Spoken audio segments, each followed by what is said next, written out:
राऊ, आपके पिता आपको विरासत में कई शत्रु देकर गए हैं। आपको पेशवा बनने से रोकने के लिए वो हर संभव प्रयास करेंगे। आपका हर घाव हरा करेंगे, हर जख्म कुरे देंगे। आपको स्वर्गीय पेशवा साहेब और उनके परिवार पर उन्हें उंगली उठाने का कोई अवसर नहीं देना है। आपका मतलब नहीं समझा आई साहिब। आई साहब उस वचन की बात कर रही है जो पेशवा साहब के अंतिम समय में आपने उन्हें दिया था कि आप उनके 2 अन्य पुत्र राणोजी और भिकाजी की जिम्मेदारी उठाएंगे। पेशवा साहब का यह कलंक परिवार के बाहर नहीं जाना चाहिए भाव, क्योंकि परिवार तो कलंक छुपा लेता है, लेकिन संसार कलंक छुपाता नहीं, उसकी नुमाइश करता है। हमें वही करना चाहिए जो आई साहब कहती है। वाह पंडित जी, शास्त्रों ने आपको यही सिखाया है कि एक पुत्र ने अपने मरते हुए पिता को जो वचन दिया हो उसे भूल जाए।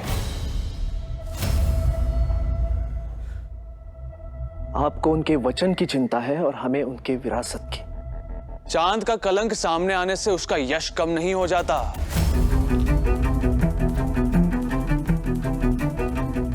व्यक्ति और चांद में यही अंतर होता है भाऊ।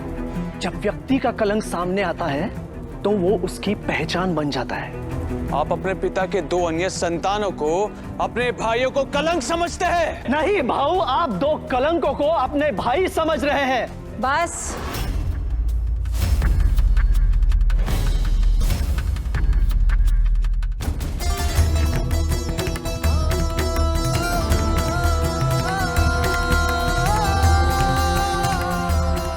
आपको पिता को दिया हुआ वचन याद है, आई को दिया हुआ वचन भूल गए। आपने हमें वचन दिया था कि आप इस परिवार के लिए और इसके सम्मान के लिए हर संभव प्रयास करेंगे। मैं पाजी बल्लाड़ भट्ट ये शपथ लेता हूँ, मैं हमेशा ऐसा काम करूँगा जिससे मेरी आई, मेरे परिवार का सम्मान बढ़े, घटे नहीं।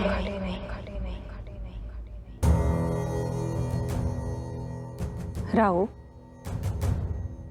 क्या माँ को दिए हुए वचन का मूल्य पिता को दिए हुए वचन से कम होता है? भाई साहिब, जब तक बाबा जीवित थे आपने मुझसे कभी आप दोनों में से किसी एक को चुनने के लिए नहीं कहा, फिर उनकी मृत्यु के बाद क्यों कह रही है? राऊ, आप पेशवा बनने के बाद अपनी मनमानी कर लीजिए। इस वक्त जैसे हम कह रहे हैं वैसे ही करेंगे। यदि मुझे पेशवा बनना है तो इस समय मुझे सातारा में शाहू जी महाराज के साथ होना चाहिए, क्योंकि मेरी अनुपस्थिति में पंत और सचिव उन्हें मेरे विरुद्ध करने का प्रयास कर रहे होंगे। यजमान, क्या हम सही सुन रहे हैं?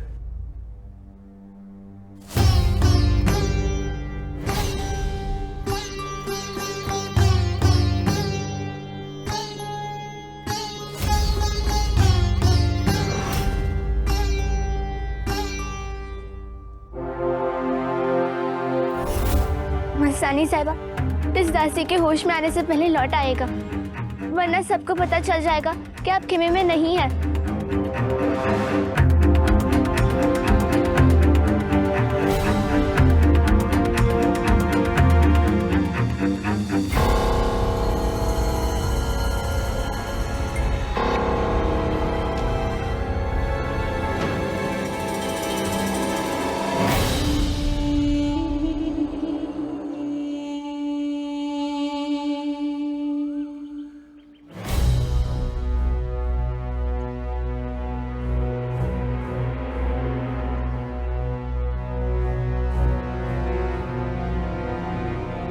आखिर ये हो क्या रहा है बाबा? पहले आपने हमारी नृत्य शिक्षा को रोका, लेकिन हम चुप रहे। फिर आपने हमारे घुंघरुओं को निकालकर बाहर फेंक दिया, फिर भी हमने कुछ नहीं बोला। उसके बाद आपने हमारे अंग रक्षक रंजीत सिंह को हमसे दूर कर दिया, पर अब आप हमें विवाह करने के लिए कह रहे हैं। तुम्हें विवाह करने के लिए कौन कह रहा है? विवाह करने के लिए तुम्हारा ये खंड आ जाएगा, जिसे तुमने आज तक चलाना तो दूर, उठाया तक नहीं है। मेरी बात सुन, महाराज छत्रसाल राज्य से बाहर गए हुए हैं, इसलिए उनकी सुंदर सुशील और वीर पुत्री की शादी तुम्हारे जैसे मोरपंख के साथ हो रही है। अगर महाराज यहाँ पर होते तो ये शादी कभी नहीं होने देते।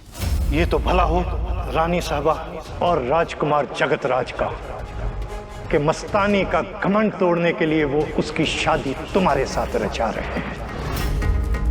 पर बाबा,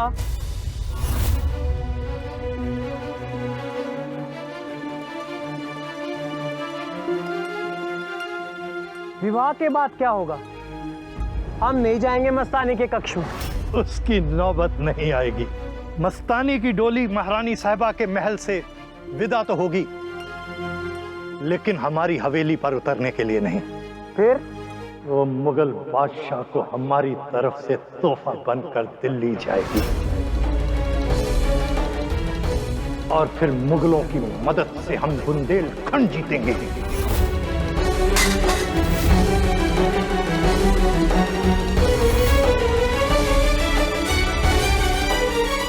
दासी, तुम छुप कर हमारी बातें सुन रही हो?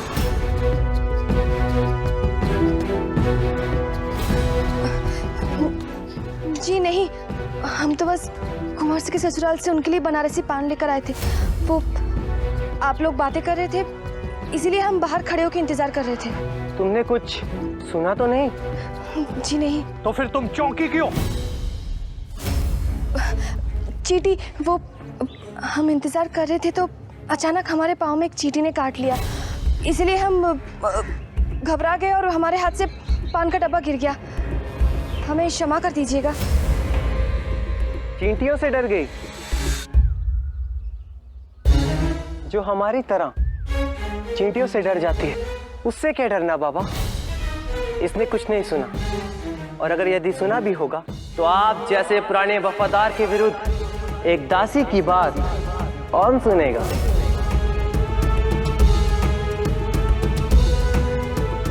जाओ यहां से। जी।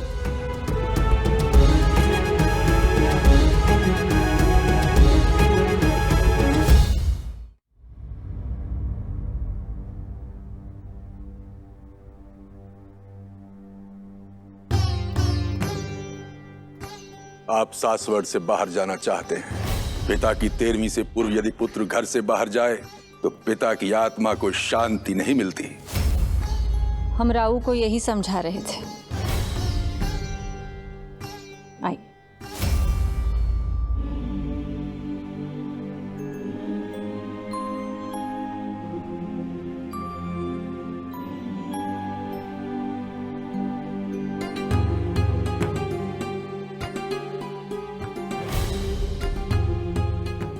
दुख की इस घड़ी में महादेव आपको इस दुख से उभरने की शक्ति प्रदान करें। हम तो आपको बस ये दिलासा देने के लिए आए थे कि पेशवाई के लिए हम राऊ के दावे का समर्थन करते हैं।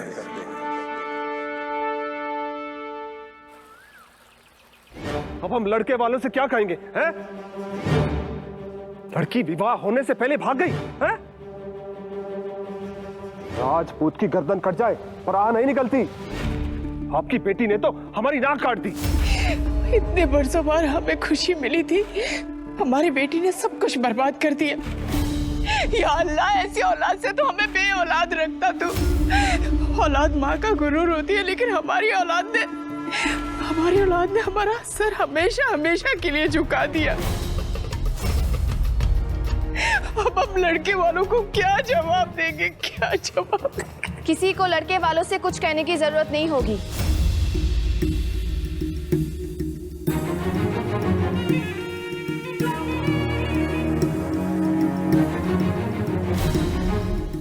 क्योंकि हमने फैसला किया है कि हम द्विजेंद्र से शादी नहीं करेंगे।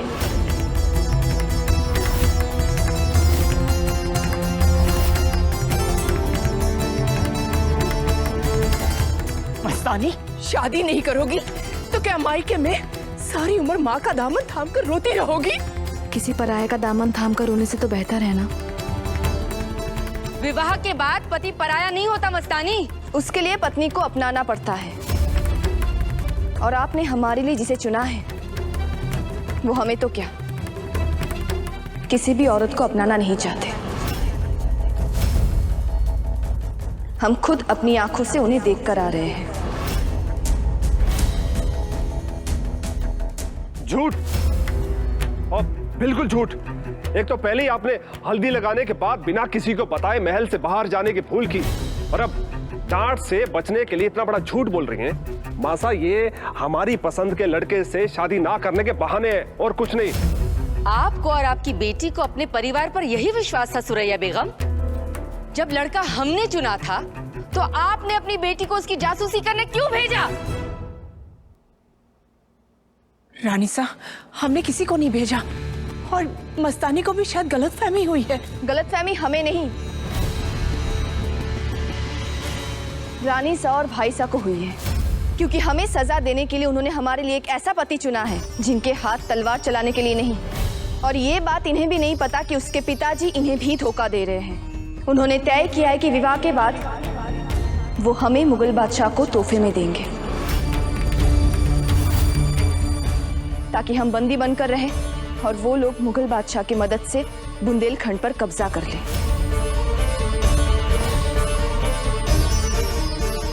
आप हमसे नाराज है तो भाई साहब हमें सजा दीजिए, हमारी शादी किसी से भी करा दीजिए, पर अगर हमारी गलती की सजा आप बुंदेलखंड को देंगे तो हम बर्दाश्त नहीं करेंगे। काश आपने हमारे लिए मौत चुनी होती, दुश्मन चुना होता, पर अफसोस आपने हमारे लिए गद्दार चुना। और आप रानी साहब, आप हमसे जलती हैं, हमें कोई एतराज नहीं है, पर इस आग में देश नहीं जलना चाहिए।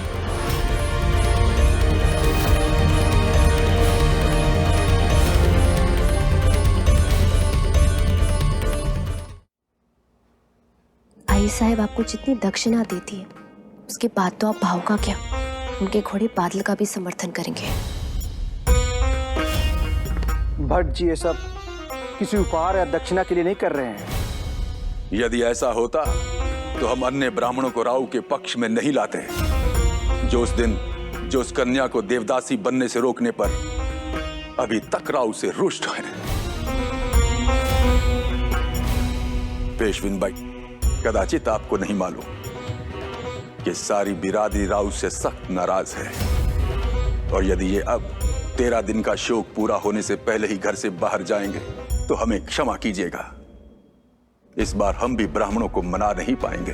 पर जब शाहू महाराज इतना महत्वपूर्ण निर्णय लेने वाले हैं तो रुक कर क्या करूंगा मैं? राव, आप कहीं नहीं जाएंगे। हम भट्ट जी का निरादर नहीं कर सकते।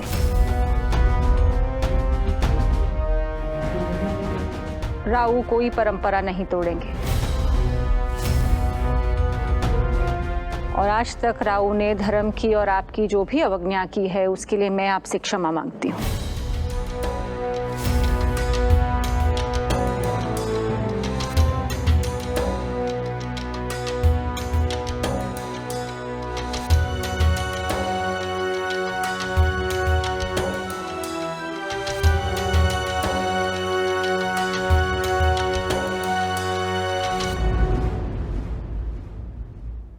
पेशविन बाई, इसकी क्या आवश्यकता थी?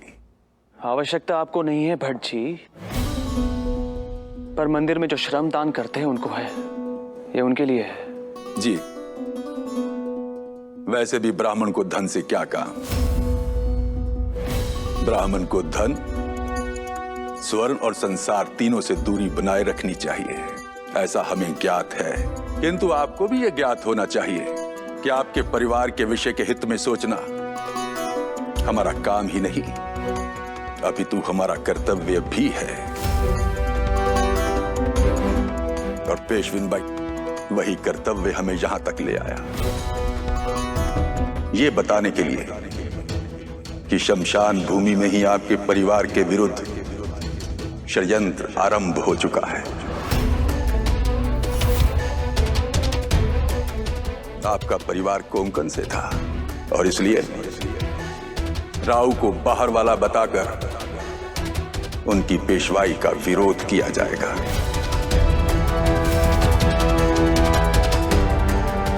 अब तक तो कुछ लोगों ने शाहू महाराज के कान भरने भी शुरू कर दिए होंगे।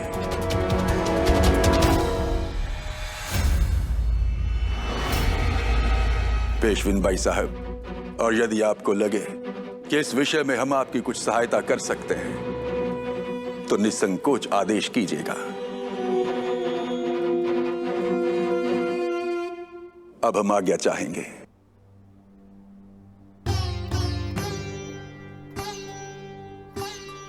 हमें पूरा विश्वास है कि आप हमारे साथ हैं।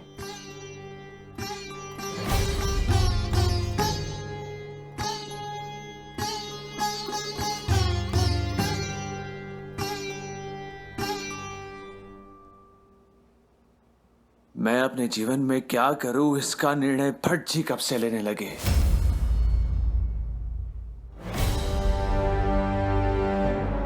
राव, यही आपकी कमजोरी है। आप होश से नहीं जोश से काम लेते हैं। हमने आपको भट्ट जी का नहीं, धार्मिक परंपराओं का अनुसरण करने को कहा है।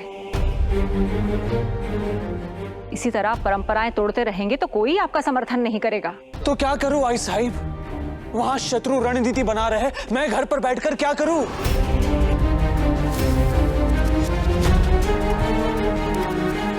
अब धैर्य क्यों खो रहे हैं? अगर आई साहब कह रही है तो सही होगा ना? काशिफ भाई, बात यह नहीं कि कौन क्या कह रहा है, बात यह कि कौन क्या कर रहा है, और इस समय मैं कुछ नहीं कर पा रहा हूं। आप आई साहब से क्यों तर्क वितर्क कर रहे हैं? बात इतनी भी बड़ी नहीं है जितने कि आप बना रहे हैं। सारा संसार 13 दिन का शोक मनाता है, तो आपको संसार के विरुद्ध क्यों जाना है? कोई मुझे समझे या ना समझे, मुझे लगा मेरी पत्नी अवश्य समझेंगी, पर आपने मुझे समझा ही नहीं। राव, हमने आपको घर में रुकने को कहा है, कुछ ना करने को नहीं कहा। राजनीति में कोई तेज चले या ना चले, दिमाग जरूर तेज चलना चाहिए। आप घर पर बैठ के रणनीति बनाइए, ताकि आज से 14वें दिन बाद जब आप सातारा के लिए प्रस्थान करें तो आपके दुश्मनों के पास आपकी वार का कोई काट ना रहे। मैं आपकी बात से सहमत नहीं हूं आई साहिब, इसीलिए स्पष्ट पूछ रहा हूं, क्या मेरा 13 दिन तक घर पर रुकना यह आपका आदेश है? हाँ राऊ, ये हमारा आदेश है।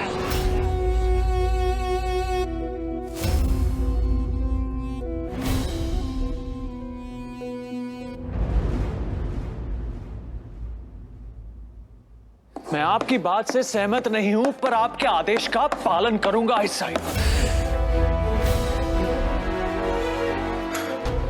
इस आखिरी लकीर के मिट जाने के बाद मेरे और मेरे लक्ष्य के बीच कोई लकीर, कोई रस्म, कोई दीवार नहीं रहेगी।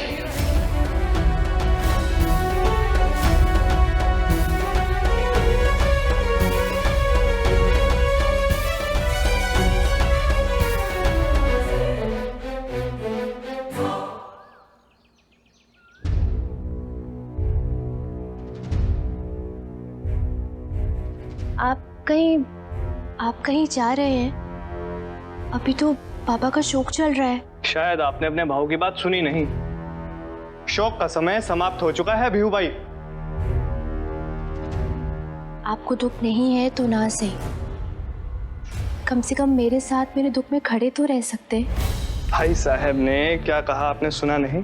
सुख मेले में और दुख अकेले में घटता है। आप अपने कक्ष में अकेले कुछ समय बिताएंगी तो दुख घट जाएगा। आप अपनी आई साहब से कुछ सीखती क्यों नहीं? पति खो दिया, अभी तो धैर्य नहीं खोया। और एक आप हैं, हमारे घर से बाहर जाने के विचार से ही विचलित हो रही हैं।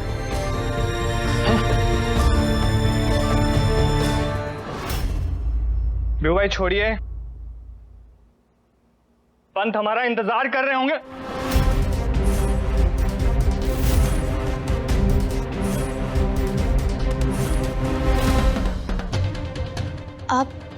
आप पंत से मिलने क्यों जा रहे हैं? कहीं आप भाव के विरुद्ध तो कुछ नहीं कर रहे ना? हम क्या कर रहे हैं क्या नहीं आपको बताना अनिवार्य नहीं समझते, पर बेहतर होगा यदि आप भी ये बात किसी से ना बताएं। पेट में हमारी संतान तो नहीं रख पाई, हमारी बात ही रख लीजिएगा।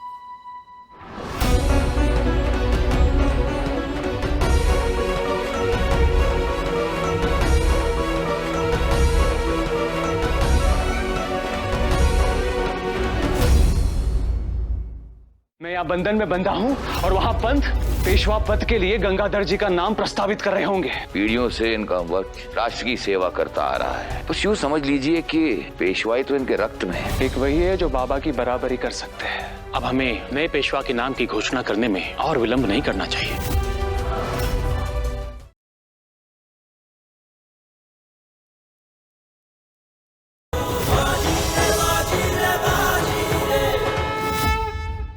हमारे इतने स्वामी भक्त सरदार पर देशद्रोह का आरोप लगा दिया।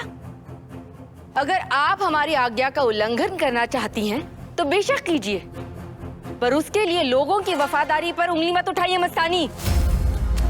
सरदार हर संकट, हर युद्ध में महाराज के पीछे खड़े रहे हैं। पीठ में छुरा वही मारता है जो पीछे खड़ा हो। धोखा दुश्मन नहीं, दोस्त देते हैं, या फिर घर वाले। ये मत भूलिए कि आप इस शादी के लिए अपनी जुबान दे चुकी हैं, और अपनी जुबान से पलट जाना राजपूतों की रीत नहीं मस्तानी।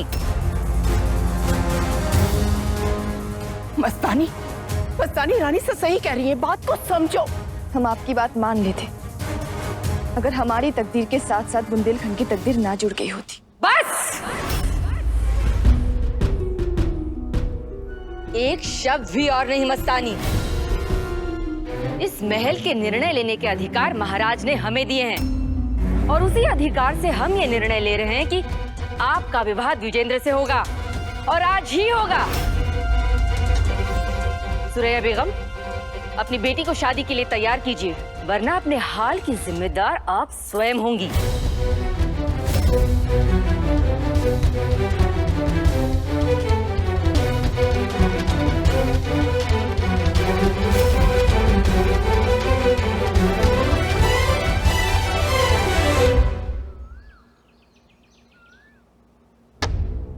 ये है सूरत के हनुत सिंह जी।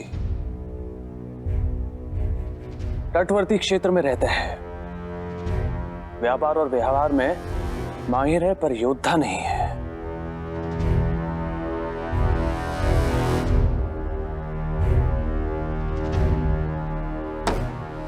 और इनके ठीक विपरीत रुद्र प्रताप सिंह जी अकेले मुगलों से लोहा लेते हैं, महान योद्धा हैं, पर व्यापार और व्यवहार में कच्चे हैं।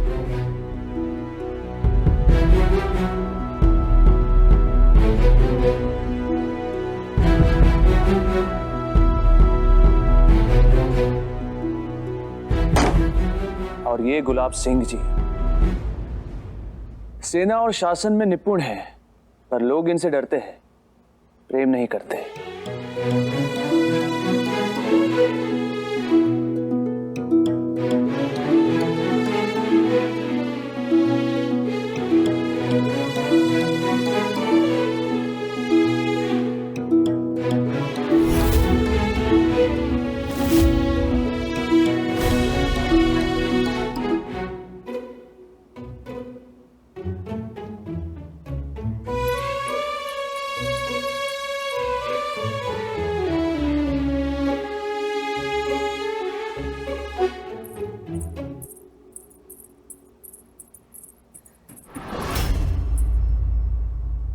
क्या बात है बहनी?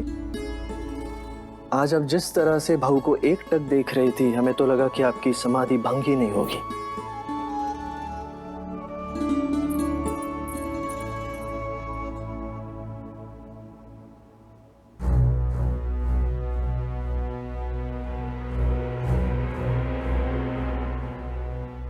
और ये है गंगाधर जी, जो ब्राह्मण है।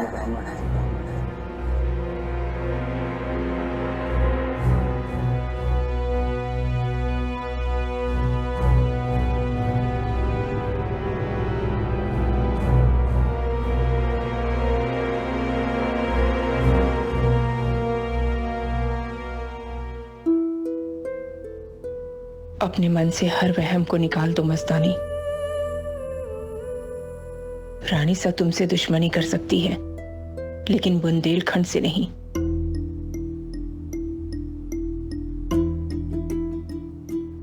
अम्मी, हमें कोई वहम नहीं।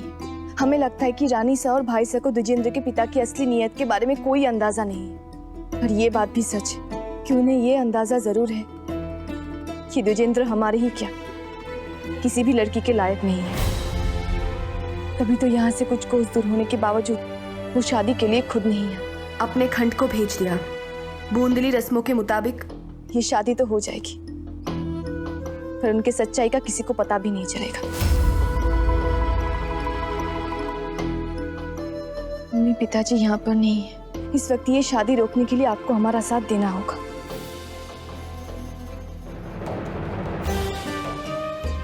मस्तानी, अगर ये शादी टूट गई ना तो हम भी टूट जाएंगे।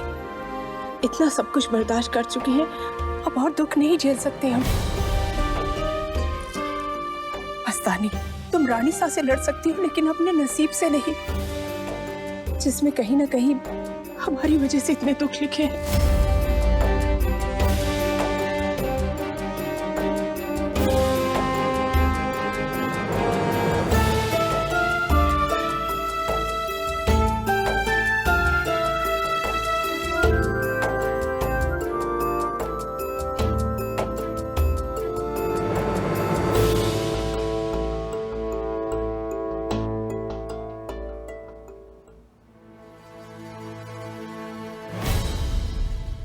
क्या हुआ ताई? आप इतनी घबराई हुई क्यों लग रही हैं?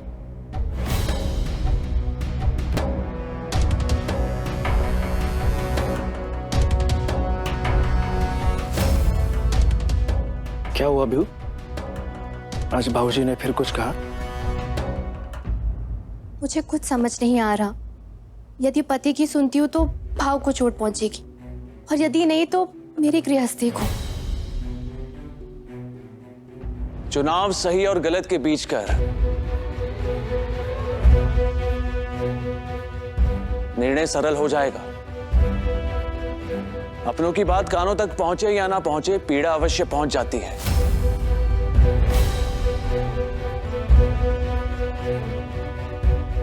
बात क्या है भीऊ?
बुंदेलखंड की बेटियां अगर अपने देश के लिए किसी की जान ले सकती है तो अपनी जान दे भी सकती है।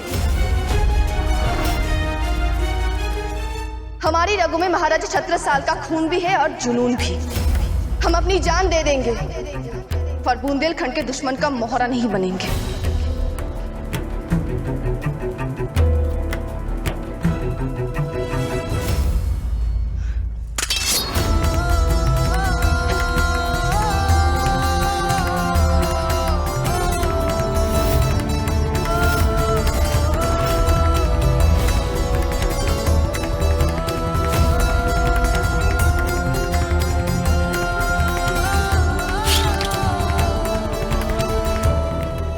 हम नहीं जानते मस्तानी इस संबंध से इनकार क्यों कर रही है, पर इतना अवश्य जानते हैं कि यदि वो इस संबंध के स्थान पर मृत्यु का वर्ण करना चाहती है तो अवश्य कोई बात होगी।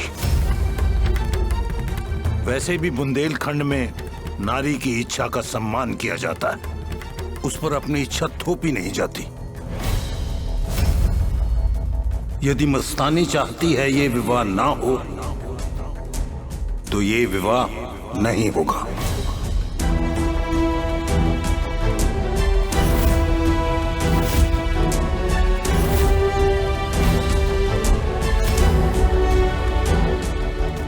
महाराज, आपका ये निर्णय हमें आपका शत्रु बना देगा। हमारे शत्रुओं की सूची इतनी लंबी है सरदार कि उसमें एक नाम जुड़ जाने से कोई अंतर नहीं पड़ेगा। परंतु आपके शत्रुओं की सूची में यदि महाराज छत्रसाल का नाम जुड़ गया तो आपको बहुत अंतर पड़ेगा।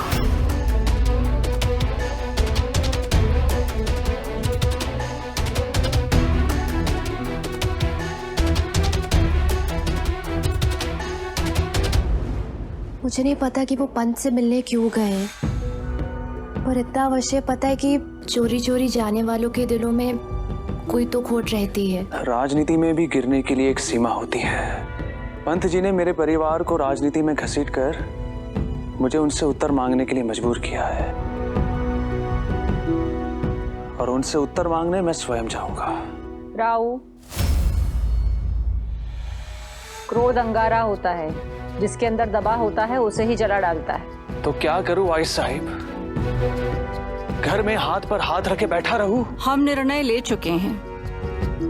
आप कोई परंपरा, कोई संस्कृति नहीं तोड़ेंगे। संस्कृति कुआं नहीं होती, एक बहती हुई नदी होती है। इसकी रक्षा रोक कर नहीं की जाती, पर बांध जरूर लगाया जाता है, नदी पर भी और जोश पर भी। राऊ, आपने अपने उत्साह पे अंकुश नहीं लगाया तो आपके पेशवा बनने का सपना अधूरा रह जाएगा। पेशवा बनना मेरा सपना नहीं है, मेरी साधना है आइस साहिब।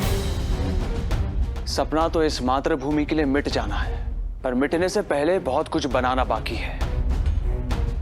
एक नया देश, एक नया समाज, और वो बनाने से पहले आपको पेशवा बनना पड़ेगा।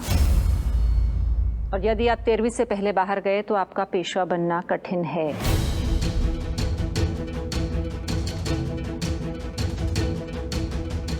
इसीलिए धैर्य रखिए। धैर्य कैसे रखूं आइस साहिब, जब मुझे पता है कि मेरे रुक जाने से पंत अपने षड्यंत्र नहीं रोकने वाले। मैं यहाँ बंधन में बंधा हूं और वहां पंत पेशवा पद के लिए गंगाधर जी का नाम प्रस्तावित कर रहे होंगे। महाराज, हम पेशवा के पद के लिए एक स्वामी भक्त, अनुभवी और सुयोग्य व्यक्ति का नाम प्रस्तावित करना चाहते हैं, और वो व्यक्ति हैं औरंगाबाद के सरदार राजधन्य गंगाधर जी।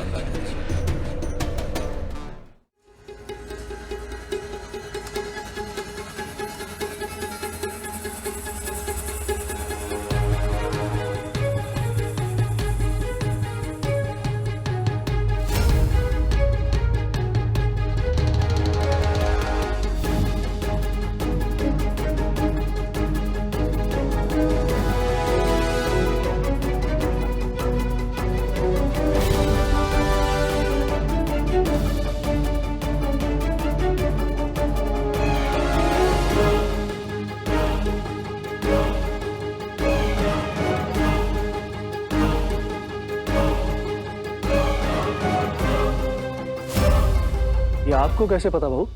क्योंकि ज्ञान और अनुभव में एक वही है जो बाबा की बराबरी कर सकते हैं। और औरंगाबाद में अपनी योग्यता को सिद्ध भी किया था उन्होंने। औरंगाबाद में जो इन्होंने किया वो इनकी योग्यता और कुशलता की बस छोटी सी झलक है महाराज। पीढ़ियों से इनका वक्त राष्ट्र की सेवा करता आ रहा है। बस यूं समझ लीजिए कि पेशवाई तो इनके रक्त में है। तो जो कुछ आपके पास नहीं है वो गंगाधर जी के पास है। इसलिए तो मुझे वहां शाहू जी महाराज के पास दरबार में होना चाहिए, ताकि मैं उन्हें बता सकूं कि आयु और अनुभव में कम हूं लेकिन योग्यता में नहीं। यदि शाहू जी महाराज ने मेरी अनुपस्थिति में कोई निर्णय ले लिया तो बहुत देर हो जाएगी आइस साहिब। जी महाराज, अब हमें नए पेशवा के नाम की घोषणा करने में और विलंब नहीं करना चाहिए। जितनी शीघ्र बागडोर समर्थ हाथों में जाएगी उतनी शीघ्र हम स्वयं को हर संभव परिस्थिति के लिए तैयार कर पाएंगे। बालक जी की मृत्यु के बाद शत्रु हम पर अगला वार करने के लिए घात लगाए बैठा होगा महाराज। गंगाधर जी, ऐसे विषम स्थिति में आप ये दायित्व संभालने के लिए प्रस्तुत हैं?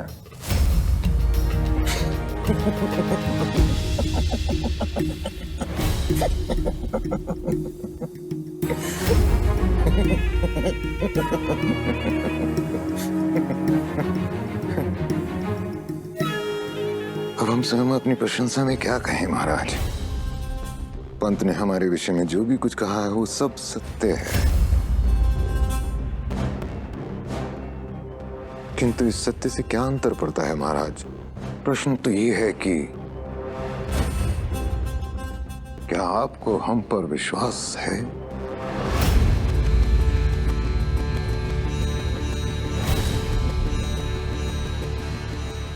गंगाधर जी के पास अनुभव, बुद्धि, कौशल्य सब कुछ है, पर आपके पास शाहू महाराज का विश्वास है। उस विश्वास पर विश्वास रखिए। और रही बात समय की, हम भट्ट जी से बात करेंगे। उन्हें कहेंगे वो सुनिश्चित करें कि शाहू महाराज अगले 13 दिन तक कोई निर्णय ना लें। भट्ट जी अपनी भक्ति छोड़कर राजनीति में क्यों प्रवेश करेंगे ऐसा है? क्योंकि हम उन्हें ऐसा करने को कहेंगे। आपके मन में भट्ट जी के लिए सम्मान हो ना हो, उनके मन में हमारे परिवार के लिए स्नेह है, शुभ चिंतक हैं हमारे।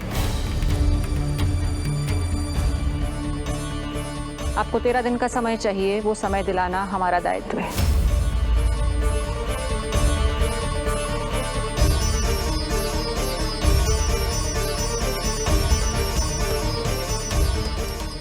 राव, बस धैर्य रखिए।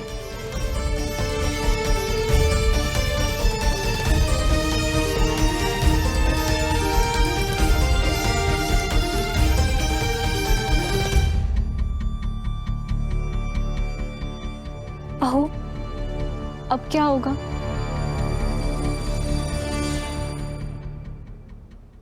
जो होगा अच्छा ही होगा सरकार। आप लोगों ने शायद पहली बार भाऊ को तीखे तर्क रखते, विवाद करते हुए देखा है, लेकिन हमें भीऊ को और गोटिया भाऊ को इसकी आदत है। क्या? बाजी और काकू के बीच का संघर्ष बहुत पुराना है, वही नहीं।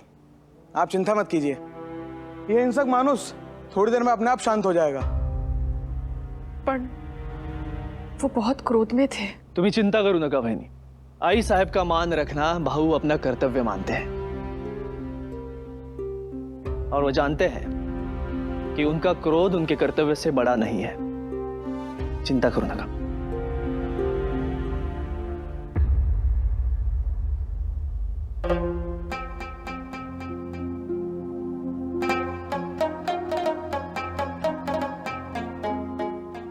पिताजी, अगर आज आप नहीं होते, हमारी जान चली जाती।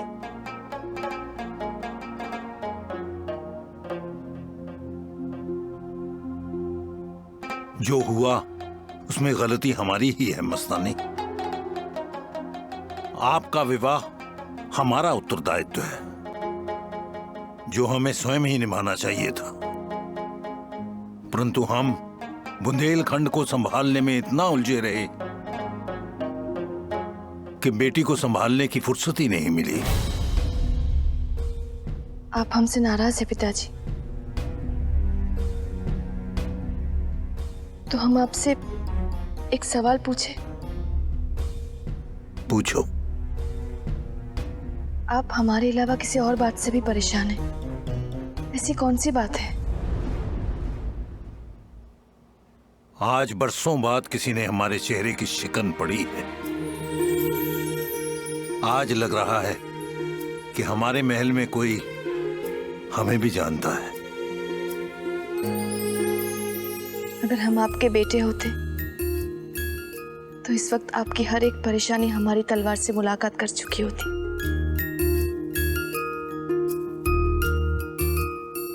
हम परेशान हैं मस्तानी, इसलिए कि आज हमने एक ऐसा मित्र खो दिया है जो दूर रहकर भी हमारे विश्वस्त थे।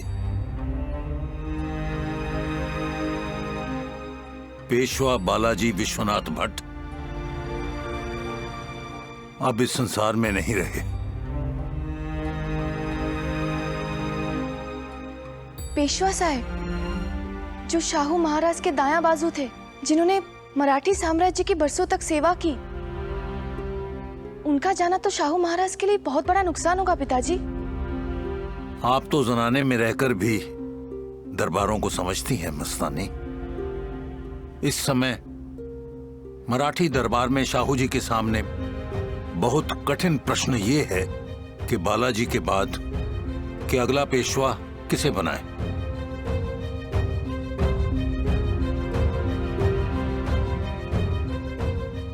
आपको क्या लगता है पेशवा किसे बनना चाहिए? हमारे मन में तो एक ही नाम है, बालाजी के ज्येष्ठ पुत्र बाजीराव बल्लाड़ भट्ट। बाजीराव।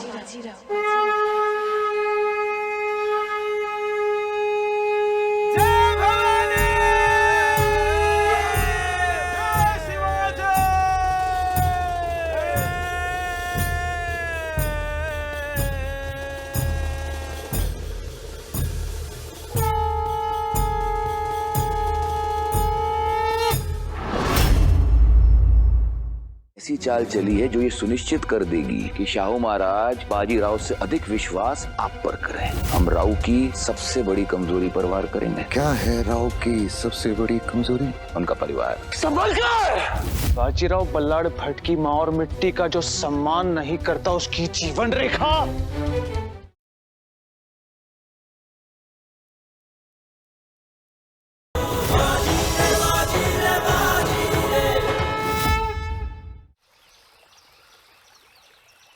पेशवा किसे बनना चाहिए?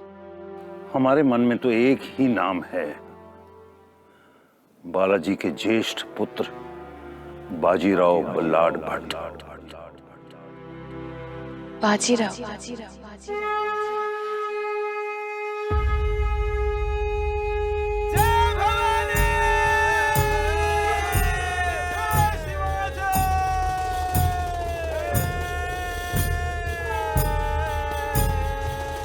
बाजीराव जब बालक ही थे तो उन्होंने अकेले मुगलों के खेमे में घुसकर उनका बारूद उड़ा दिया था और युद्ध में अपने पिता के साथ मात्र 40 मराठियों को लेकर 4000 की सेना को परास्त किया था। मातोश्री को वापस लाने की मुहिम में बालाजी बुरी तरह घायल हो गए थे। तब बाजीराव अकेले ही शत्रु के किले में घुसकर मातोश्री को वापस ले आए। वो महलों में बैठकर रणनीति बनाने वाले कर्मचारी नहीं हैं, वो तो मृत्यु की आंखों में आंखें डालकर युद्ध करने वाले वीर हैं। वीरता और प्रतिबद्धता की एक मशाल का नाम है बाजीराव। आज पूरे मराठी साम्राज्य में सेना से लेकर जनता तक को एक सूत्र में बांधने वाला नाम है बाजीराव। तो फिर उनके होते हुए शाहू महाराज किसी और को पेशवा बनाने की बात सोच भी कैसे सकते हैं? क्योंकि पेशवा को तलवार के साथ साथ तर्क का भी धनी होना पड़ता है। युद्ध में उनके वार का भय हो और दरबार में उनकी वाणी का। बाजीराव की वीरता तो सबने देखी है, पर अभी तक उन्हें अपनी राजनीति दिखाने का अवसर नहीं मिला। एक बार वो अपने आप को राजनीतिज्ञ सिद्ध कर दें तो फिर उन्हें पेशवा बनने से कोई नहीं रोक सकता। आप हमारा एक काम करेंगी मस्तानी?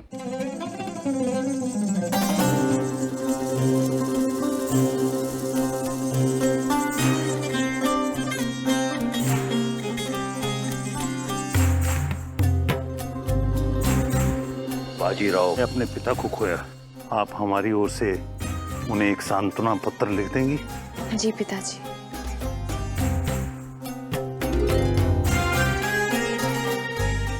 हमारा प्रतिशोध अधूरा रह गया मासा है? यदि ये विवाह हो जाता तो मस्तानी को समझ में आता एक मर्द की मर्दानगी को ठेस पहुंचाने का क्या परिणाम होता है, और सब बर्बाद हो गया मासा। यदि मस्तानी महल से दूर चली जाती तो लोग हमारी वीरता पर लगा कलंक भूल जाते हैं और फिर से सब कहते हैं महावीर जगत राज की जय, महावीर जगत राज की जय। सपने देखना बंद कीजिए और वास्तविकता पर ध्यान दीजिए जगतराज। मस्तानी इस टूटे हुए रिश्ते का लाभ उठाकर महाराज के निकट आने का प्रयास कर रही हैं। हमने मस्तानी और उनकी मां को महाराज से दूर रखने में अपना सारा जीवन लगा दिया है। अब हम उन्हें पास आने नहीं दे सकते। उनकी नजदीकियों पर वार करना होगा राजकुमार। आप चिंता ना करें मासा, हम जानते हैं मस्तानी की लगाम कैसे खींचनी है। आपने हमारे नाम का प्रस्ताव भी रखा और प्रशंसा भी की, परंतु प्रश्न तो ये है कि क्या इतना सब सुनने के बाद शाहू महाराज के मन से बाजीराव का मोह जाएगा? क्या महाराज के मन में बसा हुआ बाजीराव के प्रति विश्वास समाप्त होगा? गंगाधर जी, विश्वास बनाने में वर्षों लग जाते हैं, तोड़ने में केवल एक पल, और विश्वास दोबारा बनाने के लिए पूरा जीवन लग जाता है। हम केवल इतना कह रहे हैं कि आप इस चतुर की चतुराई पर विश्वास कीजिए। हमने ऐसी चाल चली है जो ये सुनिश्चित कर देगी कि शाहू महाराज बाजीराव से अधिक विश्वास आप पर करें। हम राव की सबसे बड़ी कमजोरी पर वार करेंगे। और क्या है राव की सबसे बड़ी कमजोरी? उनका परिवार। एक नौका जो बड़े से बड़े तूफान को हरा सकती है, वही नौका अंदर के एक छोटे से छेद से हार सकती है। हम राव को अंदर से वार करेंगे। आप देखिएगा कि कैसे राव का परिवार ही उसे हराएगा।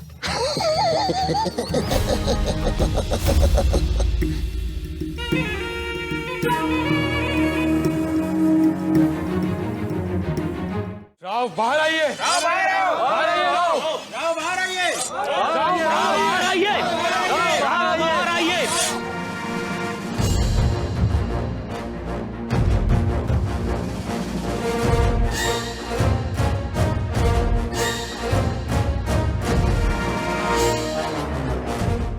मोहनराव, बाबूजी, आप इन बाहर वालों के साथ? हम आपसे नहीं, बाजीराव से बात करने आए हैं चिम्मा जी।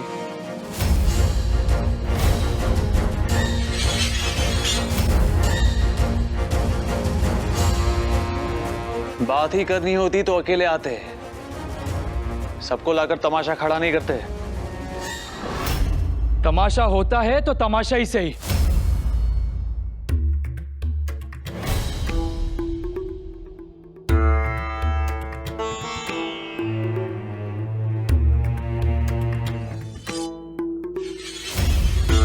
राव, हम सब वो साहूकार हैं जिन्होंने स्वर्गीय पेशवा साहब के कहने पर शाहू जी के युद्ध अभियान पे धन दिया था। आप जानते हैं हम सबका ऋण कितना है? एक वर्ष में जितना कर इकट्ठा होता है उसका 8 गुना।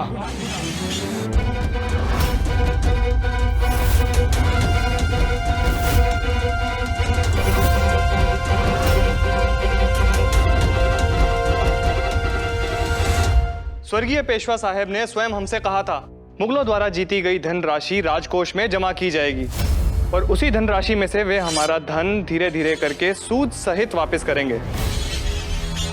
हमें पेशवा साहब पे तो पूरा भरोसा था, लेकिन उनके जाने के बाद पता नहीं हम अपना धन दोबारा देख पाएंगे कि नहीं।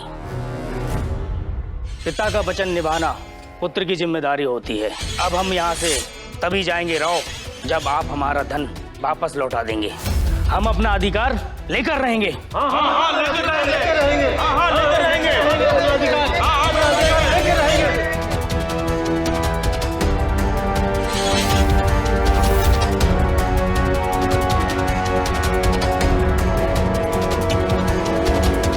आपने हमारे सुल्तान को मार दिया। वो सिर्फ हमारा घोड़ा नहीं था, हमारा दोस्त था, हमारा साथी था। पर मेरे पास और कोई रास्ता नहीं था मस्तानी साहिबा। आपका सुल्तान पागल हो गया था। अगर ऐसी ही बात थी तो आपने हमें क्यों नहीं बुलाया? हमने मना किया था।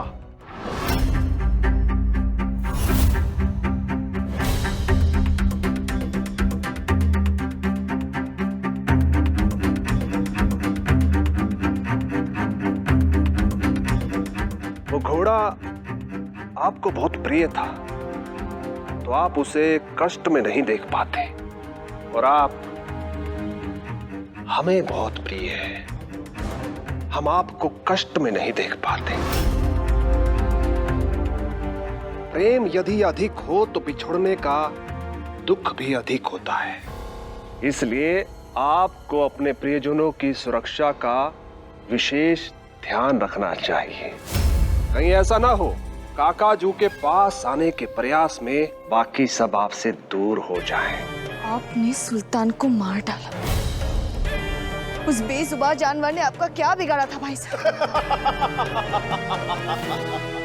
आपको कष्ट में देखकर मन ठंडा हो गया। काश हम उसे फिर से जीवित करते और फिर से मार सकते। भाई साहब! हमारे सामने आवाज उठाने का साहस कैसे हुआ आपका?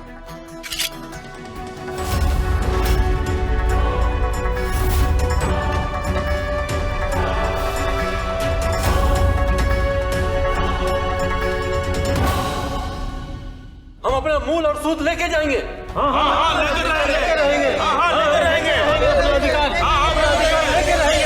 आप ये कैसे कह सकते हैं?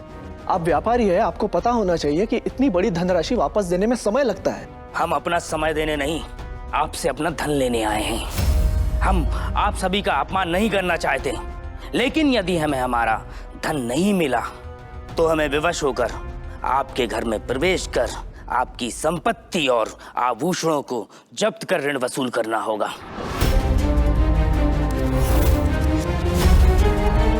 मत भूलिए कि अब ये पेशवा साहब का घर नहीं है।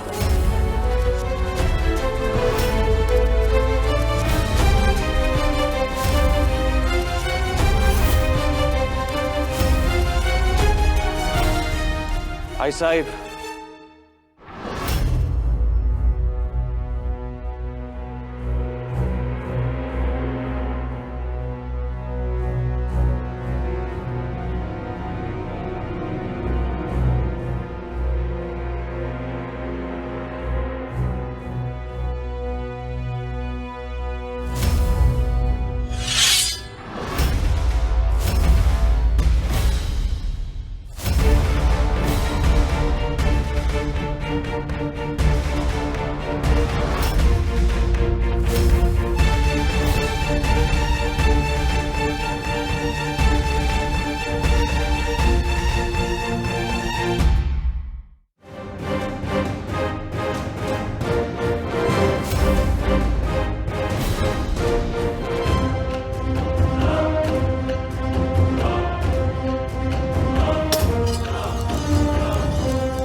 सेठ जी, ये पुराने पेशवा साहब का घर है और होने वाले पेशवा साहब का भी। और ये होने वाले पेशवा बाजीराव बल्लाड़ भट्ट की खींची हुई लकीर है। यदि किसी ने लकीर लांघने की कोशिश की तो बाजीराव अपनी मर्यादा लांघ जाएगा। अभी बिजली आकाश में कड़क रही है। यदि किसी ने लकीर लांघी तो सर पर भी गिरेगी सेठ जी। बाकी आप सब लोग समझदार हैं। राव, आप हमें इस तरह डरा नहीं सकते। हम आपसे बात कर रहे हैं।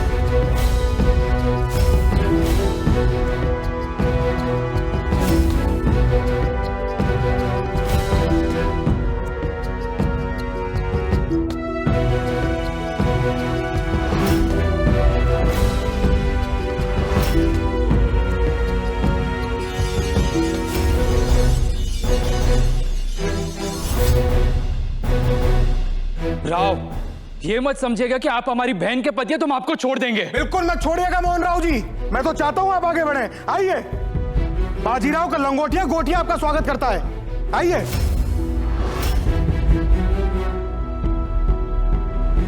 गोटिया बाबू, आपको पता है अगर मोहन राव जी ने ये सीमा लांघ दी तो उनका क्या होगा? क्या होगा? अगले महीने पंडित जी के पुत्र का विवाह वैद्य जी के पुत्री के साथ है, वो बहुत धूमधाम से होगा। वो कैसे? अरे जब पंडित जी इतने सारे धनी मानी लोगों का श्राद्ध कराएंगे और वैद्य जी बाकी के बचे कुछ लोगों की हड्डियां जोड़ेंगे तो दोनों को कितना धन मिलेगा, तो विवाह तो धूमधाम से होगा ही ना। क्यों सेठ जी? बस बस बस गोटिया बाबू, हमें लगता है बात इनके समझ में आ गई है। और यदि अभी भी समझ में नहीं आई है तो आप में से कोई महावीर आए और इस लकीर को पार करे, सबके समझ में आ जाएगा। एक को सजा मिलेगी और बाकी को सबक। आइए।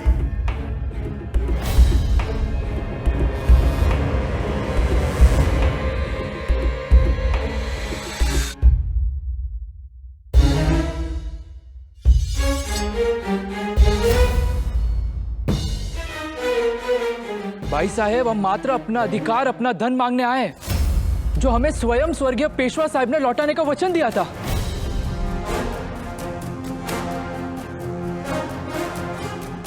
पिता का दिया हुआ वचन पुत्र अवश्य पूरा करेगा मोहन राव जी। मोहन राव जी, हमारे बेटे को पिता का वचन याद दिलाने के लिए यहाँ आने की कोई आवश्यकता नहीं थी। भाई साहब, अब आप पेशविन बाई नहीं हैं कि आने जाने के लिए हमें आपके आदेश की आवश्यकता पड़े। संभल कर!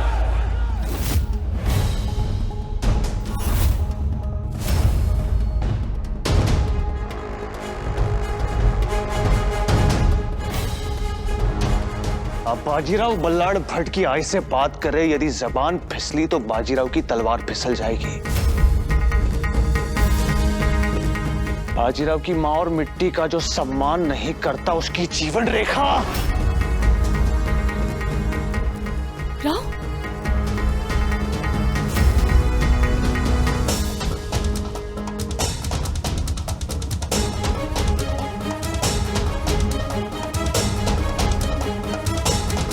छोटी हो जाती है।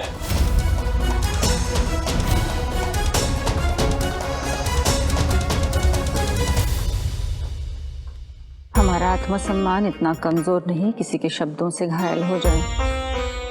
मेरी आय पेशविन बाई नहीं रही, पर होने वाले पेशवा की आय जरूर है।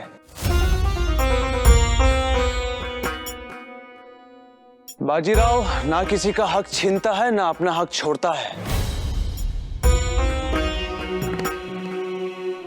मेरे पेशवा बनते ही आप सबको अपना धन सूद समय वापस मिल जाएगा, समझ लो। आपको विश्वास है कि आप पेशवा बनेंगे? यह निर्णय शाहू जी महाराज का है, आपका नहीं।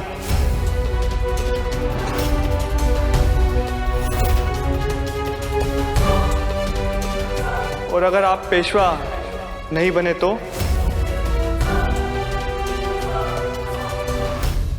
मस्तानी,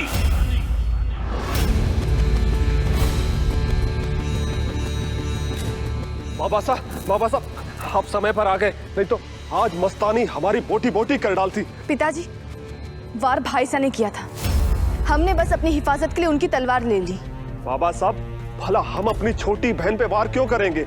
ये तो हमने इनको रोते हुए देखा तो पूछने चले आखिर क्या बात है। भाई साहब झूठ बोल रहे पिताजी, हमने इनकी मर्जी के लड़के से शादी करने से इनकार कर दिया, इसलिए हमें सजा देने के लिए इन्होंने हमारे घोड़े सुल्तान को मार डाला। झूठ, एक और झूठ। बाबा साहब, मस्तानी कहानियां बना रही है, भला हमें इनके घोड़े से क्या काम? हमें तो लगता है कि इन्होंने आपसे सहानुभूति के लिए स्वयं अपने घोड़े को मार दिया होगा। सबसे पहले इन्होंने हमारे चुने हुए लड़के द्विजेंद्र के खिलाफ झूठी बातें फैलाई, आपको अपने पुराने विश्वस्त सरदार के विरुद्ध कर दिया, और अभी यहां हमारे खिलाफ आरोप लगा रहे हैं। महाराज देखिए इसे, हाथ में तलवार, चेहरे पे गुस्सा, भला सताए हुए लोग ऐसे तो नहीं दिखते। पिताजी भाई साहब झूठ बोल रहे हैं। सुना होता तो हम इसे झूठ भी मान लेते, परंतु हमने जो अपनी आंखों से देखा है उसे झूठ कैसे मान लें। आज तक हम में और मुगलों में एक ही अंतर था, हमारी संतानें शत्रु पर हथियार उठाती थी, एक दूसरे पर नहीं। आज अपने भाई साहब पर तलवार उठाकर आपने वो अंतर भी मिटा दिया।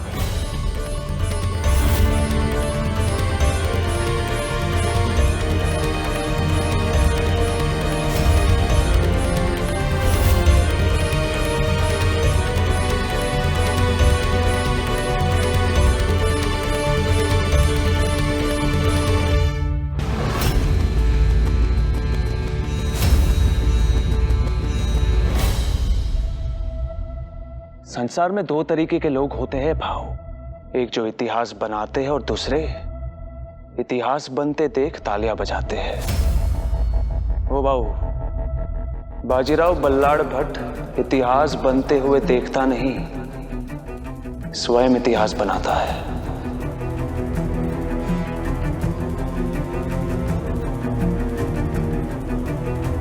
मैं जो एक बार कहता हूं वो 100 बार के बराबर होता है, और कह चुका हूं।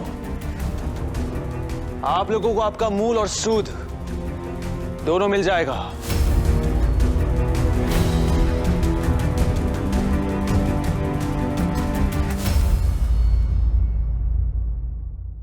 ये बात यहीं समाप्त नहीं होगी राव। हम स्वयं जाएंगे शाहू महाराज जी के दरबार पर और उनसे कहेंगे कि स्वर्गीय पेशवा साहब ने हमसे कितना ऋण लिया था, और उन्हें यह भी बताएंगे कि आपने हमें किस तरह डराया और धमकाया। इसके अलावा और भी बहुत कुछ कर सकता हूं, दिखाऊं?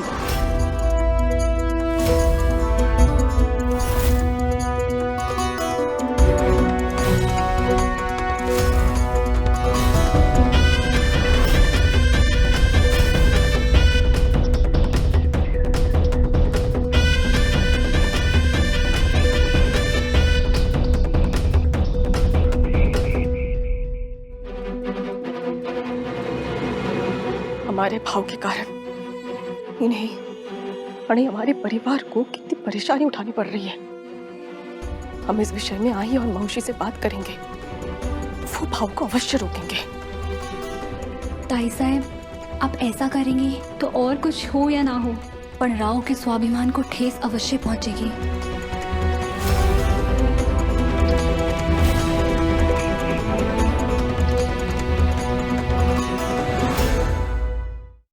सातारा जा रहा हूं, मेरा तिलक कीजिए काशी भाई। लेकिन अब जो मैं करने जा रहा हूं, अपेक्षा करता हूं कि आप उसका सम्मान करेंगी। अगर पुत्र माँ की आज्ञा के बाहर हो जाए तो उसे एक पत्नी रोक सकती है। रोकिए इन्हें काशी भाई।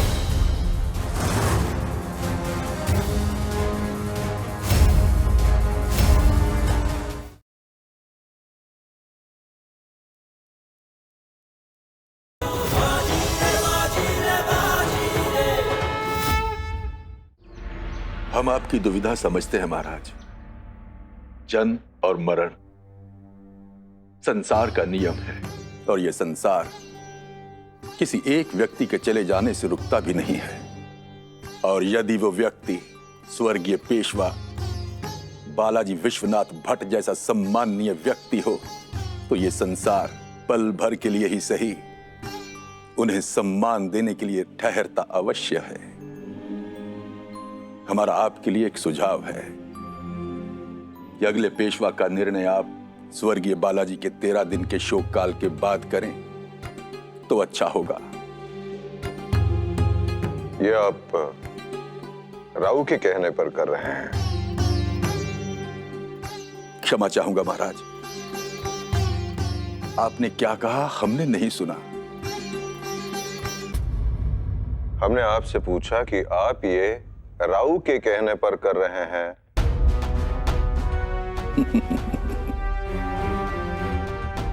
बाजी राव अभी इतने भी बड़े नहीं हुए कि वो हमें आदेश कर सकें।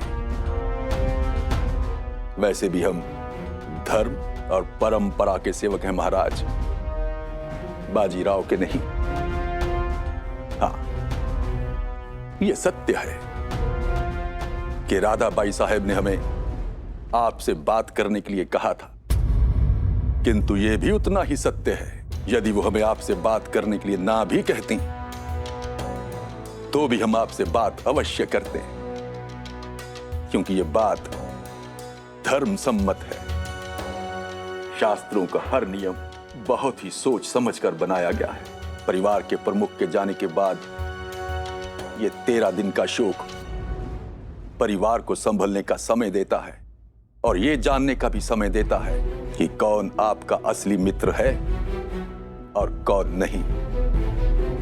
स्वर्गीय पेशवा साहिब ने आपके लिए कई राजनीतिक समझौते, कई राजनीतिक संबंध बनाए होंगे।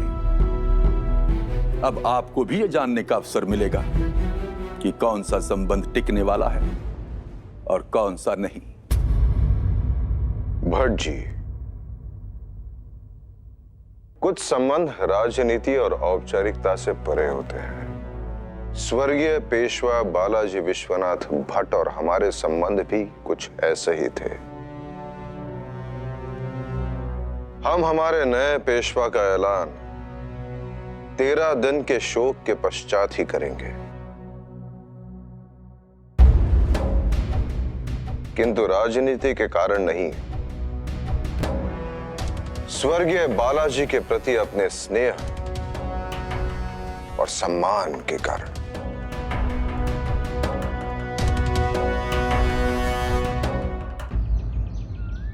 भाई साहब, आपकी आज्ञा ने मुझे इस 13 दिन की मर्यादा में बांध कर रख दिया है।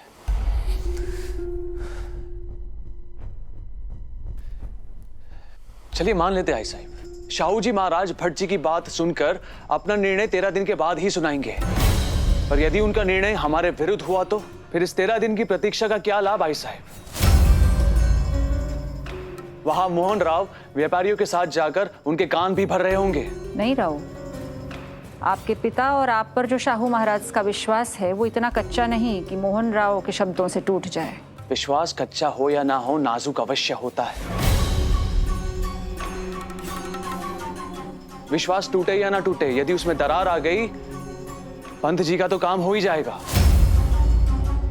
सही समय की प्रतीक्षा करते करते कहीं समय हाथ से निकल गया आई साहिब तो किसी जब तब व्रत या यज्ञ से वापस नहीं आने वाला।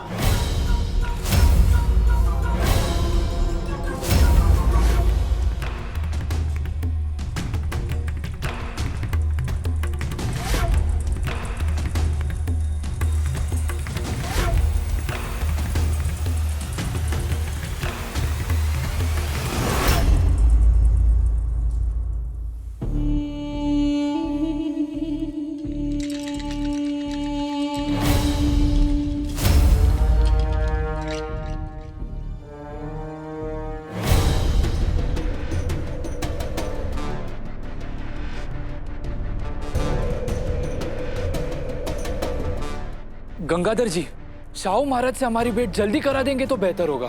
नंद राव जी, हड़बड़ी करेंगे तो गड़बड़ी हो जाएगी।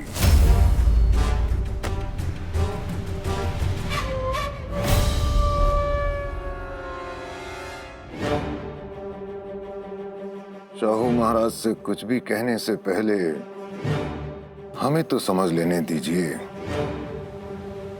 कि आपके स्वर्गीय पेशवा साहिब इस राज्य पर कितना कर्जा छोड़कर गए हैं। स्वर्गीय बालाजी जैसे बाहर वाले पर विश्वास करके आप लोगों ने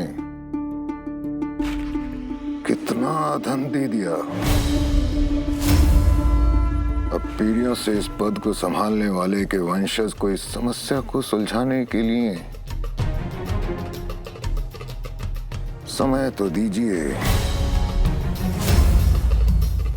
मात्र आपकी ही नहीं, अपनी भी सहायता कर रहे हैं हम, और जहां बात अपने लाभ की हो वहां तो हमसे गलती से भी कोई चूक नहीं होती। गंगाधर जी, हम चलते हैं। नमस्कार।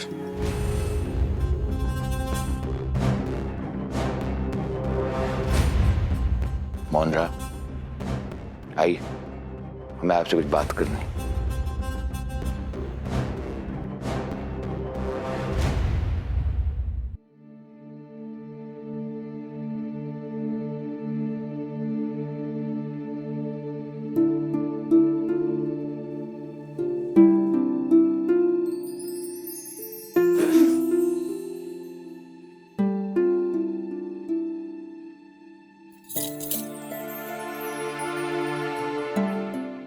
सेठ घनश्याम से 1000 मोहरे, सेठ हीरालाल से 42 अरबी घोड़े, जिसका मूल्य कुल मिलाकर होता है 3500 मोहरे। ये बादाम वाला दूध पी लीजिए, आपकी बुद्धि और तेज चलेगी।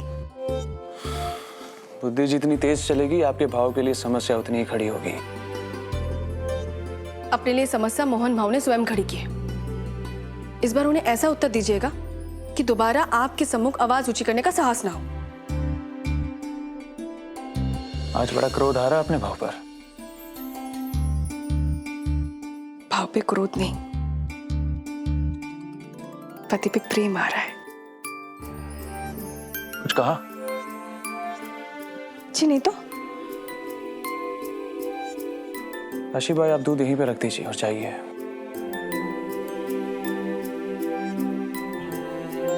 नहीं, हम नहीं रखेंगे, वरना ये भी आपकी राह तकता रह जाएगा। और कौन हमारी राह तकता है? ये भी हम ही बताना पड़ेगा कि और कौन आपकी राह तकता है।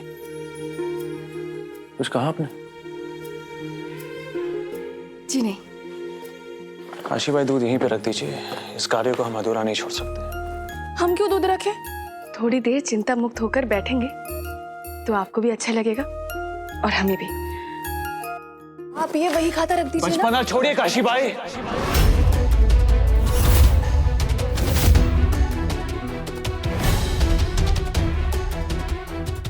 क्या आपको पता भी है हम कितनी बड़ी समस्या में हैं? सारी चीजें दांव पर लगी, हमारे पास सांस लेने का भी समय नहीं है। ये बात आई साहब भी नहीं समझ पाती और आप भी नहीं।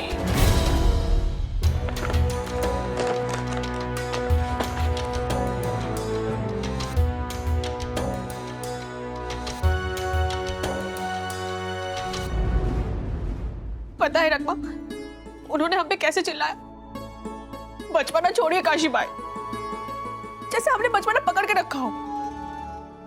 वो परेशान थे, हम उनकी परेशानी बांटने गए थे, पर उन्हें बांटने का नहीं, डांटने का शौक है। ताई साहब, ऐसी छोटी छोटी बातों पर मन छोटा नहीं करते। आप नहीं समझेगी रकमा, आपके पति हमारे पति जैसे उग्रदेव नहीं है। ऐसा आपको लगता है ताई साहब? कौन से ऐसे पति पत्नी है जिनमें तकरार ना होती हो? करने पे आए तो ये भी इतना क्रोध करते हैं कि पूछिए ही मत। पर हम उनसे रूठने के स्थान पर झगड़ा समाप्त करने का उपाय सोचते हैं ताई साहब। हम भी झगड़ा समाप्त करने गए थे, पर उन्होंने हमें जोर से डांट दिया। बचपना छोड़िए काशी पर, कोई हम पे इतना जोर से चिल्लाए, इतनी ऊंची आवाज में डांट दे, तो हमें कुछ समझ में नहीं आता है। ताई साहब, शुरू शुरू में जब ये हमसे ऐसे बात करते थे तो हमें भी बड़ा क्रोध आता था, पर अब हम उनके क्रोध पर ध्यान नहीं देते, इस बात पर ध्यान देते हैं कि उन्हें क्रोध क्यों आ रहा है। जैसे अब हमें समझ आ गया है कि जब भी ये किसी मोटी पुस्तक में खोए होते हैं तब हम इनसे बात करें तो इन्हें क्रोध आता है। इसलिए जब भी ये अध्ययन करते हैं हम इनसे बात नहीं करते। पति ऐसी छोटी छोटी बातों से बड़े ही प्रसन्न होते हैं ताई साहब। पर हम क्या करें? हमारे उग्रदेव तो चिमाची अप्पा की तरह मोटी मोटी पुस्तकें पढ़ते ही नहीं है। अब बड़ी भोली है ताई साहब। हमारे कहने का अर्थ ये है कि आपको भाव की पसंद नापसंद को समझना होगा, उनके लक्ष्य के साथ स्वयं को जोड़ना होगा। कल को भाव पेशवा बनेंगे और आप पेशविन बाई, तब आपको ही भाव को और महान काम करने के लिए प्रेरित करना होगा ताई साहब, समझ लो। हो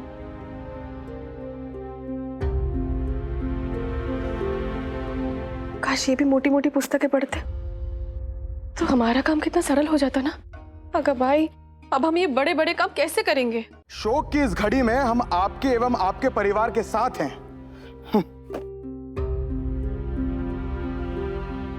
इसमें भी यही लिखा है। चीमा, लोग बस औपचारिकता के लिए पत्र लिखते हैं, पत्र में कोई भावना नहीं होती। बाजी, तुझे इन पत्रों को पढ़कर उनका उत्तर देने में समय व्यर्थ करने की आवश्यकता नहीं है। ये तो मैं और चीमा भी कर लेंगे।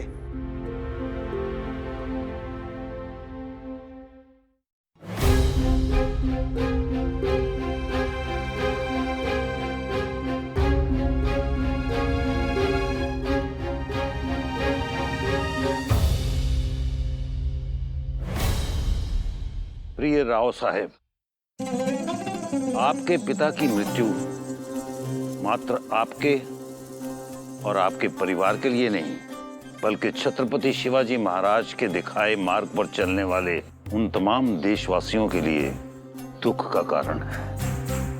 बुरा समय उस रात की तरह होता है जब अपनी परछाई भी साथ छोड़ देती है। इस समय आप भी खुद को बहुत अकेला, बहुत अधूरा महसूस कर रहे होंगे।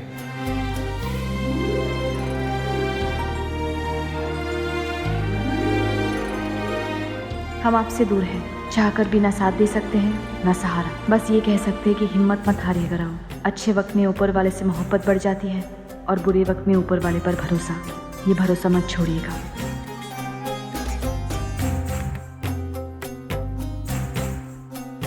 और उनकी भी उम्मीद है जिन्होंने सिर्फ आपका नाम सुना है। इस देश की मिट्टी उस वक्त का इंतजार कर रही है जब आप पूरे देश पर मराठी ध्वज लहराएंगे। इम्तिहान मुश्किल है, पर हम जानते हैं कि आप टूटने नहीं देंगे, क्योंकि आप हमारी उम्मीद है और उम्मीद कभी नहीं टूटती।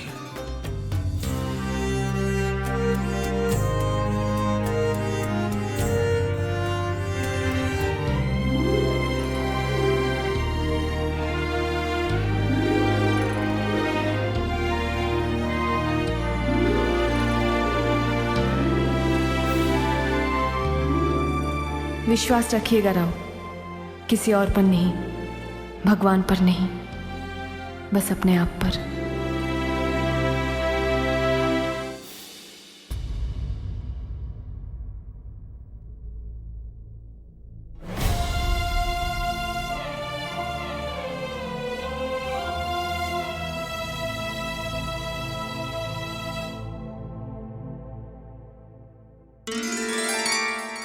क्षमा कर दीजिए मुझे।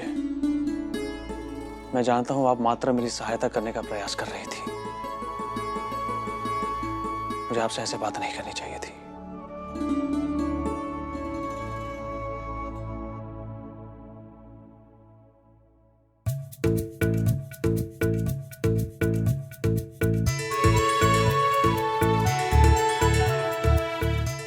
हमें भी आपको तंग नहीं करना चाहिए था राव। काशी भाई, मैं जिस मार्ग पर चल रहा हूं, आगे जाकर वो मार्ग और भी कठिन होगा। ऐसी घड़ियां भी आएंगी जब मैं अपना धैर्य खो दूंगा। संभव है कोई कड़वी बात बोल दूं, पर हमेशा याद रखना काशी भाई, मेरा उद्देश्य आपका मन दुखाना कभी नहीं होगा।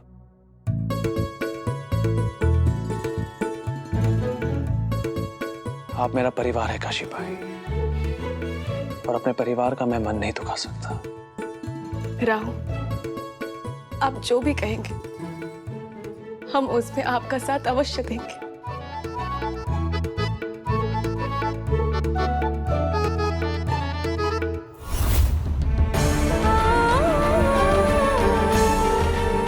तो चलिए मेरे साथ।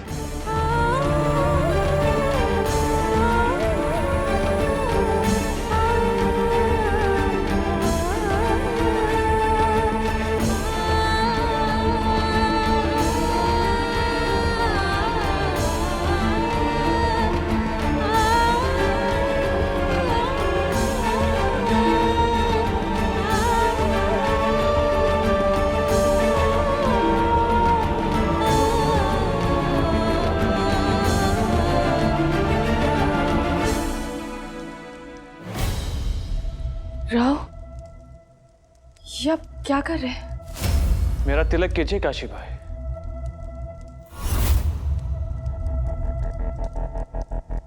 और हम सूतक में मंदिर के अंदर प्रवेश नहीं कर सकते राव।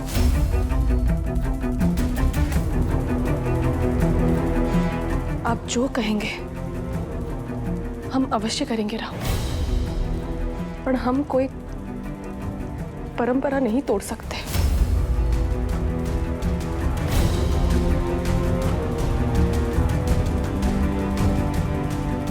बड़ी विचित्र स्थिति है काशी भाई, आप परंपरा तोड़ नहीं सकती और मैं मान नहीं सकता। लेकिन अब जो मैं करने जा रहा हूं, अपेक्षा करता हूं कि आप उसका सम्मान करेंगी।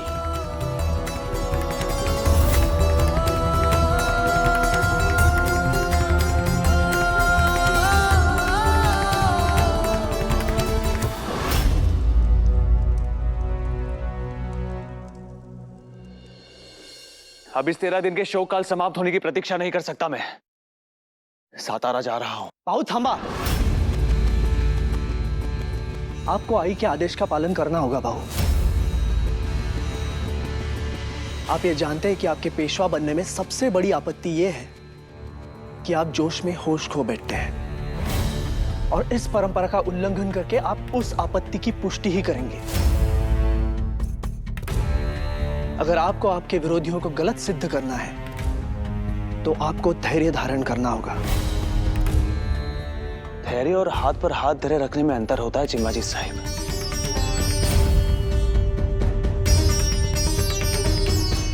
और मैं हाथ पर हाथ धरे बैठ नहीं सकता।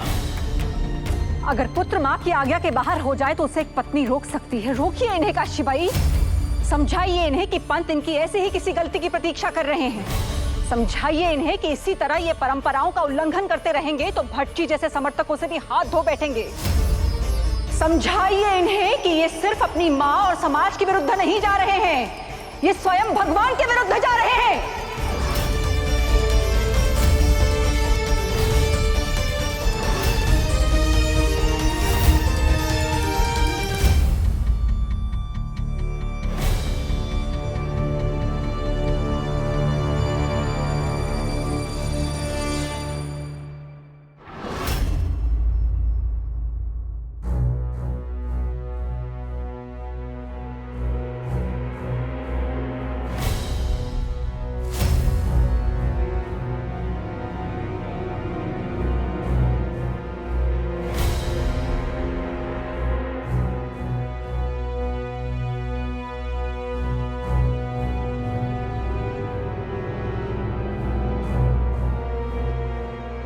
आई साहिब सही कह रही है।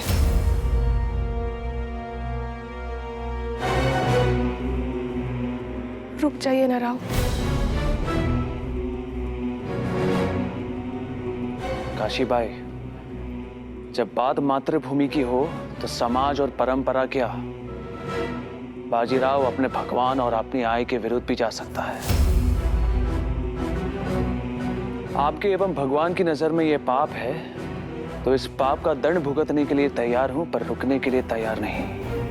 क्या आपको भगवान पे विश्वास नहीं है? विश्वास है, पर आज एक अजनबी ने मुझे यह सिखाया, व्यक्ति को सबसे अधिक विश्वास स्वयं पर होना चाहिए।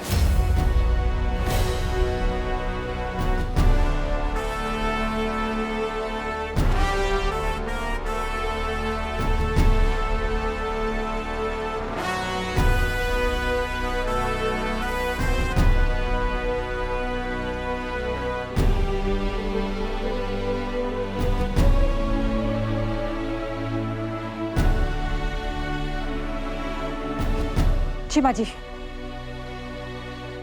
आप राव के साथ जाइए, हम भट्ट जी से बात करते हैं। राव की ये भूल उन्हें बहुत भारी ना पड़ जाए।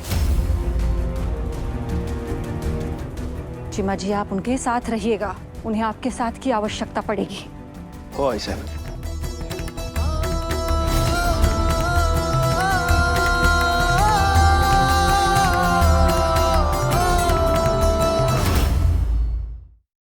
आपके समूह की समस्या को लाने से पहले हम बाजीराव के पास गए थे और उन्होंने ही हमसे कहा था कि जैसे ही आप उन्हें पेशवा बना देंगे हमें हमारा धन वापस मिल जाएगा। बाजीराव कैसे कह सकते कि पेशवा कौन बनेगा? शाहू जी महाराज को बाजीराव बल्लाड़ भट्ट का नमन।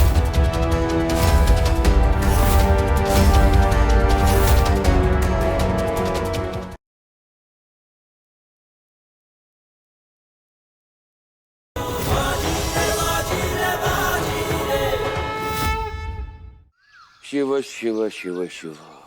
पाप करने जा रहे हैं महाराज तो क्षमा मांगनी ही पड़ेगी। पाप मन तो नहीं करता, परंतु देश के प्रति जो हमारा प्रेम है वो किसी भी परंपरा से अधिक है, बड़ा है। आपको जो भी कहना है स्पष्ट कहें पंत। तो स्पष्ट बात यह है महाराज कि स्वर्गीय बालाजी भट्ट ने देश की सेवा तो की, परंतु उन्होंने ऐसे कई निर्णय लिए जिनकी सूचना आप तक नहीं पहुंची। बिना प्रमाण आरोप बिन धार तलवार की तरह होती है पंत। जितना भी जोर लगाओ पत्ता भी नहीं कटता उससे। क्षमा कीजिए महाराज, परंतु इस बार तलवार में धार भी है।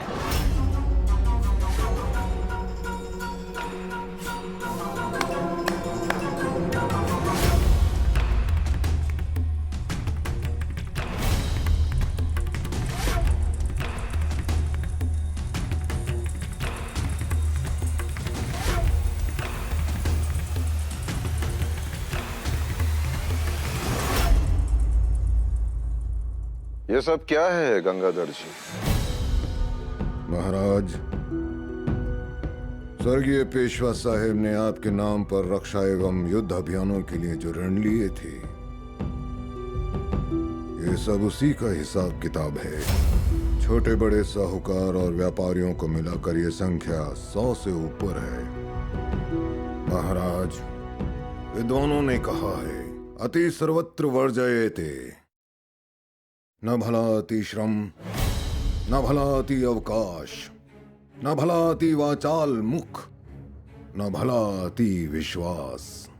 महाराज, आपने बालाजी पर अति विश्वास किया था महाराज, जिसका परिणाम इस देश के आम नागरिकों को कष्ट उठाना पड़ेगा। महाराज, इस समय हमारे राजकोष में इस ऋण का 1/4 हिस्सा चुकाने की भी क्षमता नहीं है। अपनी मृत्यु से पहले स्वर्गीय बालाजी भट्ट ने इन व्यापारियों को वचन दिया था कि मुगलों से लूटे हुए धन से इनके मूल और सूद दोनों को चुका देंगे,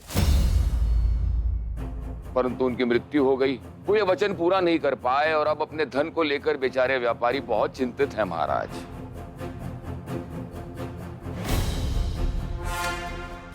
आपके सम्मुख इस समस्या को लाने से पहले हम बाजीराव के पास गए थे और उन्होंने ही हमसे कहा था कि जैसे ही आप उन्हें पेशवा बना देंगे हमें हमारा धन वापस मिल जाएगा। बाजीराव कैसे कह सकते कि पेशवा कौन बनेगा? महाराज, अपने पिता के निधन के बाद से ही बाजीराव पेशवाई को अपना अधिकार समझकर बैठे हैं और नए पेशवा के ऐलान को 13 दिन तक के रोक देने के आपके निर्णय से उनके इस विश्वास को बल मिला है। हाँ महाराज, और अब तो ये 13 दिन की अवधि पूरी भी हो गई है। अब आप निर्णय लेने के लिए स्वतंत्र हैं। अब जो ये नई परिस्थितियां हैं, इन्हें देखते हुए मेरा ये सुझाव है कि आप गंगाधर जी को नया पेशवा घोषित कर दें।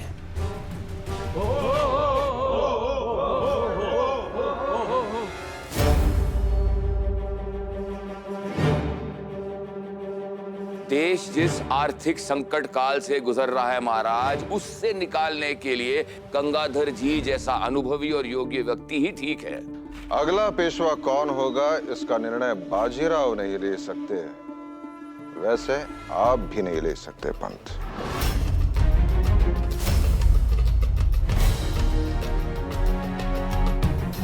शिव शिव शिव शिव महाराज, सेवक तो केवल स्वामी को एक सुझाव दे सकता है। हमने भी विनम्रता पूर्वक आपको एक सुझाव दिया है। निर्णय तो मात्र आप ही ले सकते हैं महाराज। हमें लगता है कि स्वर्गीय बालाजी ने इतना ऋण लिया था तो उसे चुकाने का भी कोई मार्ग सोचा होगा। ऋण चुकाने के विषय में तो तब सोचते जब उन्हें अपने लिए सुख सुविधा एकत्रित करने से फुर्सत मिलती है। मोहन राव, एक मृत व्यक्ति पर कीचड़ उछालना एक सज्जन को शोभा नहीं देता। महाराज, उस वंश के साथ हमारा भी नाम जुड़ा हुआ है। हमारी मौसेरी बहन का विवाह बाजीराव से हुआ है। उस वंश का अपमान मतलब हमारा भी अपमान है।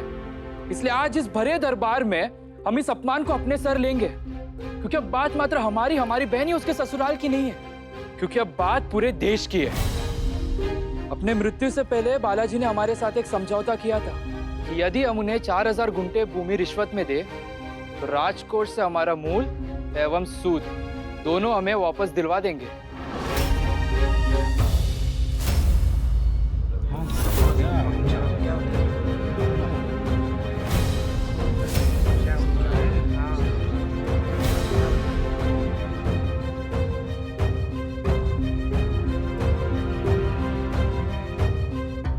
आपके कहने का अर्थ क्या है? आपके पास कोई प्रमाण है इसका?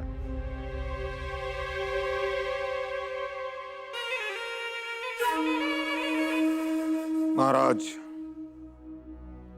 एक भाई अपने बहन के भविष्य को दांव पर लगाकर भरे दरबार में सत्य बोल रहा है। इससे बड़ा प्रमाण क्या हो सकता है?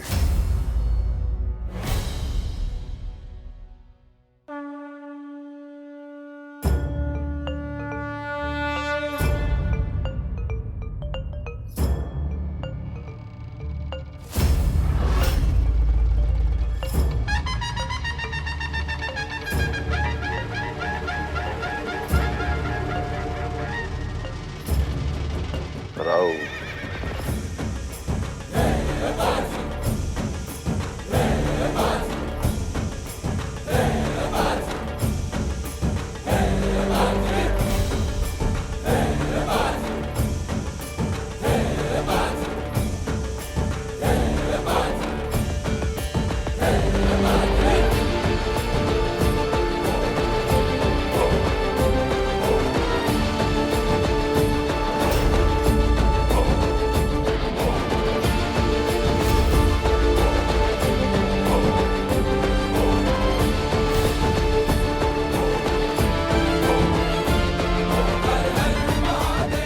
शाहू जी महाराज को बाजीराव बल्लाड़ भट्ट का नमन है।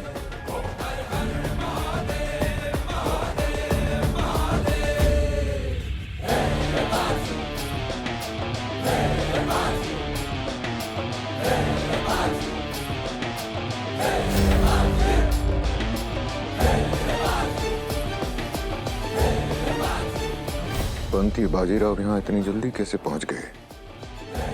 13 दिन की अवधि कल ही खत्म हुई और 14वें दिन ये यहाँ सतारा पहुंच गए।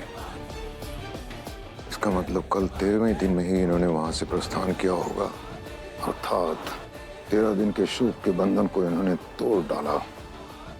संसार की ऐसी कोई परंपरा है जिसे ये व्यक्ति नहीं तोड़ेगा।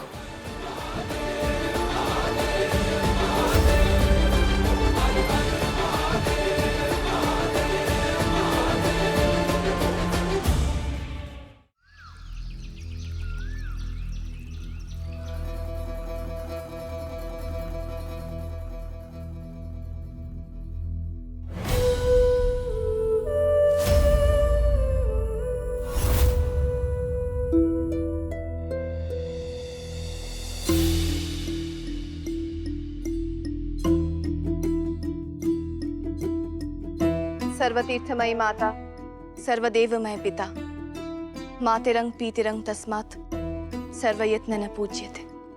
कहते हैं माँ में सारे तीर्थ बसते हैं और पिता में सारे देवता। जो माता पिता को खुश रखते हैं उसको इबादत की जरूरत नहीं होती।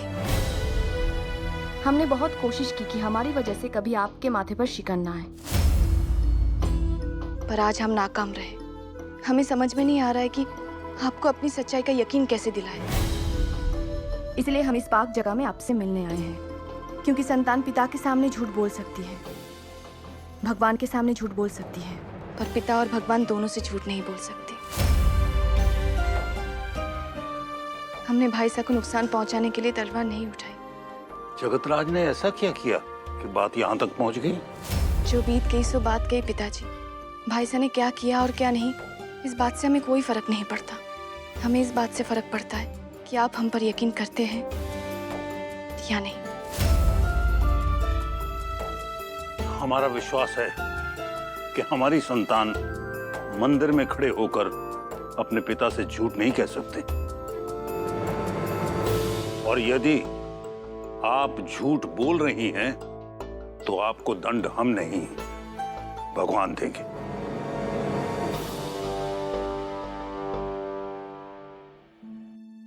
प्रसाद,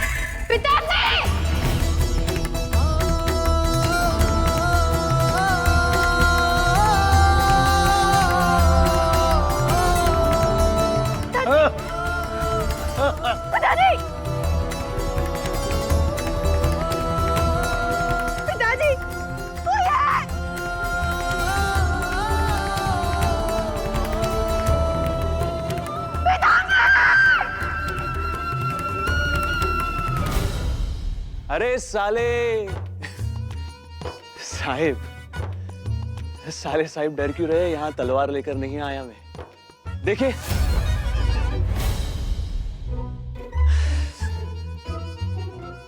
आपके लिए मेरे हाथ ही काफी है।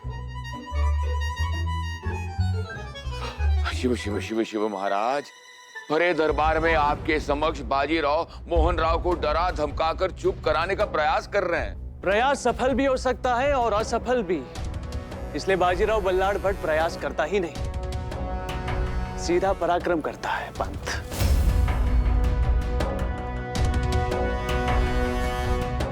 प्रणाम गंगाधर जी।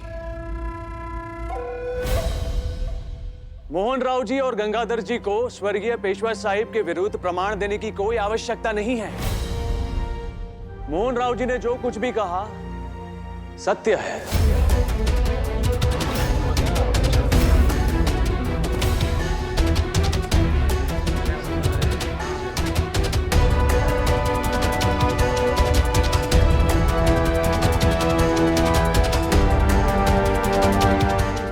मेरे बाबा ने इनसे 4000 गुंठे भूमि मांगी थी और इन्होंने दी थी।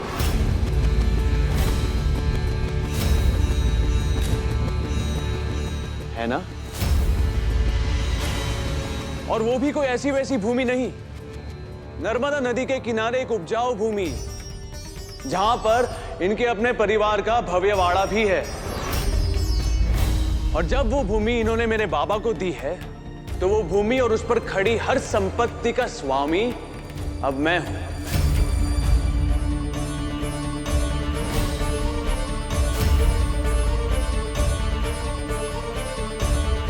है ना?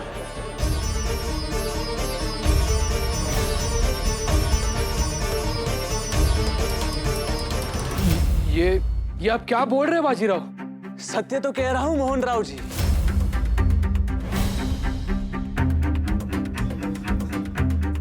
यही सौदा किया था ना बाबा के साथ,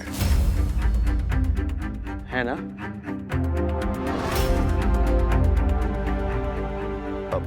मारा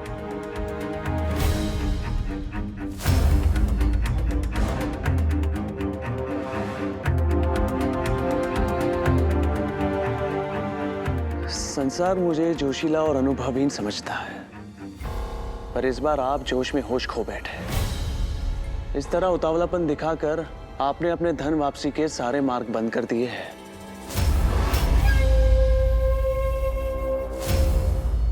कानून के अनुसार रिश्वत लेने वाला जितना दोषी होता है, रिश्वत देने वाला भी उतना ही दोषी होता है शाहू महाराज जी।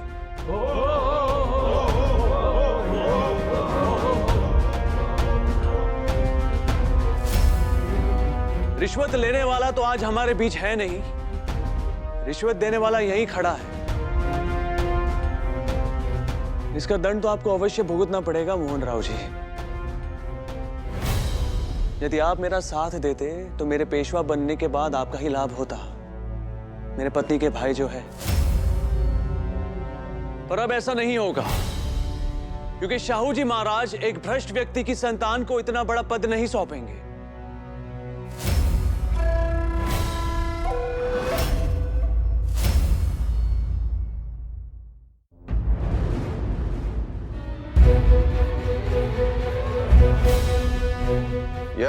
या चिमाजी अप्पा, या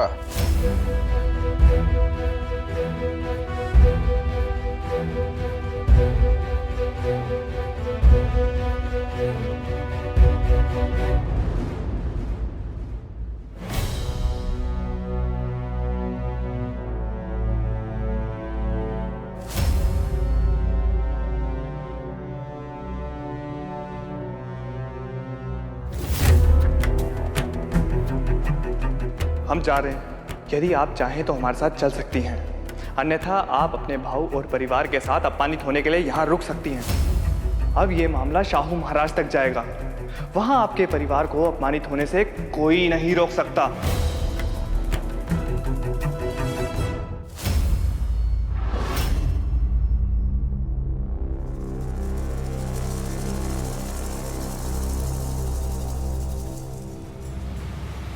हम जानते हैं, हमने उन साहूकारों के साथ मिलकर जो किया, आप उससे क्रोधित हैं। पर हम क्या करते? उन साहूकारों के साथ हम व्यापार करते हैं और उनके साथ हमारे सामाजिक संबंध हैं। अगर हम उनका साथ नहीं देते तो वे सब हमारा सामाजिक बहिष्कार कर देते।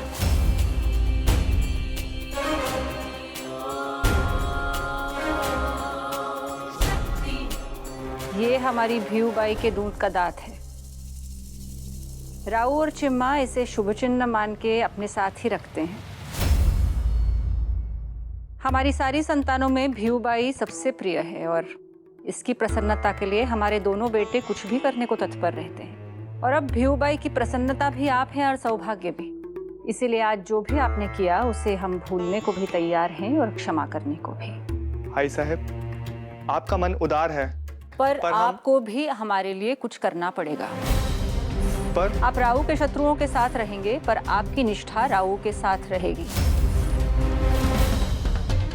पंत, गंगाधर जी और सचिव के बीच जो भी योजनाएं बनेंगी उसकी खबर आप चिम्मा जी को देते रहेंगे। सातारा जाने से पहले एक बात याद रखिएगा कि आप भी इस परिवार का हिस्सा हैं। राऊ के पेशवा बनने में ही आपकी भी भलाई है। नहीं नहीं नहीं, आप हमारी जमीन नहीं हड़प सकते। हमारा और आपके पिता के बीच ऐसा कोई करार नहीं हुआ था।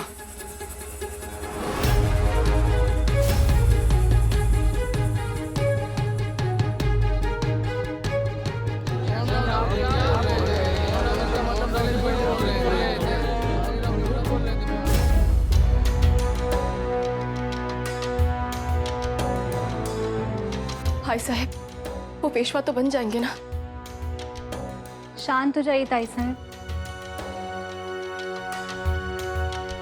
हम शांत कैसे हो जाए रगमा?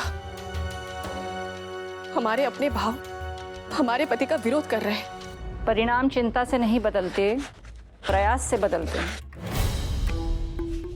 और हम प्रयास कर चुके हैं। हमने जावई बापू से बात की है, उनको समझाने की कोशिश की। उन्होंने कोई स्पष्ट उत्तर नहीं दिया है, पर हमने उन्हें समझाया कि राऊ के पेशवा बनने में ही उनका भी हित है। राऊ आक्रामक योद्धा है, इसीलिए शस्त्र को महत्व देते हैं, पर हम शस्त्र और ढाल दोनों का महत्व जानते हैं। इसीलिए इतने वर्षों में हमने धन, समय और प्रयास से ऐसे रिश्ते जोड़े हैं जो समय आने पर हमारी ढाल बन सकें। आपके लिए तो संबंध में हानि लाभ का गठन है साहिब।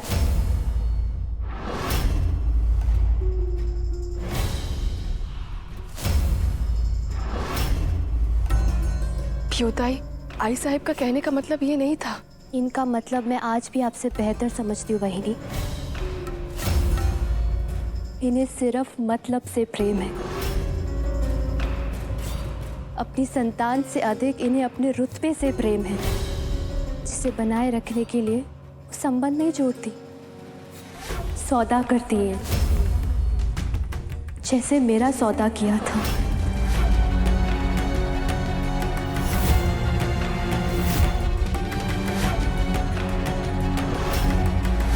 अपने दुखों के लिए मैं हमेशा कभी स्वयं को तो कभी अपने पति को दोष देती रही, पर आज समझ में आया कि दोष तो आपका है आई साहिब। मेरा संबंध नहीं हुआ था, मेरा तो सौदा हुआ था, और सौदे में कभी प्रेम नहीं होता। जिस घर में सब लोग मेरी छोटी छोटी तकलीफ को दूर करने के लिए कुछ भी कर जाते थे, आज वहां ना कोई मेरी पीड़ा जानता है ना पहचानता है।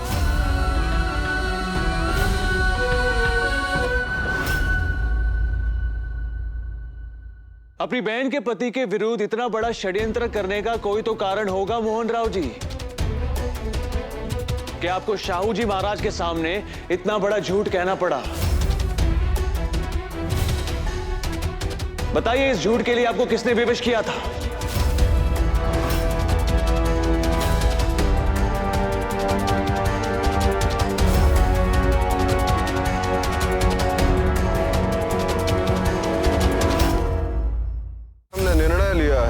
पेशवा पद के लिए कल सुबह जनता के समक्ष बाजीराव और गंगाधर जी के बीच में कसौटी होगी। जो भी इस कसौटी में खरा उतरेगा वही इस साम्राज्य का पेशवा होगा। कल दरबार में शाहू महाराज की कसौटी पर उनके सुपुत्र श्री बाजीराव हमसे हारने वाले हैं।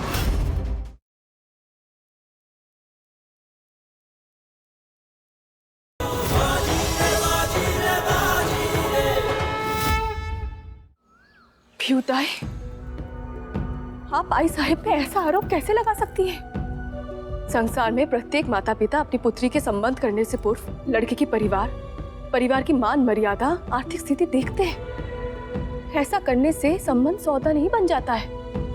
हमारे विवाह भी ऐसे ही हुआ था। शुरुआत में हम भी प्रसन्न नहीं थे, पर आई साहिब ने आपको इस परिवार का भाग बनाने का पूरा प्रयास किया था, वही नहीं? मैंने तो ये तक कह दिया था कि वो आपको अपनी बेटी से अधिक प्रेम करेंगी।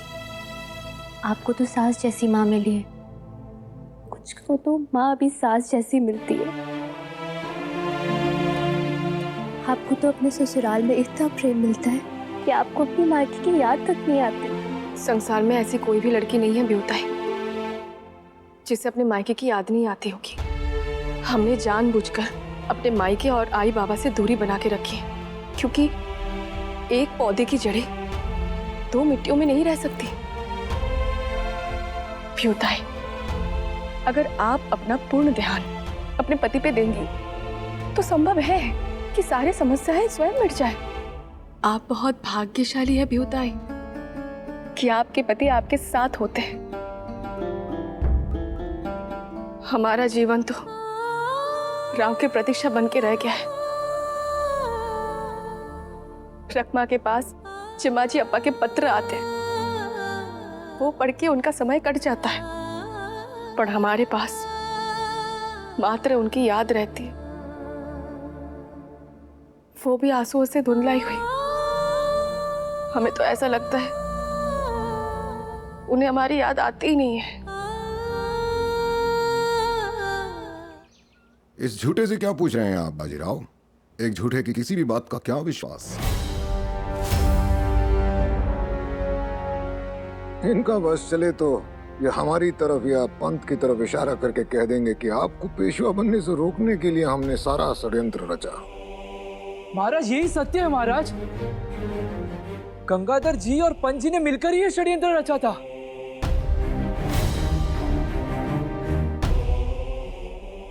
धूर्त हैं आप मोहन राव। आप धूर्त हैं, कलयुग के शकुनी हैं आप। हमें पहले से पता था कि स्वर्गीय पेशवा साहब के सम्मान समारोह में जो बाजीराव ने आपका अपमान किया था उसका बदला लेने के लिए आप झूठ कहेंगे। फिर भी हम चाहते थे कि आप अपना पक्ष स्वयं महाराज के सामने रखें, इसलिए हमने आपको दरबार में आने दिया, क्योंकि हमें पता था कि बाजीराव अपने पिता पर लगाए गए सभी आरोपों को गलत सिद्ध करेंगे, और उन्होंने यही किया। बाजीराव ने इस दरबार में अपने पिता के सम्मान की रक्षा की है। वो एक आदर्श पुत्र हैं।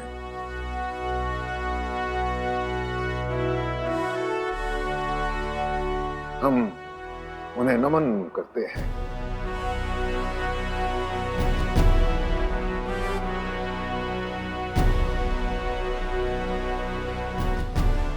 किंतु महाराज, इस सत्य से ये सत्य नहीं बदलता कि स्वर्गीय बालाजी ने अपनी अनुभवहीनता के चलते कुछ निर्णय ऐसे लिए जिनका मूल्य हमारी जनता को आज चुकाना पड़ेगा। उनकी असमय मृत्यु के कारण जनमानस में संतोष और असुरक्षा की भावना घर कर गई है। संभवतः यही वो असुरक्षा की भावना है जिसके कारण स्वयं उनके परिवार के लोग उनके विरुद्ध हो गए हैं।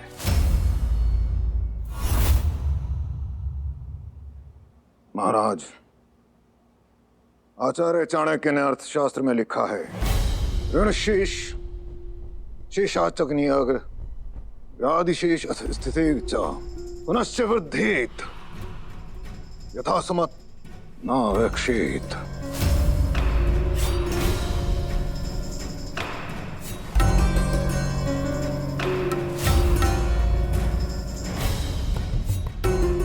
महाराज, ऋण, रोग और अग्नि को यदि बढ़ने दिया जाए तो जीवन नष्ट हो जाता है।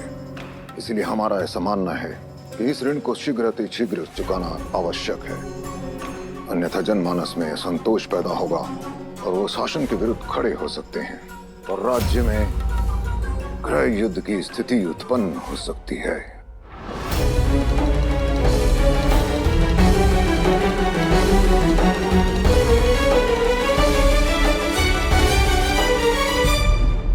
ऐसा कभी नहीं होगा गंगाधर जी।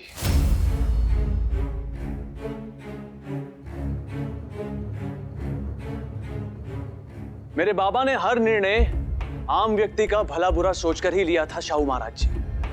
इसलिए उन्होंने कुछ लोगों से बहुत सारा ऋण लेने की जगह बहुत सारे लोगों से थोड़ा थोड़ा ऋण लिया। ठीक ऐसे ही जैसे बाग में मधुमक्खी हर फूल से थोड़ा थोड़ा रस लेती है, फूल भी नहीं मुरझाते और शहद भी बन जाता है। पंत और गंगाधर जी ने समस्या पर जितना ध्यान दिया, यदि उसका 1% भी ध्यान समाधान पर दिया होता तो आज ये स्थिति नहीं होती।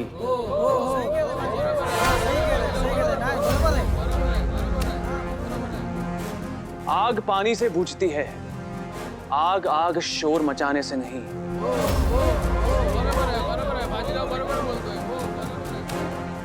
और जहां तक मेरा विचार है, जनता अपने होने वाले पेशवा से शोर मचाने की नहीं, आग बुझाने की अपेक्षा रखती है।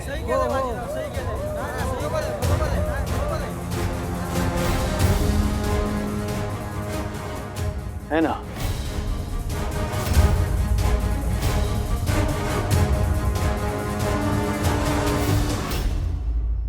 आप हमेशा मेरे भाव में कमियां देखती रहती वाहिनी। आपने कभी नहीं देखा कि उन्होंने आपके लिए क्या क्या किया है। वो सब करते हैं, बस जताते नहीं है। आप उनकी प्रतीक्षा कर पाती है क्योंकि उन्होंने आपसे वादा किया है कि चाहे वो आपसे कितना भी दूर क्यों ना चले जाए, वो लौट कर अवश्य आप ही के पास आएंगे।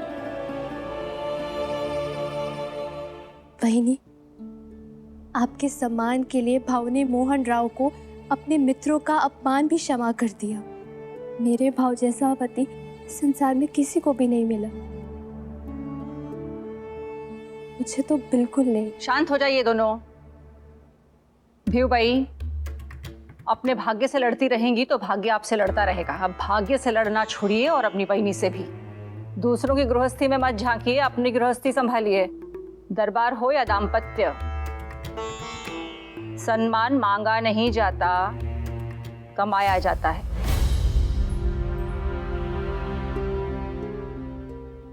आप बिल्कुल सही कह रही हैं आयशा है, पर आप भूल रही हैं कि दूसरों से सम्मान उसे ही मिलता है जिसके पास आत्मसम्मान हो। और आज आपके कारण, आपकी इस राजनीति के कारण मेरे आत्मसम्मान को ठेस पहुंची है।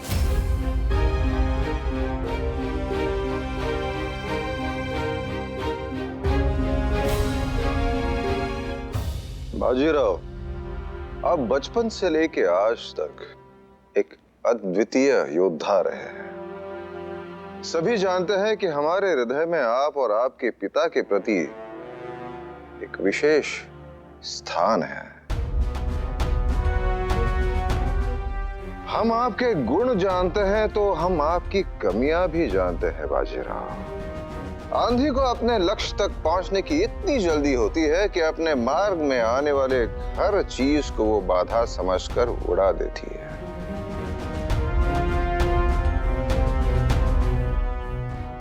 और आप एक आंधी है बाजीराव, और ये आंधी चलती है तो कई नियम, कई परंपराएं उड़ जाती है।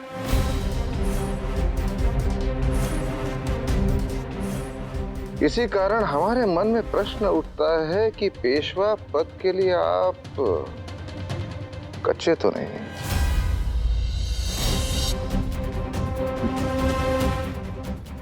गंगाधर जी, निस्संदेह आप आयु, ज्ञान और अनुभव में बाजीराव से वृद्ध हैं।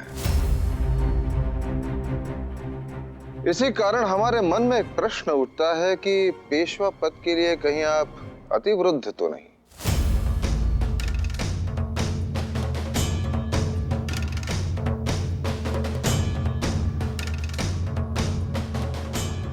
इसलिए हमने निर्णय लिया है कि पेशवा पद के लिए कल सुबह जनता के समक्ष दरबार में बाजीराव और गंगाधर जी के बीच में कसौटी होगी। जो भी इस कसौटी में खरा उतरेगा वही इस साम्राज्य का भावी पेशवा होगा।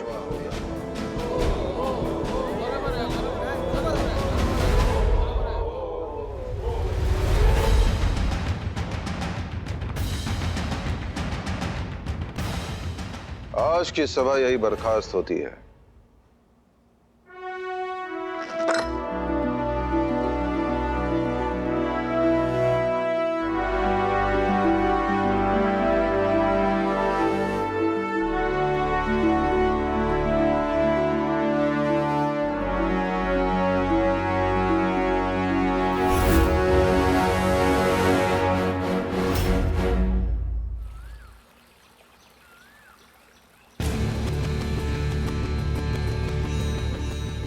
सब कैसे हुआ मस्तानी? हम कुछ नहीं जानते अम्मी। मस्तानी से ही अनजान बनकर पूछने का नाटक क्या कर रही हैं सुरैया बेगम? आखिर ये सब आप दोनों ने मिलकर ही तो किया है। रानी साहब ये सब क्या कह रही? वो हमारे पिता है। पर आज तक आपको उनकी पुत्री होने का सम्मान नहीं मिला और ना ही आपकी अम्मी को एक रानी की जगह मिली। बचपन से लेकर आज तक आप और आपकी अम्मी इस अपमान की अग्नि में जलती रही मस्तानी, और वर्षों से अपने अंदर विष पाल रही थी। और जब पिताजी ने आपको हमारे ऊपर शस्त्र ताने हुए देख लिया तो आपने सारा विष उगल दिया। आपका दिया प्रसाद खाते ही महाराज की स्थिति बिगड़ गई। आपने अपने पिता ही नहीं बुंदेलखंड के महाराज की हत्या करने का प्रयास किया है मस्तानी। इसका दंड आपको और आपकी माँ को अवश्य मिलेगा। ये सब कुछ झूठ है। हमने अपने पिता को जहर नहीं दिया है।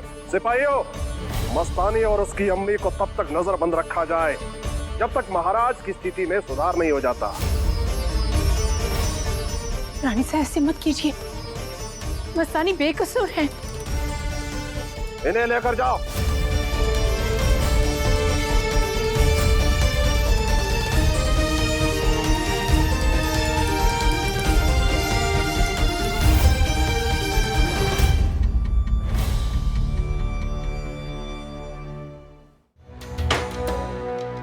इस विवाह में मुझे किन कसौटियों से गुजरना पड़ा है कि मेरे अलावा और कोई नहीं जानता। क्या मतलब भी होता है? और सदा कहते हैं कि अत्याचार करना जितना बुरा है उतना ही बुरा अत्याचार सहना भी। लेकिन बस अब मैं और नहीं सहूंगी। मैंने निर्णय ले लिया कि मैं वापस अपने ससुराल नहीं जाऊंगी, और मुझे पूरा विश्वास है कि भाव मेरे निर्णय का समर्थन करेंगे।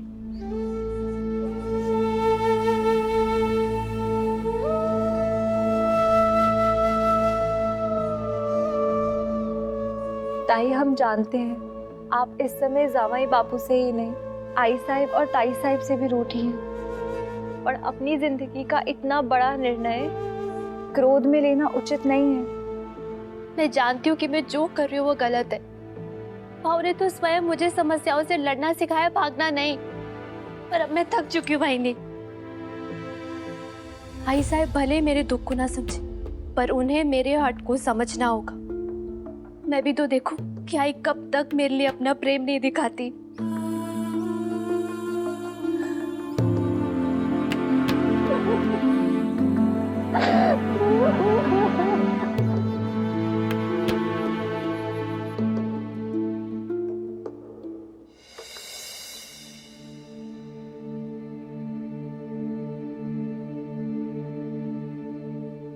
गोटिया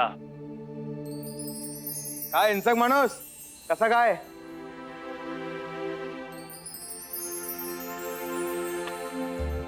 यहाँ क्या कर रहा है? तुझे क्या लगता है इतनी उथल पुथल में राधा काकू शांत बैठेंगी? उन्होंने मुझे भेजा है ताकि मैं यहाँ की पल पल की जानकारी उन्हें भेजता रहूं। तेरा गोटिया काकू का गुप्तचर बनकर आया बाजी। हाय साहिब। तो फिर उन्हें समाचार भिजवा दीजिए कि वे अपना मन पक्का कर लें, क्योंकि कल दरबार में साहू महाराज की कसौटी पर उनके सुपुत्र श्री बाजीराव हमसे हारने वाले हैं। शिव शिव शिव शिव गंगाधर जी, हारने वाले व्यक्तियों का इस तरह से उपहास नहीं करना चाहिए, उनके प्रति दया भाव दिखाना चाहिए। अन्यथा नाले, हमारी बात का मर्म मात्र इतना था कि आपकी आई साहेब कदाचित आपकी हार से विचलित ना हो जाए। गंगाधर जी, हमारे भाऊ 12 साल के थे जब उनका डर निकालने के लिए हमारे आई साहब ने उन्हें मौत के मुंह में ढकेल दिया था। जो आई अपने बच्चे को मौत से लड़ते हुए देखकर विचलित नहीं होती, वो इस छोटे से कसौटी से कैसे विचलित होगी? इसलिए आप अपनी बड़ी बड़ी बातें करना बहुत आसान है, पेशवाई संभालना कोई बच्चों का खेल नहीं। वृद्ध को दूसरे की आयु का नहीं, अपनी जलवायु का ध्यान रखना चाहिए। पंत जी, पेशवाई संभालना आपके लिए खेल होगा, मेरे लिए मेरा कर्तव्य है पंत, जिसे निभाने से मैं पीछे नहीं हटूंगा।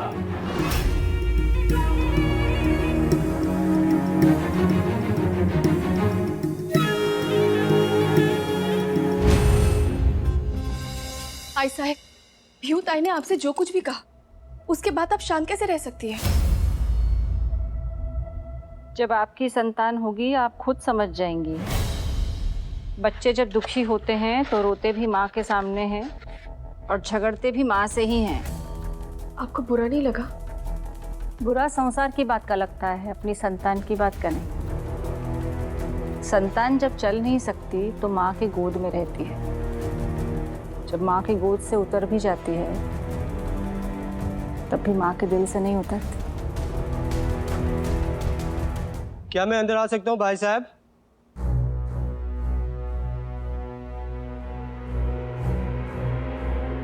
प्रणाम भाई साहब, मैं सतारा से गोटिया जी का संदेश लाया हूँ कि पेशवा पद के लिए गंगाधर जी और बाजीराव जी के बीच एक कसौटी होगी और जो इस कसौटी पे खरा उतरेगा वही पेशवा पद का अधिकारी होगा।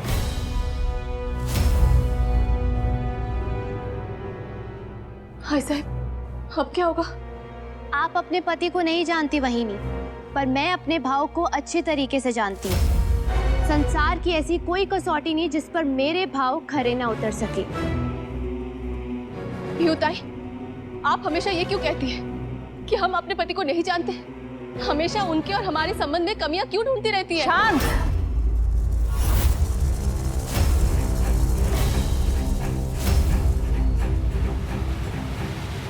राहु के विजय की प्रार्थना करने के बजाय आप दोनों अपने छोटे झगड़ों में उलझी हुई हैं। आप लोग गंगाधर जी को नहीं जानते।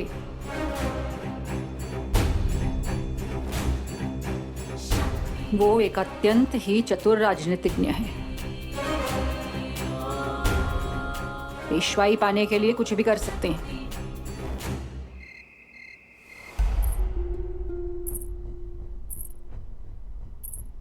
तलवार को तो काटने के लिए पास आना होता है, लेकिन रूप तो दूर से ही हृदय को काट डालता है।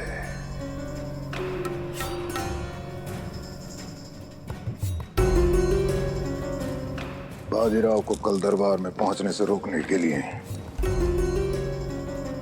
मात्र तुम्हारा रूप काम नहीं आएगा।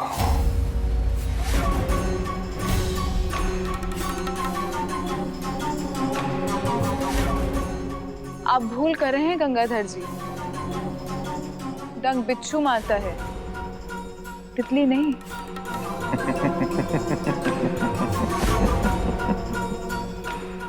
बाजीराव संसार का वो योद्धा है जो हवा की सरसराहट से तीर पहचान लेता है। उस तक तीर पहुंचाना है तो तीर को फूल में लपेट कर ही मारना होगा। बाजीराव संसार का सबसे बड़ा वीर है, किंतु है तो पुरुष ही। तुम्हारा रूप चाहे एक पल के लिए ही उसका ध्यान भटकाएगा अवश्य, और बस उसी पल तुम वार करोगी। कल जब बाजीराव दरबार पहुंचे तो उसके चेहरे पर वीरता नहीं विलासता दिखनी चाहिए, ताकि शाहू महाराज एक नजर में ही भाप जाएं कि बाजीराव ने रात भर कसौटी पर नहीं, तुम पर ध्यान दिया है।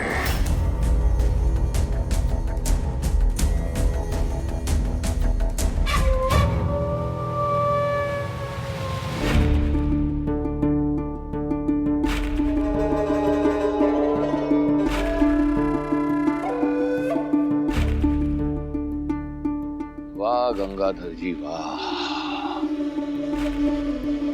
चतुर की चतुराई ने तो अपनी चाल चल दी, परंतु आपको विश्वास है कि ये मंदाकिनी आपका काम कर पाएगी? हमें ये नहीं भूलना चाहिए कि बाजीराव में केवल वीरता नहीं, उसमें बुद्धि भी है और विवेक भी।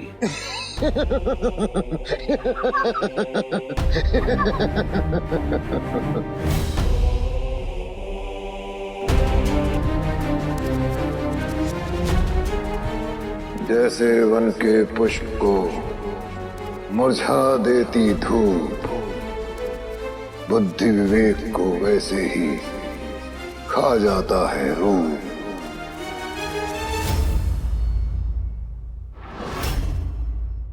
वीर होकर भी रूप के निमंत्रण को ठुकरा रहे हैं आप। वीरता के साथ मर्यादा और रूप के साथ लज्जा ना हो तो दोनों अर्थहीन होते हैं देवी। मेरे संस्कार एक नारी का अपमान करने से मुझे रोक रहे हैं।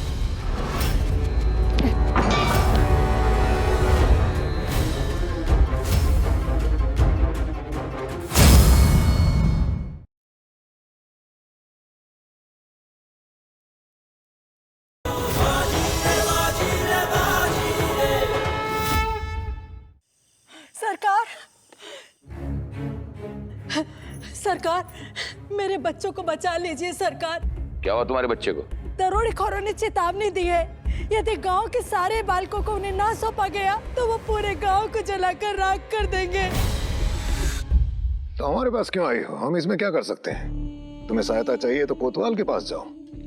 हमारे पास कल सुबह आना जब हम पेशवा बन चुके होंगे। लेकिन मेरे बच्चे क्या रोना धोना लगा रखा है? चलो जाओ यहाँ से, हम बहुत महत्वपूर्ण राजनीतिक वार्ता में हैं।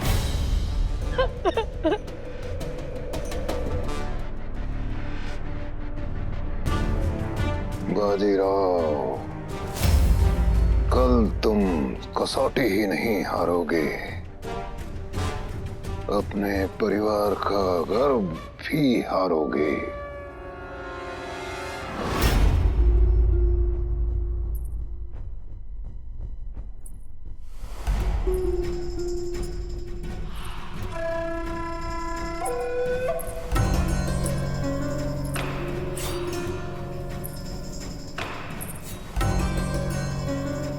वहीं पर रख दीजिए और जाइए।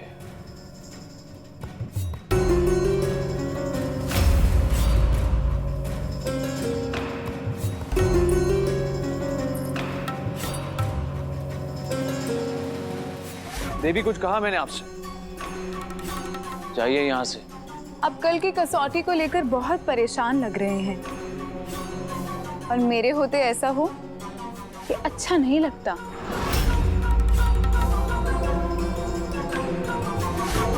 वीर होकर भी रूप के निमंत्रण को ठुकरा रहे हैं आप।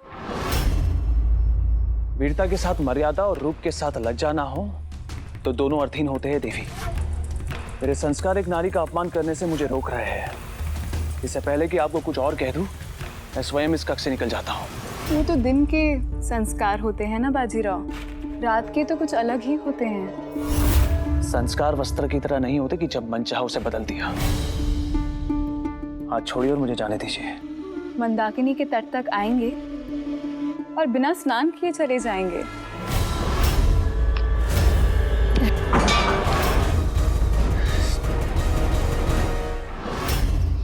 सुनो सुनो सुनो, आज मराठी साम्राज्य के इतिहास में नया अध्याय जुड़ने वाला है। आज शाहू जी की कसौटी के जरिए नया पेशवा चुना जाएगा। क्या होगी शाहू जी की कसौटी और कौन उस पे खरा उतरकर बनेगा नया पेशवा?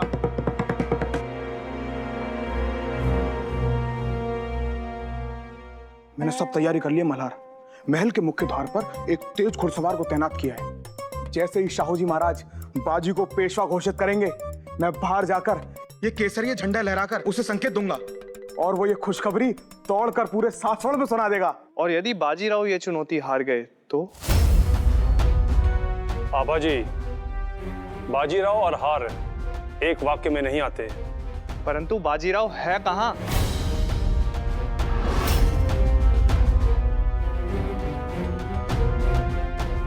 न तो बाजीराव कहीं नजर आ रहा है और ना ही चिमाजी। कम से कम आज तो उन्हें नियम का पालन कर समय पर आना चाहिए था। उनके कारण हमने अपने व्यापारी मित्रों से शत्रुता मोल ली है। यदि वो अपनी लापरवाही के कारण हार गए तो मात्र वो ही नहीं, हम सब बर्बाद हो जाएंगे। हमने सब जगह ढूंढ लिया है, पर ना ही कहीं बाजीराव का पता चला और ना ही चिमाजी का। हमारे गांवों की उम्र इतनी लंबी कैसे हो सकती है? वो सौतेले ही सही, लेकिन जगत राज तुम्हारे भाई हैं। तुमसे इतनी नफरत कैसे कर सकते हैं? अपना बदला लेने के लिए उन्होंने अपने ही पिता को नुकसान पहुंचाया। सिर्फ यही एक वजह तो नहीं हो सकती अम्मी, क्योंकि अगर भाईसा को हमसे बदला निकालना होता तो वो हमें जहर देते, पर उन्होंने पिताजी को जहर दिया है। इसका मतलब इसके पीछे कोई बहुत बड़ी चाल है। कैसी चाल?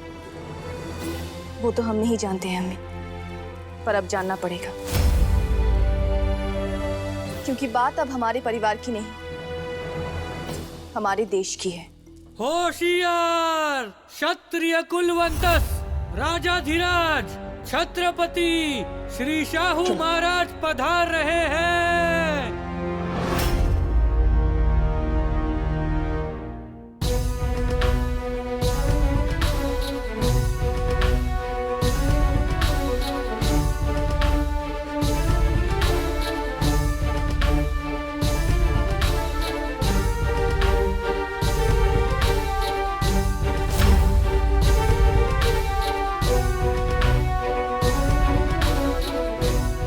ये हिंसक मानुस अब तक आया क्यों नहीं?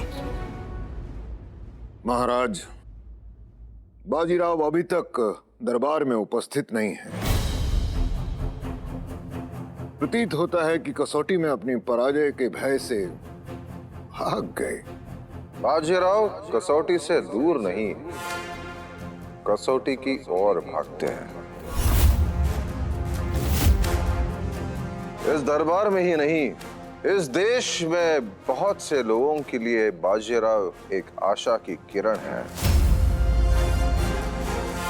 इसलिए सूर्य की ये किरणें जब तक इस ढाल पर पड़ रही है,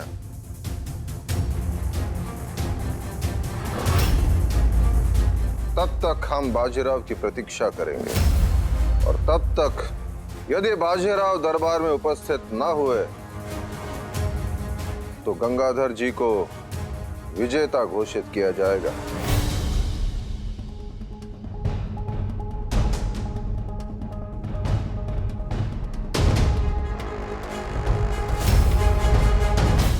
अब महाराज की स्थिति कैसी है वैद्य जी? रानी साहब, अब सब कुछ समय के हाथ में है।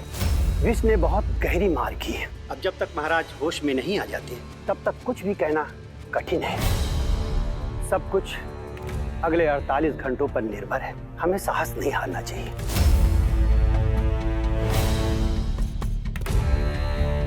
रानी साहब, ये औषधि महाराज को हर 2 घंटे में देती रहिएगा। जी। अच्छा, आज्ञा दीजिए।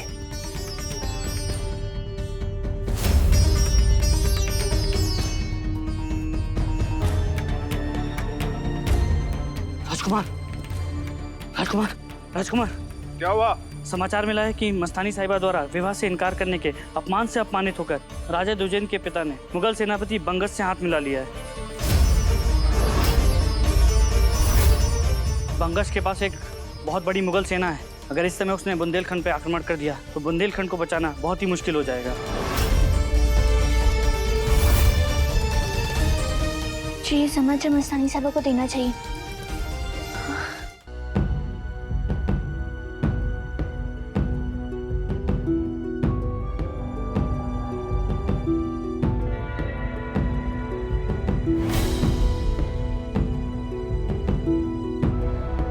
मंदाकिनी के तट तक आएंगे और बिना स्नान किए चले जाएंगे।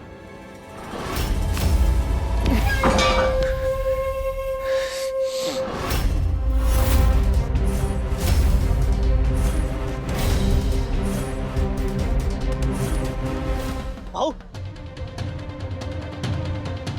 क्या हुआ भाऊ? कुछ नहीं चिम्मा। आप ठीक तो है? राव, मेरी सहायता कीजिए, मेरी सहायता कीजिए। काकू ये क्या कर रही है आप? दरोडेखोरों ने मेरे गांव में आके चेतावनी दी है, यदि हमने कल सुबह तक गांव के सारे बालकों को उन्हें ना सौंपा तो वो सबको मार डालेंगे, पूरे गांव को जलाकर राख कर देंगे।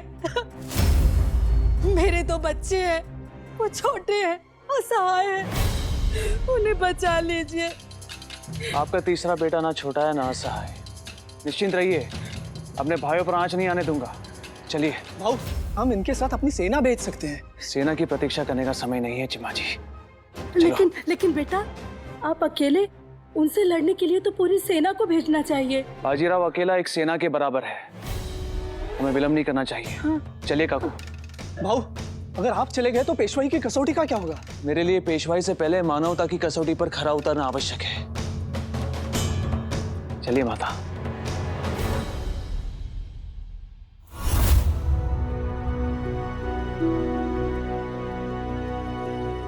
पिता के कंधे पर बैठकर युद्ध भूमि में जाना अलग बात है, किंतु स्वयं के दम पर कसौटी का सामना करना अलग बात है। लगता है बाजीराव को पिता की उंगली पकड़कर चलने की आदत हो गई थी, इसीलिए स्वयं को अकेला पाकर हार के भय से भाग खड़े हुए। काका, झुंड में बकरियां चलती हैं, शेर तो अकेला ही आता है। दरबार में बिना अनुमति के बोलने की अनुमति नहीं है।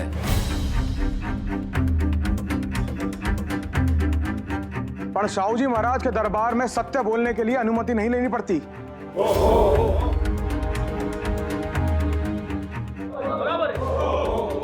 और सत्य यह है, यदि बाजी यहां पर मौजूद नहीं है तो वो किसी ऐसी जगह पर है जहां पर उसका होना ज्यादा आवश्यक है।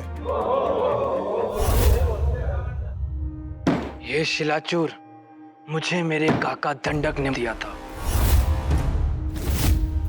ये तब भी रक्त का प्यासा था और आज भी रक्त का प्यासा है।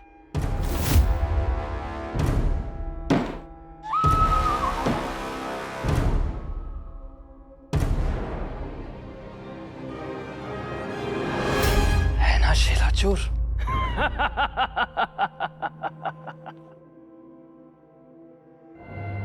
मुझसे विद्रोह करने का विचार मन में लाने से पहले एक बार सोच लेना कि तुम कद में भी छोटे हो और ताकत की आजमाइश तो बाद में पता चलेगी। कद में तो मैं तुझसे बड़ा हूं।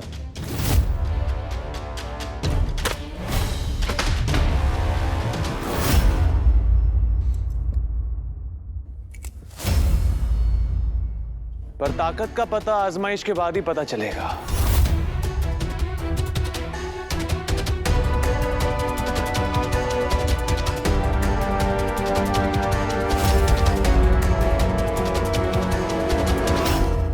तू कौन है?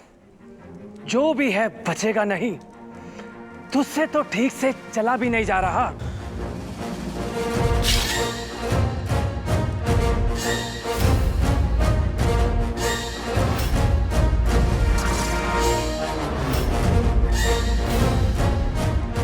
कोई भी नशा इतना बड़ा नहीं हो सकता कि वो मेरी नजर को मेरी मंजिल से, मेरे हाथ को मेरी तलवार से और मेरे दिल को मेरी मातृभूमि की रक्षा से हटा सके।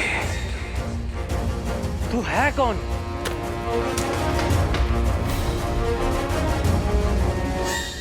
तू इन्हें नहीं पहचानता,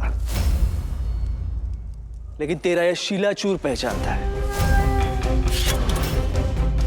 है ना शीलाचूर? तू तो पहचान गया होगा कि ये वही है जिन्होंने दंडक को दंड दिया था।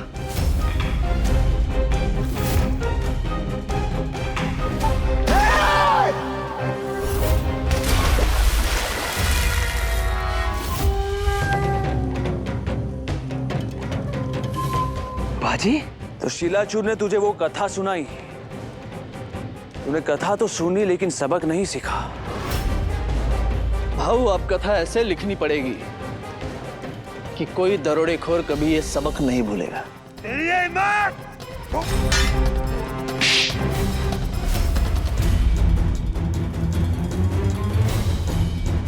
और तुझे दिखाई नहीं देता मैं चिम्मा जी साहिब से बात कर रहा हूँ।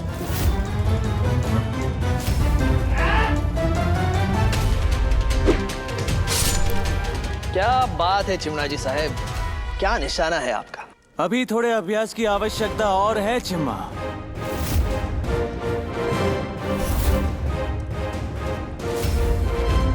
तैयार हो जाइए भाऊ, युद्ध अभी शुरू ही होने वाला है। क्या पंडित जी इतने शास्त्र पढ़े पर ये नहीं सीखा? युद्ध तो सिर्फ वीर से किया जाता है, दुष्ट को केवल दंड दिया जाता है। खत्म कर दो इन्हें।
मुझे क्षमा कर दो बाजी। जब दंडक से लड़ा था तो पापियों को मारना नहीं आता था, अब छोड़ना नहीं आता।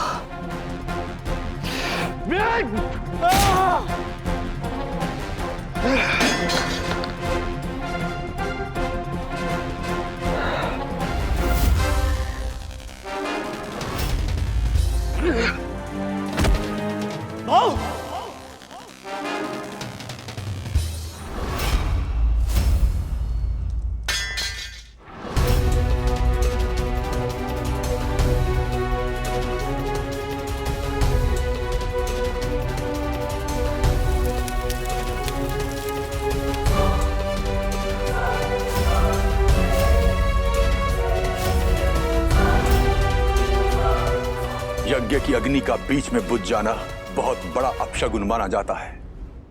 मैंने आपसे पहले ही कहा था कि सूतक के समय बाजीराव को घर से बाहर मत जाने दीजिएगा। 13वीं से पहले यदि कोई घर से बाहर जाता है तो ऐसे ही अपशगुन होते हैं।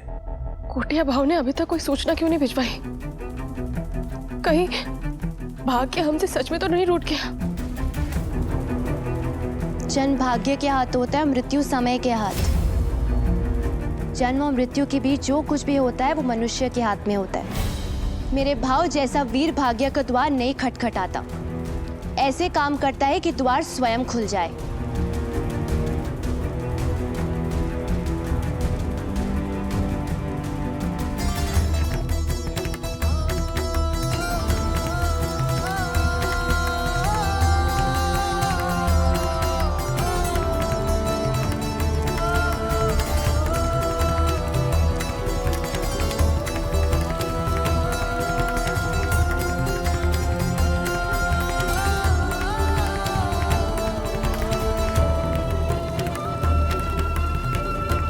भट्ट जी, भीऊबाई सही कह रही है।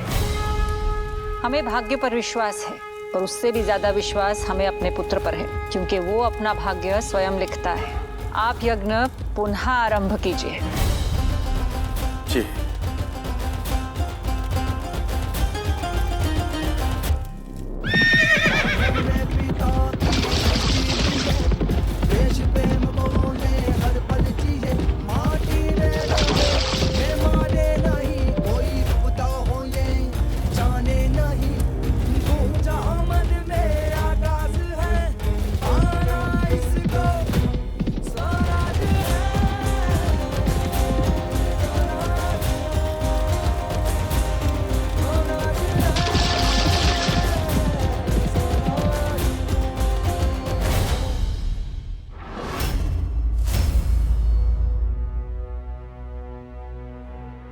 आप सभी की तरह हमें बाजीराव से ये अपेक्षा नहीं थी। उन्होंने हम सबको निराश कर दिया। पर हमें प्रसन्नता है कि इस कसौटी को गंगाधर जी जैसे अनुभवी और नीति कुशल व्यक्ति ने जीता है। इसलिए हम घोषणा करते हैं कि गंगाधर जी आज से हमारे नए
शिव शिव शिव महाराज।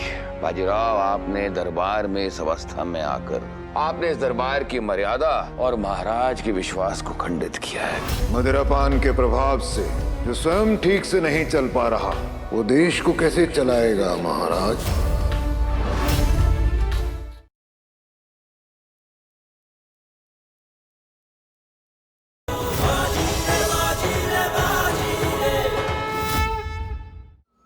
महाराज, आपके आदेश अनुसार आपके दिए गए समय पर ना पहुंच पाना ये मेरी भूल है। यदि इसके कारण आप मुझे इस कसौटी के लिए अयोग्य करार दे तो स्वीकार है मुझे।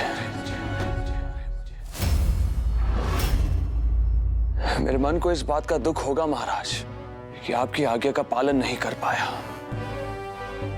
परंतु एक सैनिक के कर्तव्य का पालन करने का गर्व है मुझे। किंतु बाजीराव, आपकी चाल कुछ और कह रही है। नशे से भरी आंखें बता रही हैं कि आपने कल रात कौन से कर्तव्य का पालन किया है।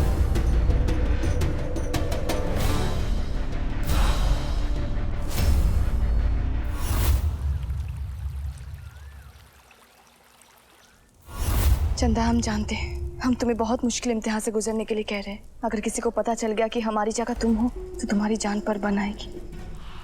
पर हम क्या करें? हमारा रिश्ता बहनों जैसा है, पर यहाँ बात देश की है। और चंदा, देश हर एक रिश्ते से बड़ा होता है। तुम हमारी मदद करोगी ना चंदा?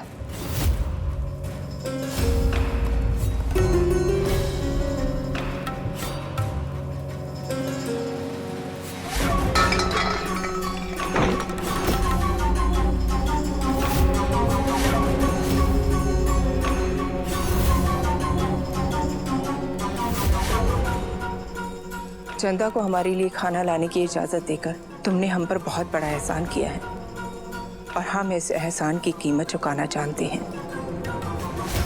जब तक तुम खामोश रहोगे ऐसे ही कीमत मिलती रहेगी।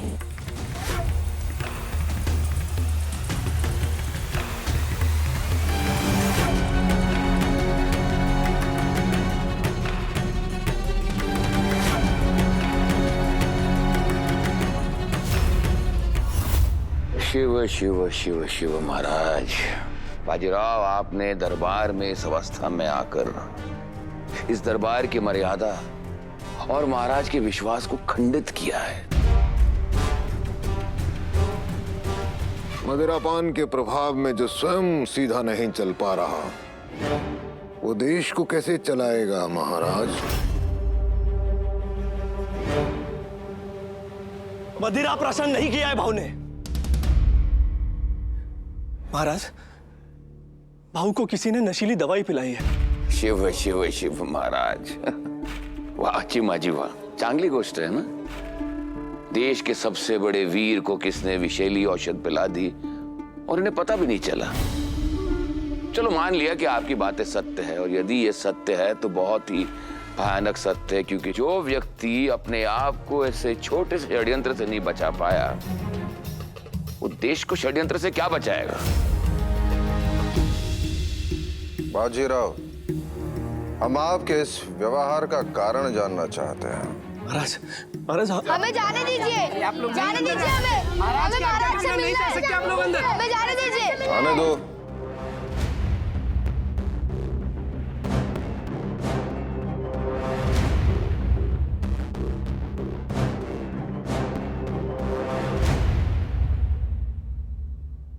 महाराज, हमें नहीं पता पेशवा क्या होता है, उसे क्या करना होता है, पर हम इतना जरूर जानते हैं कि अगर बाजीराव पेशवा बनना चाहते हैं तो उनसे अच्छा पेशवा और कोई नहीं बन सकता।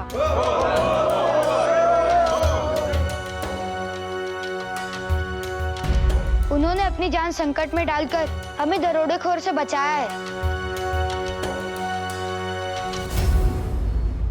महाराज, गंगाधर जी को मात्र कसौटी की चिंता थी, लेकिन बाजीराव को हमारी चिंता थी। भाऊ, अगर आप चले गए तो पेशवाई की कसौटी का क्या होगा? मेरे लिए पेशवाई से पहले मानवता की कसौटी पर खरा उतरना आवश्यक है। बाजीराव हमारे नायक है, नेता है और पेशवा है।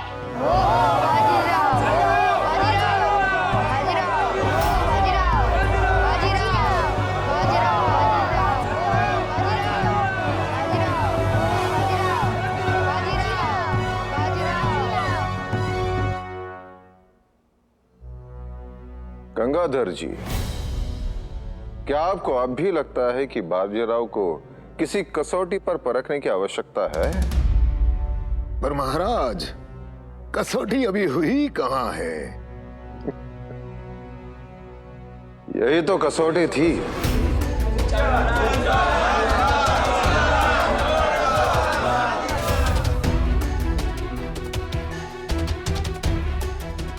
आपके गांव के किसी भी बच्चे को खरोच तक नहीं आएगी, यह वादा है हमारा आपसे।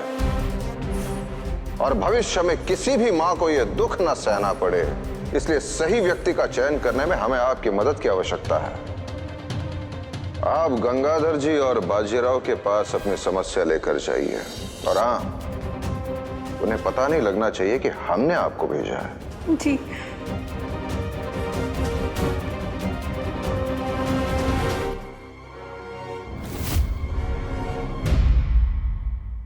अनुभव समय से आ जाता है और राजनीति सीखने से आ जाती है, और किसी के लिए भी अपना पद, अपना जीवन दांव पर लगा देने की भावना सिखाई नहीं जाती।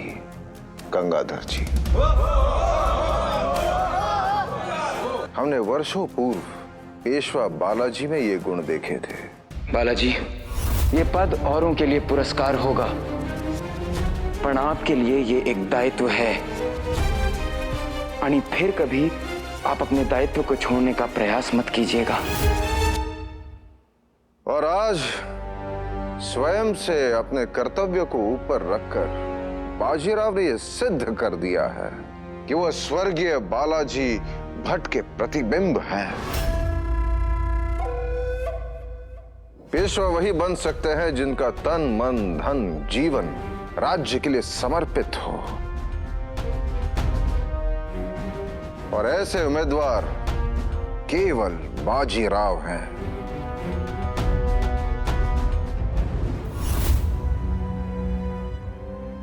इसलिए हम बाजीराव बल्लाळ भट्ट को हमारा नया पेशवा घोषित करते हैं।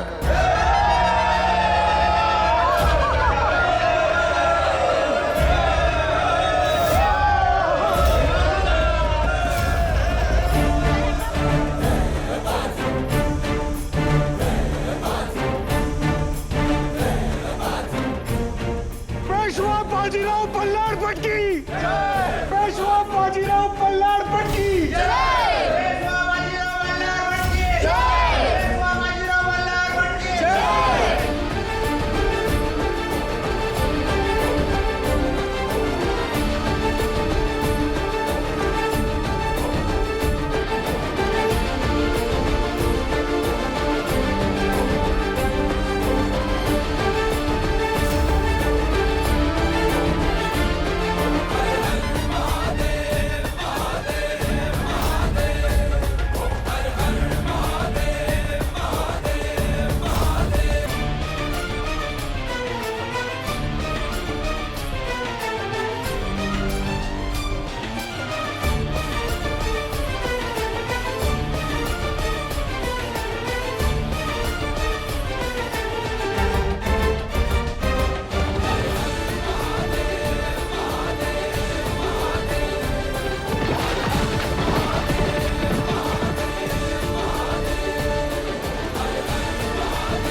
बच्चे की असली पाठशाला उसकी आई होती है। याद रखिए, संतान पतंग है तो आई डोर।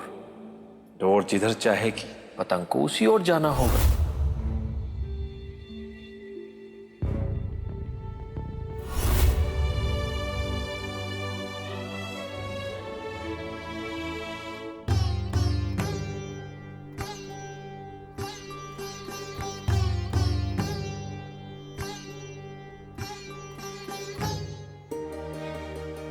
भट्ट जी, आपका बहुत बहुत धन्यवाद। आपका सहयोग और समर्थन नहीं होता तो राव पेशवा नहीं बन सकते थे। पता नहीं क्यों हमें ऐसा लगता है कि पेशवा बाजीराव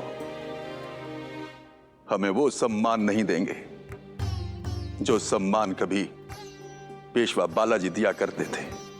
पेशवा बालाजी सबको साथ लेकर चलते थे और पेशवा बाजीराव सबसे आगे चलते हैं। भट्ट जी, सारथी रथ के आगे नहीं बैठेगा तो रथ आगे कैसे बढ़ेगा? पेशवा बाजीराव और आपकी सोच अलग है, पर आपका संकल्प तो एक ही है। जी, आप चिंता मत कीजिए। रही बात नए पेशवा साहेब के अपने पिता की 13वीं से पहले घर से बाहर जाने की भूल की, तो उसके प्रायश्चित के लिए जो भी अनुष्ठान करना है उसकी सारी तैयारी हम कर चुके हैं।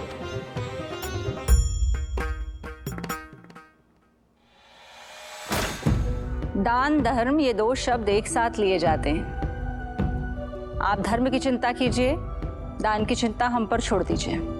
धर्म तो हम संभाल लेंगे भाई साहब, पर पेशवा साहेब का कर्म आपको ही संभालना होगा, क्योंकि पंत जैसा शत्रु उस पुराने रोग की तरह होता है जो थोड़ी देर के लिए दब तो जाता है, किंतु समय आने पर उभरता अवश्य है।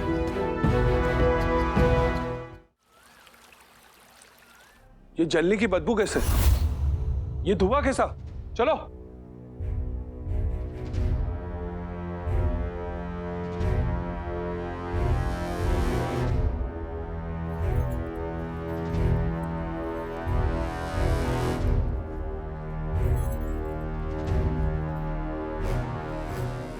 पिताजी, पिताजी आंखें खोलिए। पिताजी आंखें खोलिए।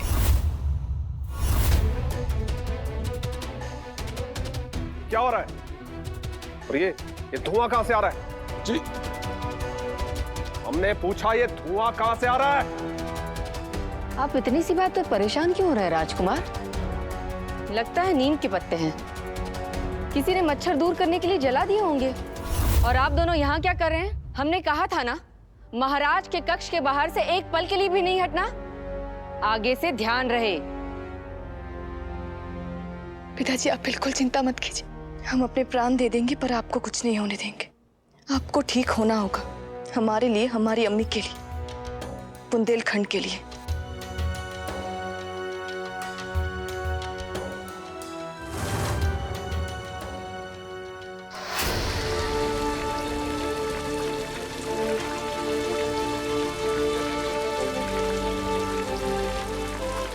अब इससे घोर कलयुग क्या होगा पंत, जब बूढ़े बरगदों को पौधों की छाया तले रहना पड़े। 19 वर्ष का ये लड़का हम पर हुक्म चलाएगा। आप सुन भी रहे हैं हम क्या कह रहे हैं? कुछ करेंगे या संसार त्याग कर भगत बन गए हैं? सिर्फ आंखें मूंदने से भगोला भगत नहीं बन जाता, वो तो सिर्फ मछली के असावधान होने की प्रतीक्षा करता है। हम भी वही कर रहे हैं। जैसे ये मछली असावधान हुई, हमारे जाल में फंस जाएगी। स्मरण रहे पंत, जाल में मछलियां फंसती हैं, मगरमच्छ नहीं। चतुर की चतुराई का जाल ये मगर तो काटने से रहा, बल्कि उसके बस में भी नहीं। आप देखते रहिए चतुर की चतुराई इस वीर की वीरता को कैसे काटती है।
आज से बाजीराव बल्लाळ भट्ट हमारे नए पेशवा है।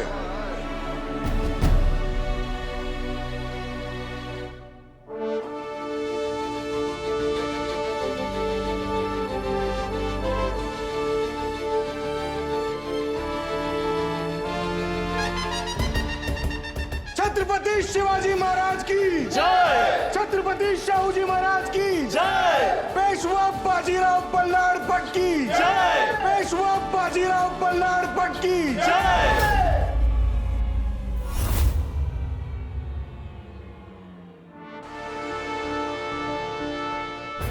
मैं आदरणीय शाहूजी महाराज का धन्यवाद करना चाहूंगा कि उन्होंने मुझे पेशवा पद के योग्य माना।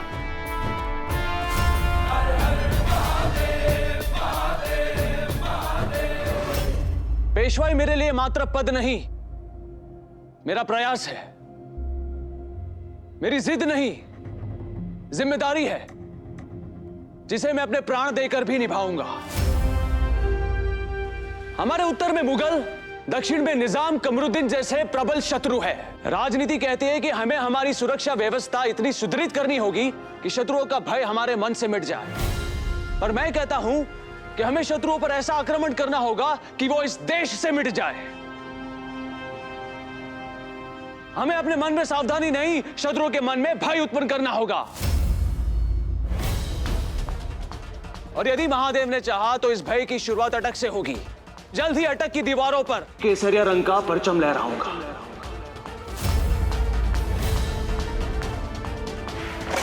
हर हर महादेव। हर हर महादेव।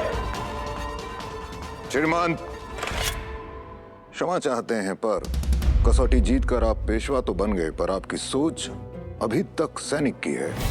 पेशवाई मात्र युद्ध लड़ने जीतने का गणित नहीं होता। पेशवाई एक राज्य का प्रशासन चलाने की कला होती है। पेशवा के हाथ में सदा तलवार नहीं रहती, तराजू भी रहता है। देश युद्धों से आगे नहीं बढ़ता, देश शांति से आगे बढ़ता है। आपने युद्ध करना सीख लिया, अब आप शांति स्थापित करना भी सीखिए।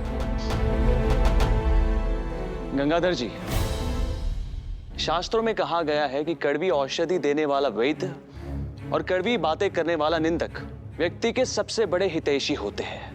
आप मेरे भले के लिए ऐसी कड़वी बातें करते रहिए और मैं आपकी आलोचना को औषधि समझकर ग्रहण करता जाऊंगा।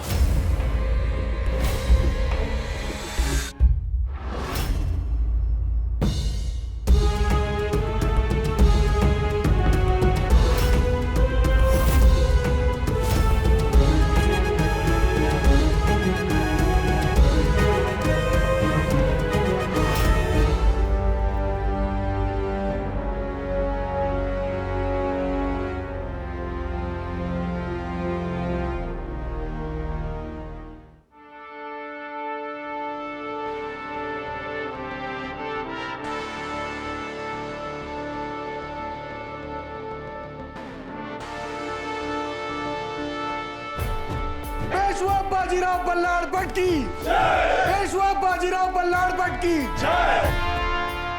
महाराज, केवल गंगाधर ही नहीं, यहाँ कई लोग हैं जो इस 19 वर्षीय नवयुवक पर आपके विश्वास को गलत साबित करने की प्रतीक्षा में हैं। उनकी प्रतीक्षा कभी समाप्त नहीं होगी ज्योतिया जी।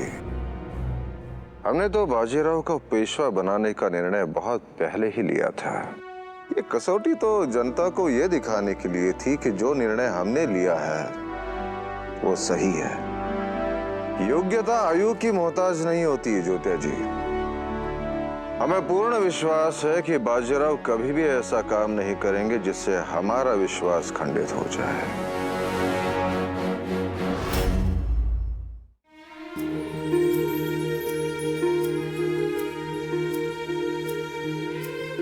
आपका स्वागत है पेशवा साहिब। धन्यवाद पेशवेट भाई। भाई साहब कहाँ है?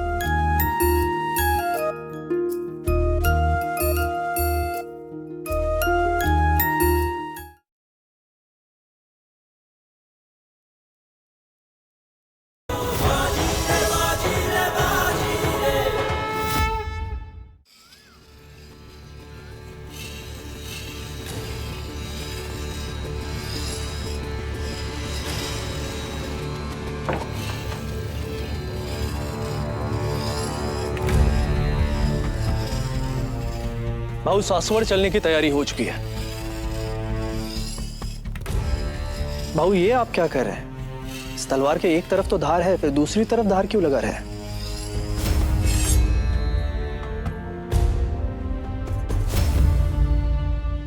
चिमा, हाथ देना तेरा।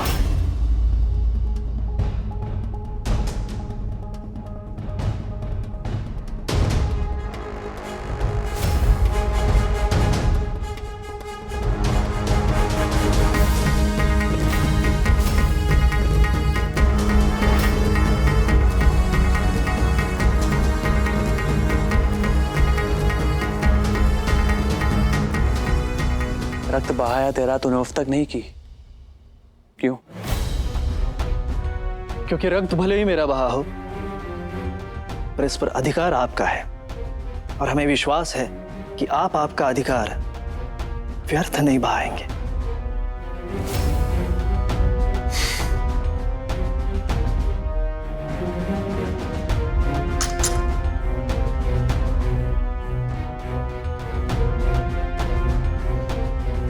श्रीमान चिम्माजी साहिब, छत्रपति शिवाजी महाराज के अखंड स्वराज का स्वप्न मेरा नहीं, हमारे परिवार का है। इसलिए मेरा पेशवा बनना मेरी नहीं, हमारे परिवार की इस रक्त धारा की विजय है। हम दोनों की रगों में एक ही खून है, दो शरीर एक प्राण है हम चिम्माजी साहिब। इस पूरे संसार में सबसे अधिक विश्वास तुझ पे है मुझे। शाहू जी महाराज ने सत्य कहा था, पेशवाई के लिए शस्त्र भी चाहिए और शास्त्र भी। इसलिए आज से मैं शस्त्र संभालूंगा और तू शास्त्र संभालेगा। बाहर के शत्रु को मैं रोकूंगा,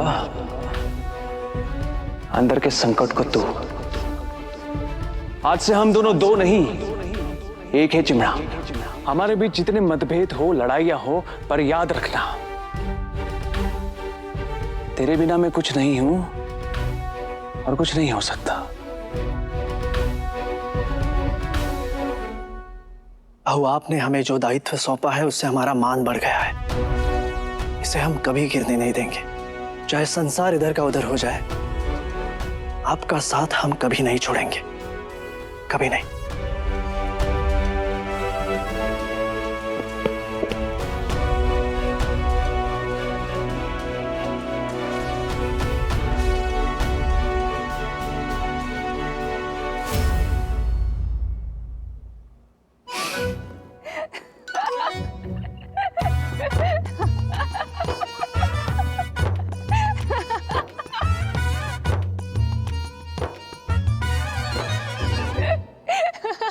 तुम लोग हंस क्यों रहे हो?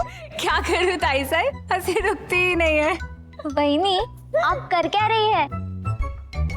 अब हम पेशविन बाई हैं, इसीलिए पेशविन बाई की तरह चलना सीख रहे हैं। हम तो सोच रहे थे कि इस राज्य के सबसे बड़े चित्रकार को बुलाकर ऐसे गर्व से खड़े हुए एक चित्र बनवाएंगे।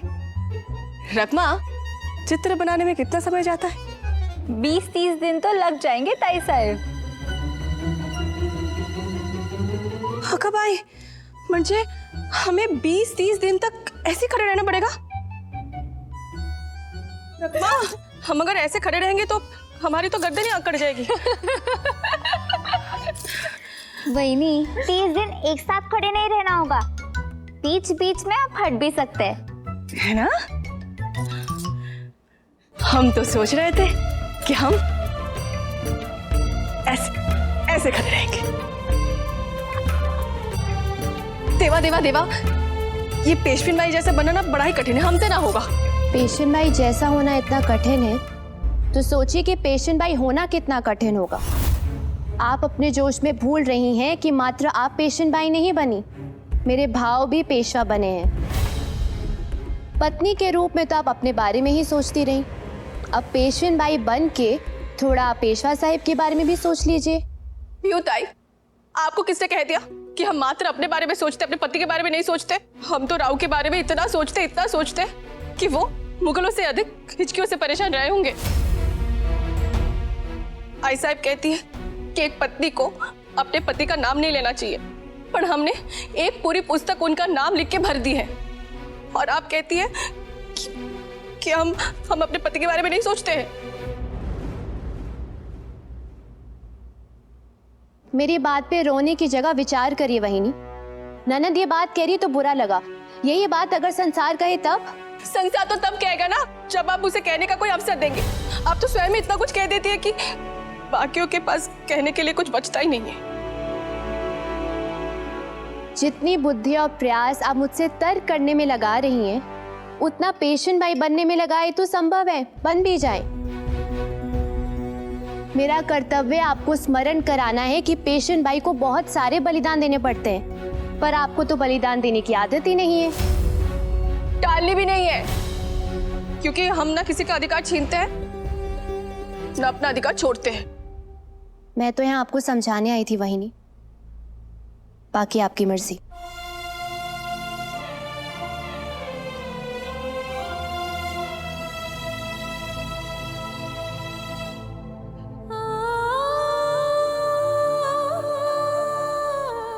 वहीनी, रोकर भीवताई की बात को सत्य मत कीजिए, बल्कि दृढ़ बनकर उनकी बात को गलत सिद्ध कीजिए। जब आप अपनी जिम्मेदारियां उठा लेंगी तो सिर्फ भीवताई की नहीं, बल्कि भाऊ के आंखों में भी आपका सम्मान बढ़ जाएगा।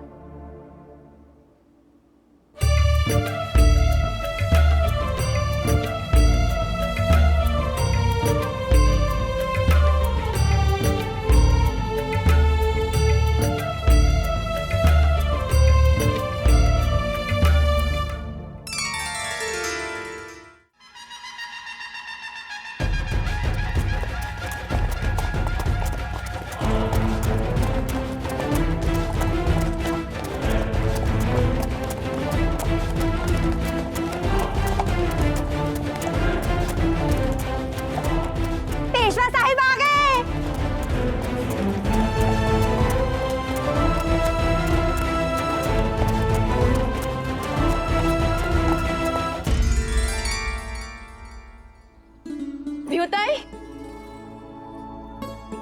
आपने आरती की थाल तैयार कर दी? हमसे तो प्रतीक्षा ही नहीं हो रही कि कब हम उनकी आरती उतारेंगे। हम उनके पत्नी हैं, पेशविन बाई हैं। उनकी आरती उतारना हमारा दायित्व है ना? धन्यवाद।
आपका स्वागत है पेशवा साहिब।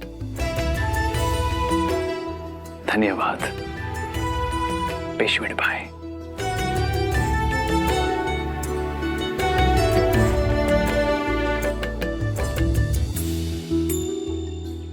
भाई साहब कहाँ है?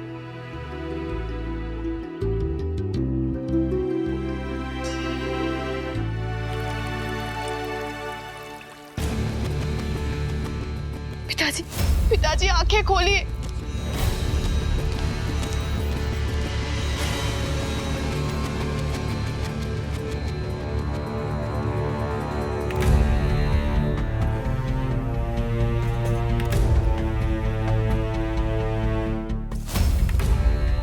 परमासा, अगर महाराज को होश आ गया तो है? आप चिंता मत कीजिए राजकुमार, आपके पिता को इतनी जल्दी होश नहीं आएगा। और ये मत भूलिए कि ये हमारे पति हैं, इसलिए हमने जो इन्हें विष दिया है वो उनके प्राण नहीं लेगा। हाँ, पर इतना कमजोर अवश्य कर देगा कि ये बस अपनी परछाई बनकर रह जाएंगे। महाराज को क्या लगा था कि वो आपकी जगह अपने छोटे बेटे हृदयशाह को राजपाट सौंप देंगे और हम चुप रहेंगे? हमने इनकी औषधि की मात्रा कम कर दी है। इससे महाराज की स्थिति सुधरने की बजाय और बिगड़ जाएगी। इस बीच आप मंत्रियों से समर्थन ले लीजिए और बंगश की सेना का डर दिखाकर उन्हें अपना राज्याभिषेक करने पर विवश कर दीजिए। इससे पहले कि हृदयशाह को भनक भी पड़े, आप बुंदेलखंड के महाराज बन चुके होंगे।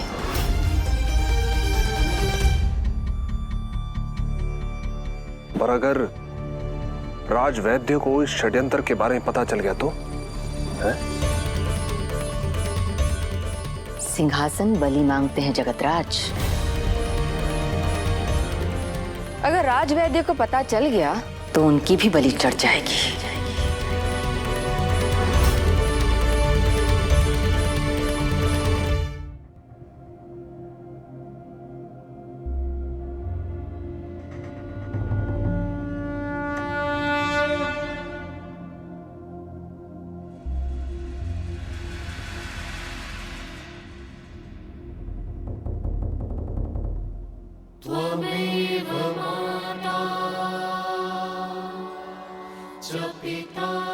यशस्वी भव।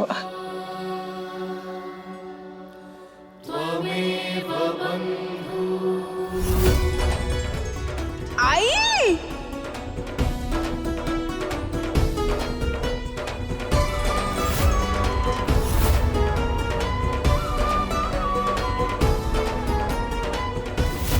मुझे आशीर्वाद दीजिए साहिब। इस राज्य का पेशवा बनकर मैं बाबा की विरासत को संभाल सकूं।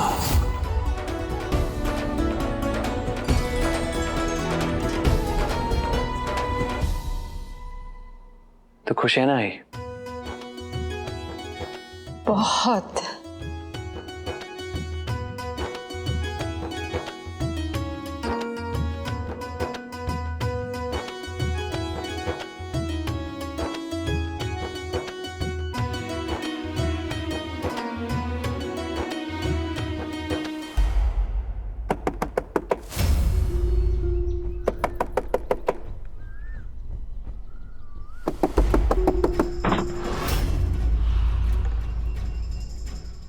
मस्तानी साहिबा, आपको तो रानी साहब ने नजरबंद करने का आदेश दिया था।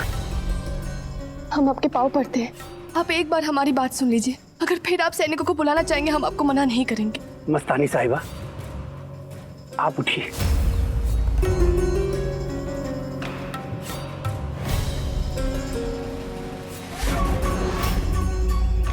रानी साहब,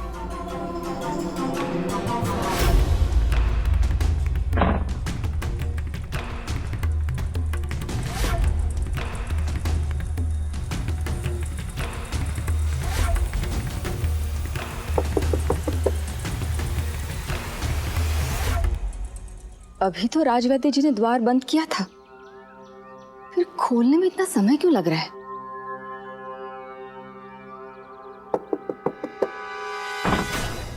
रानी साहब, आप और यहाँ? आप इतने परेशान क्यों लग रहे हैं राजवैद्य जी? यदि राज की महारानी स्वयं चलकर मेरी कुटिया तक आएंगी तो पल भर के लिए तो मैं स्तब्ध ही रह जाऊंगा। आपने कष्ट क्यों किया? मुझे बुलवा लिया होता। बुला तो लेते, पर महलों की दीवारों के कान बहुत तेज होते हैं राजवैद्य जी, इसलिए बात करने के लिए हमें स्वयं यहाँ आना पड़ा। रानी साहब, आइए।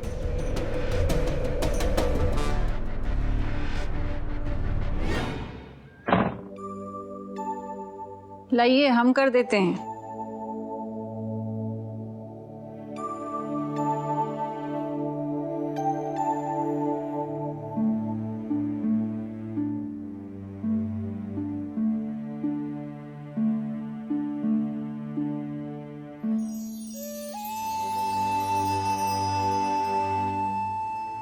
इस सम्मान के योग्य आप ही ने मुझे बनाया है साहिब। फिर इस सम्मान को आप स्वयं अपने हाथों से सर पर रख दीजिए, जैसे बचपन में बाबा की पगड़ी अपने हाथों से रखी थी, ठीक वैसे ही।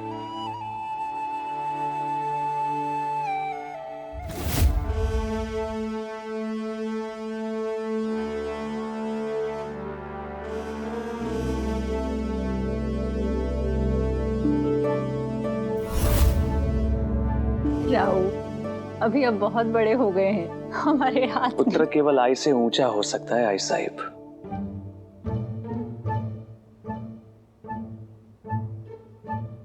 बड़ा कभी नहीं।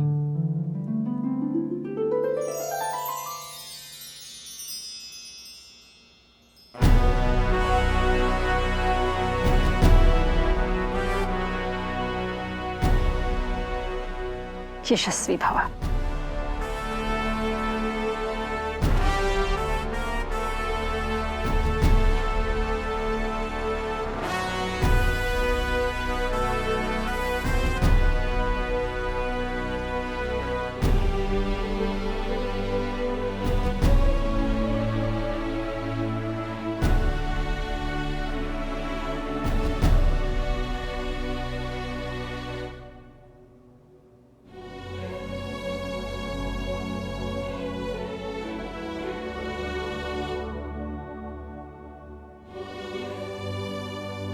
राहु, आज आपके लिए बहुत बड़ा दिन है, ये खा के जाइए।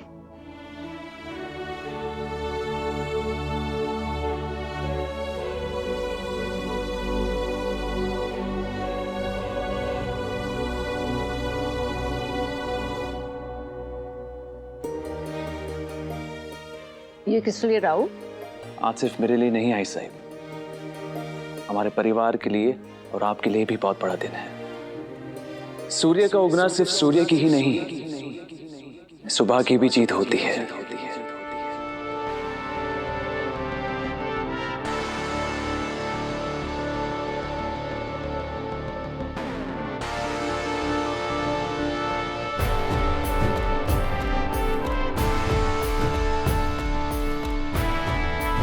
पेशवा बन गए, पर अनुशासन नहीं आया। नए पेशवा यदि समय पर सभा में नहीं पहुंचे तो पहले ही दिन विलंब से पहुंचने का अपयश मिलेगा।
श्रीमंत, आपकी अनुमति हो तो सभा शुरू की जाए।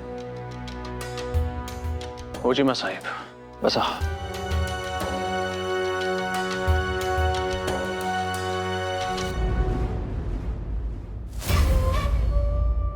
लगता है श्रीमंत की समझ में नहीं आ रहा है कि क्या कहें। आपने सही कहा गंगाधर जी, मुझे समझ में नहीं आ रहा मैं क्या कहूं, क्योंकि पेशवा मैं कहने के लिए नहीं करने के लिए बना हूं।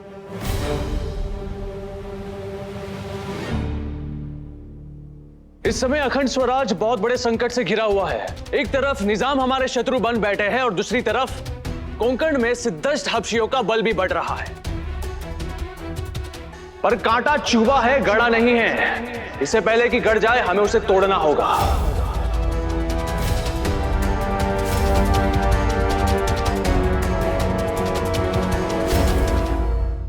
राज्य यही चाहता है कि हम युद्ध काल में सेना का प्रयोग करें और शांति काल में गुप्तचरों का। और मैंने यह भी तय कर लिया है कि उस गुप्तचर दस्ते का प्रमुख कौन होगा। पधारिए सभा में।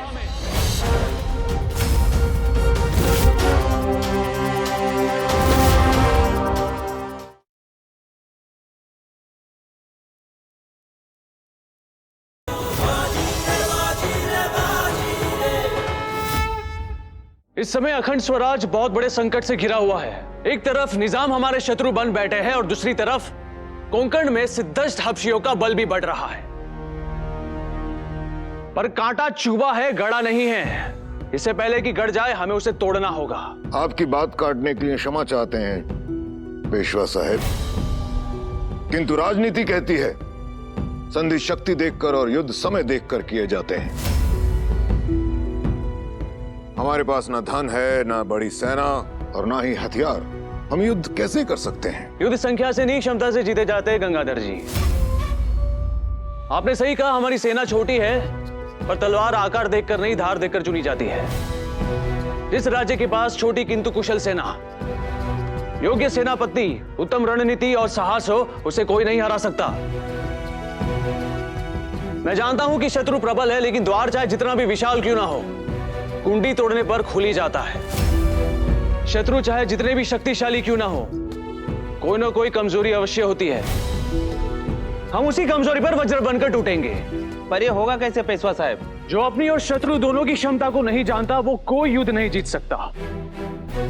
जो अपनी क्षमता को जानता है पर शत्रु की क्षमता को नहीं जानता, संभव है कि वो एक युद्ध जीते। पर जो अपनी क्षमता को जानता है और शत्रु की भी क्षमता को जानता है, वो अवश्य हर युद्ध जीतेगा। इसीलिए राज्य को चाहिए कि वो युद्ध काल में सेना का प्रयोग करे और शांति काल में गुप्तचरों का। और इसीलिए मैंने एक विशेष गुप्तचर दस्ते के गठन का निर्णय लिया है। और मैंने यह भी तय कर लिया है कि उस गुप्तचर दस्ते का प्रमुख कौन होगा। इतना बड़ा निर्णय बिना मंत्री परिषद के सदस्यों से विचार विमर्श किए आप कैसे ले सकते हैं पेशवा साहब? देश की सुरक्षा के लिए कोई भी निर्णय लेना शाहू जी महाराज द्वारा सौंपा गया दायित्व भी है और पेशवा का अधिकार भी। मंत्री परिषद का समय और अनुभव बहुमूल्य है, उनका महत्वपूर्ण कार्यों में प्रयोग किया जाए। छत्रपति शिवाजी महाराज के अखंड स्वराज का स्वप्न किसी एक का नहीं, प्रत्येक का है। इसीलिए इसे बनाए रखना किसी एक का नहीं, प्रत्येक का दायित्व है। और इसीलिए इस गुप्तचर दस्ते की सहायता करना सिर्फ सेना का नहीं, एक आम नागरिक का भी कर्तव्य है। गोटियाणी चिम्मा जी साहिब, आप दोनों जनसाधारण में यह घोषणा करवा दीजिए कि किसी भी आम नागरिक के पास मुगलों या देश के शत्रुओं के विरुद्ध कोई भी सूचना हो तो वो बिना किसी भय के हमारे अधिकारियों तक पहुंचा सकते हैं। देश वो सजग होता है जिसके नागरिक सजग होते हैं। इसीलिए वो पुरुष हो, स्त्री हो या बालक, सभी को सतर्क रहना होगा ताकि हम शत्रु के इरादों को भांप सके और उन्हें उन्हीं के खेल में परास्त कर सके। किंतु श्रीमंत, इस गुप्तचर दस्ते का प्रमुख कौन होगा? सैनिक को बल देखकर नियुक्त किया जाता है और गुप्तचर को छल देखकर। इसीलिए छल देखकर मैंने इस गुप्तचर को नियुक्त किया है। पधारिए सभा में।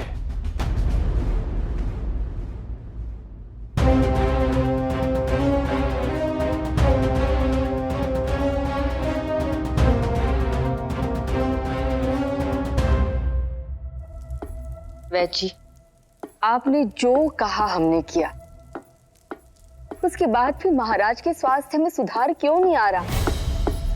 आपकी औषधि और हमारी प्रार्थना दोनों काम क्यों नहीं कर रहे हैं? खैर, इसमें आपका भी कोई दोष नहीं है। विष तो वैसे ही बहुत घातक होता है, और फिर अपनी ही पुत्री के हाथ का दिया हुआ विष कालकूट बन जाता है।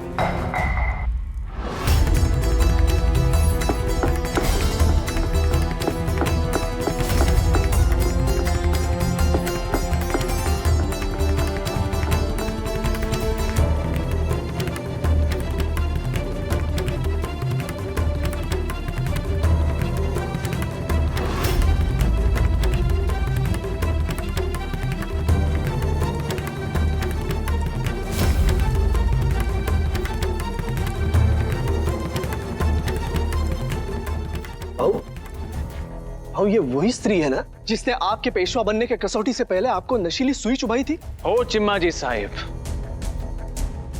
ये वही स्त्री है, मंदाकिनी। चालाकी, छल और सौंदर्य का संगम, अपने कार्य में इतनी निपुण कि इसने मुझे भी धोखा दे दिया। लेकिन इतना बड़ा पद और इतना बड़ा दायित्व एक नारी को आप कैसे सौंप सकते हैं?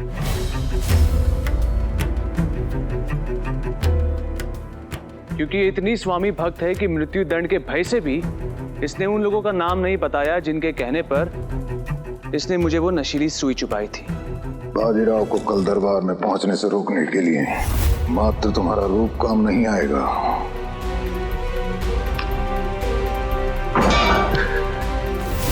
इस कार्य के लिए इससे निपुण व्यक्ति और कोई नहीं हो सकता, और मैं व्यक्ति की योग्यता देखता हूं, ये नहीं देखता कि वो स्त्री है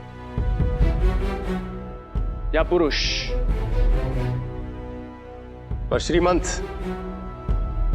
जिसने आपके साथ छल किया हो वो कभी दोबारा भी तो कर सकती है। यदि आस्तीन में सांप पालेंगे तो कभी न कभी उस सांप काटेगा जरूर। सांप मात्र उसे काटता है जो उसे पैरों तले कुचलने का प्रयास करता है।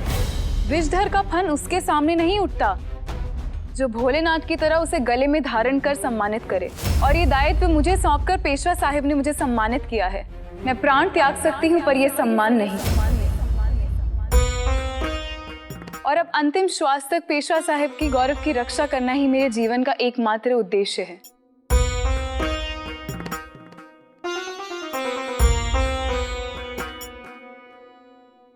उठ जाइए। नारी आशीर्वाद देते हुए अच्छी लगती है, आशीर्वाद लेते हुए नहीं। महादेव करे कि आपकी वीरता और चतुराई इस देश की दूसरी बेटियों के लिए प्रेरणा बने।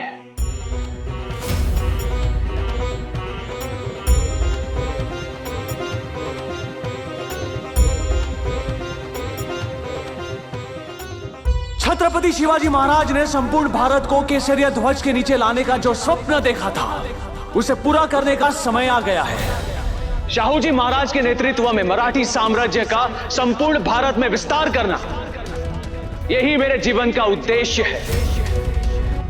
मैं इस उद्देश्य की तैयारी करूंगा और आप आने वाले अभियानों के लिए धन एकत्रित करने की तैयारी करेंगे। क्या आप मेरे साथ हैं? हम आपके साथ हैं।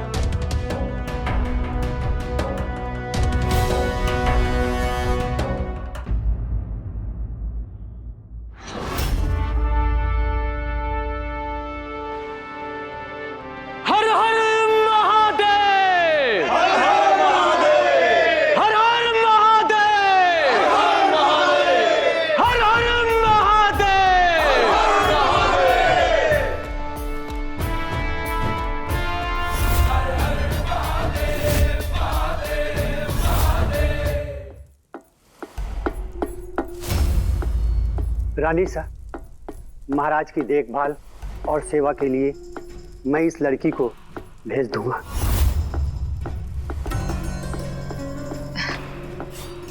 इसकी कोई आवश्यकता नहीं है राजवैद्य जी, महाराज की सेवा हम कर सकते हैं। रानी सा, ये लड़की मेरे द्वारा प्रशिक्षित है और महाराज के स्वास्थ्य में सुधार को परख सकती है और सही मात्रा में औषधि दे सकती है।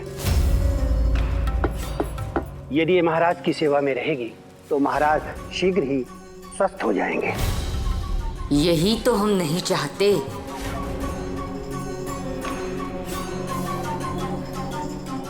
हम अपने महल में एक अजनबी को यूं आने की आज्ञा नहीं दे सकते राजवैद्य जी। यदि इसने महल की गुप्त सूचनाएं शत्रु तक पहुंचा दी तो? रानी साहब, सूचना जानने के लिए सुनना आवश्यक है और पहुंचाने के लिए बोलना। ये बेचारी तो ना सुन सकती है ना ही बोल सकती है। आप चिंता ना कीजिए रानी साहब, ये किसी को भी अपना चेहरा तक नहीं दिखाएगी और आपके राज सुरक्षित रहेंगे।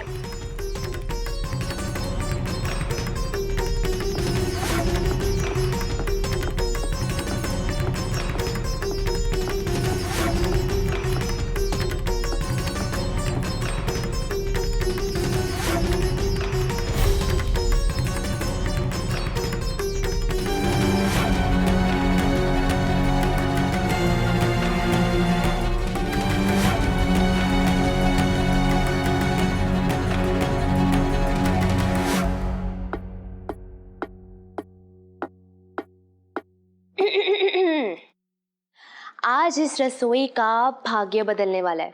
ऐसा क्या होगा आज? आज इस रसोई में भोजन बनेगा। क्या? इससे क्या भाग बदलेगा? आज तक इस रसोई में भोजन ही तो बनता आया है।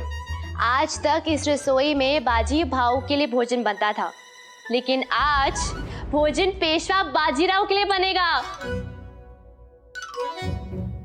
ध्यान रहे काका, भोजन में मिर्ची के फूल की चटनी और आमरस अवश्य होना चाहिए, ताकि थाली को देखकर बाजी भाऊ को अपना बचपन याद आ जाए।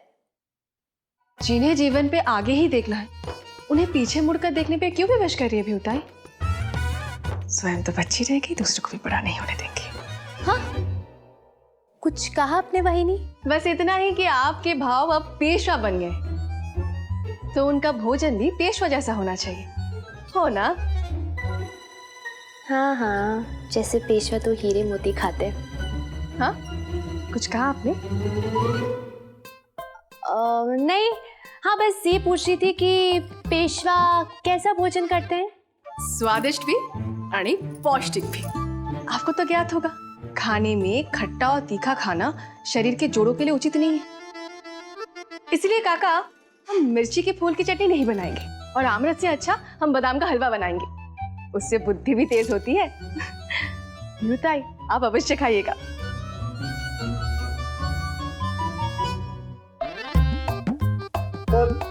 तो बनेगा क्या? जो हमने कहा।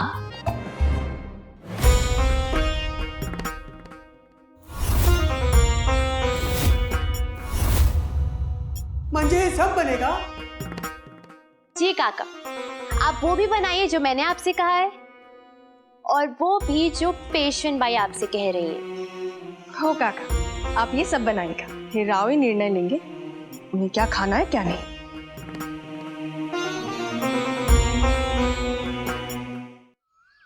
महाराज, मेरी आशंका सत्य हो रही है।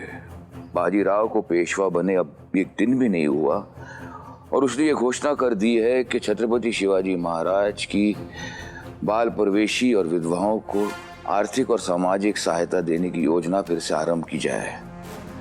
अब देश की आर्थिक स्थिति वैसे ही कमजोर है, ऐसे में इस तरह से धन लुटाना क्या होगा महाराज? बाजीराव जो भी कर रहे हैं वो प्रजा के हित में ही कर रहे हैं। रही बात राज्य की अर्थव्यवस्था की, तो दान करने वाले हाथ कभी खाली नहीं रहते।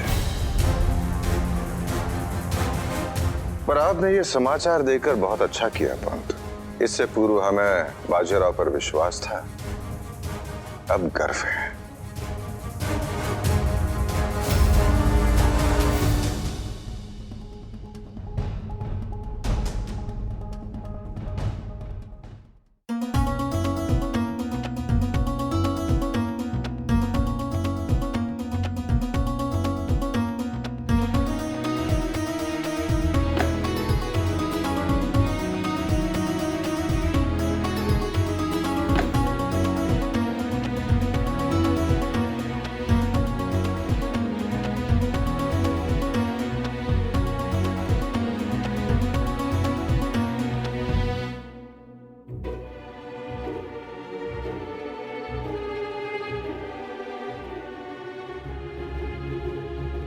ऐसा ही पूरा नगर भोजन करने वाला है हमारे साथ। ये हो क्या रहा है? भ्यूताई और वैनी में शर्त लगी है कि कौन बहू की पसंद को ज्यादा अच्छे से जानता है। एक ने स्वादिष्ट भोजन बनाया है तो एक ने पौष्टिक। अब जिसकी थाली में से भाऊ खाना खाएंगे वो शर्त जीत जाएगा। क्या आप दोनों में से किसी ने खिचड़ी बनाई है? खिचड़ी? खिचड़ी कौन खाता है? वो योद्धा जिसके पास पौष्टिक और स्वादिष्ट खाना पकाने का ना समय होता है ना सामग्री। मैं पेशवा भले ही बन चुका हूं, लेकिन बचपन की बातें मुझे अभी तक याद है। जिसका जीवन सादा, उसका दुख आधा। आप दोनों ने मिलकर बहुत अन्न नष्ट किया है, और अन्न का नष्ट होना इसका अर्थ है देश का नष्ट होना। बहुत दुख हुआ कि आप दोनों मेरे विषय में इतना भी नहीं जानते हैं।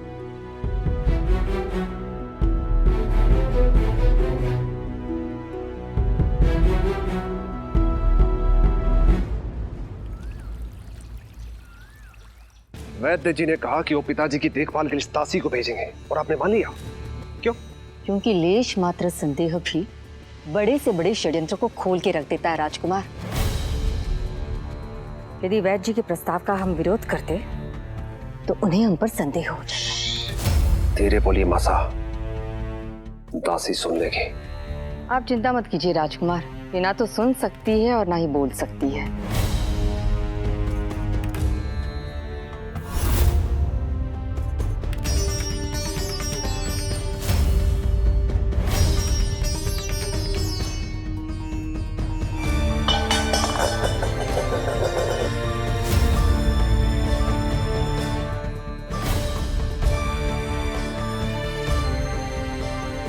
अब तो हमारी बात पर विश्वास हो गया ना?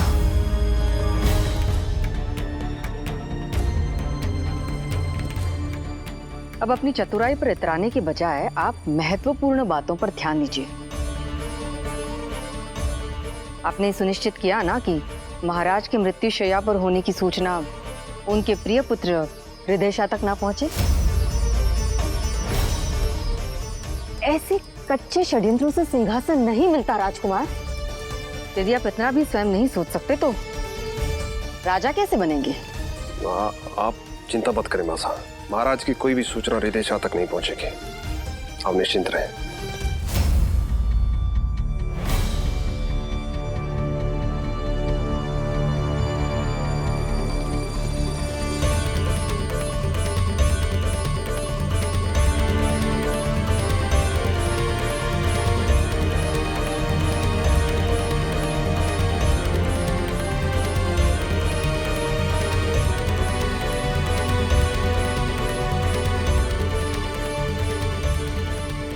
पिताजी और बुंदेलखंड दोनों खतरे में हैं। हमारी सहायता करने वाला भी कोई नहीं है। अब हम करें तो क्या करें?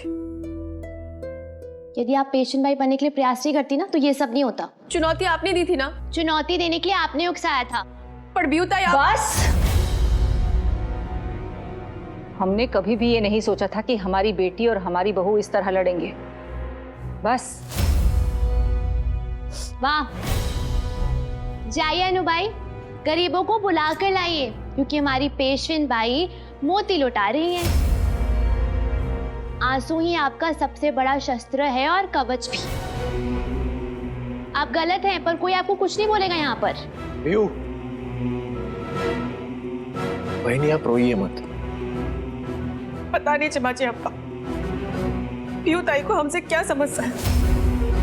हम जरा सा पेशवे में बनने पर उत्साहित क्या हो गए, इन पे जैसे आकाश टूट पड़ा। हाँ हाँ, रोइए रोइए, जोर से रोइए, ताकि सब लोग आपका ध्यान रखें, जबकि आप तो अपने पति तक का ध्यान नहीं रख पाते।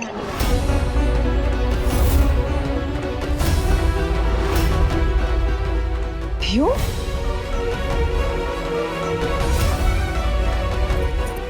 भ्यूताई, ये बात हम किसी और के मुंह से सुन भी लेते, पर जो पत्नी अपने पति को छोड़कर मायके में बैठी हो, जिन्होंने अपने मुंह से ये स्वयं कहा हो कि वो अपने ससुराल कभी वापस ही नहीं जाना चाहती, हम उनके मुंह से ये बात कदापि नहीं सुनेंगे।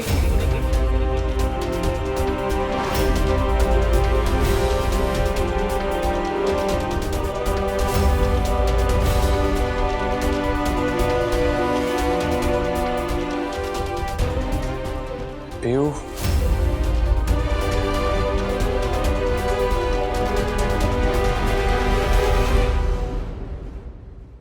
आपने जो कुछ भी कहा ये सत्य है? हो, पीयूताई को हमने स्वयं रकमा से कहते हुए सुना था। वो तो पीयूताई ने क्रोध में कह दिया था। क्रोध में कहा हो या प्रेम में, आपको ये बात हमसे बतानी चाहिए थी। हम बात करते भीऊ बाई से इस बारे में। पीयू से इस विषय में कोई बात नहीं करेगा। अब जो भी करना होगा मैं करूंगा।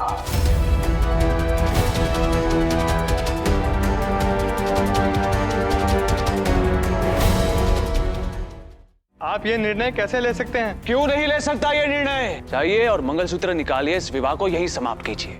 चाहिए।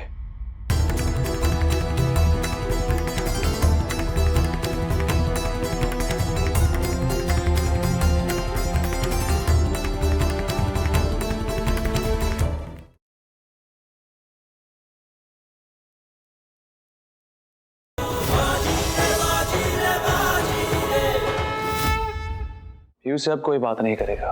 अब जो भी करना होगा मैं करूंगा। आहो। नहीं काशीबाई, यदि इस बारे में आप पहले से जानती थी और पीयू को लेकर इतनी ही चिंतित थी तो लड़ाई में नहीं उछलती, मुझे आकर बताती।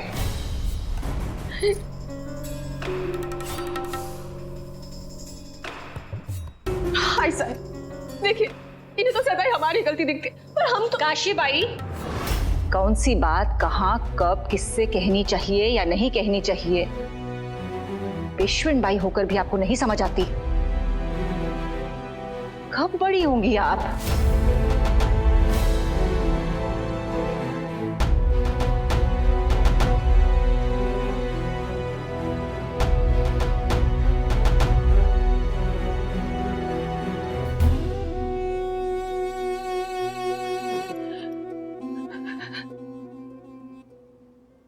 एक बार शिवजी पार्वती जी से रूठ गए। पूरा कैलाश उदास हो गया।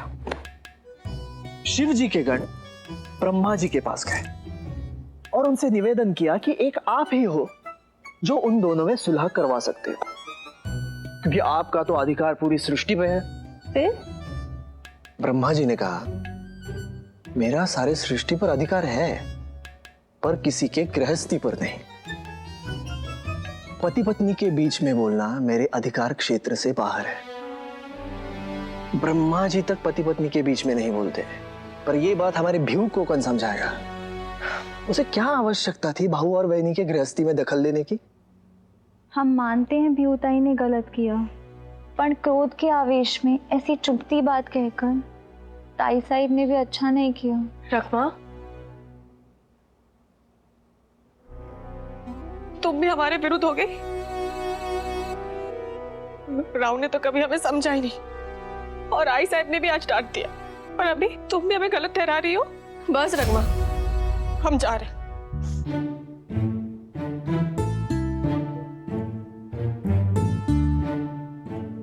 आप ये मत समझिएगा कि हम आपके मनाने आने की प्रतीक्षा कर रहे हैं। सरकार, आप हमारी इतनी अच्छी बहनी के बारे में ऐसी बातें कैसे कर सकती हैं? खोट बहनी के व्यवहार में नहीं, आप सबकी सोच में है। अरे हमारी बहनी को कोई समझता ही नहीं। हाँ, संभव है कि बहनी ने जैसे भीऊ से बात की वो गलत हो, लेकिन भाऊ ने ये भी देखना चाहिए था कि हमारी बहनी ने कितनी मेहनत से उनके लिए खाना बनवाया था। बस बहनी को रुला दिया।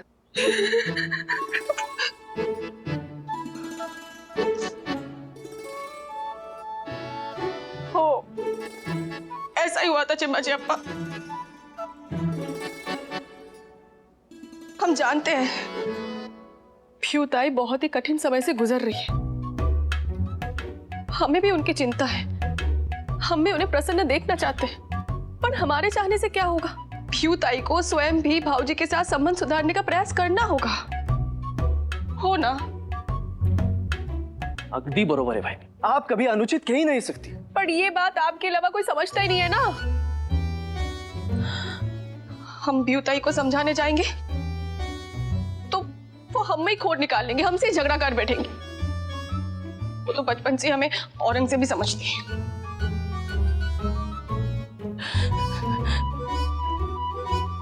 एक बात कहे, ब्यूताई ना एकदम बच्ची है।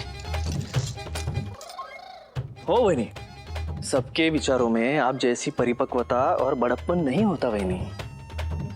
हो, वो तो है। हमारे जितना परिपक्व होना बड़ा कठिन है।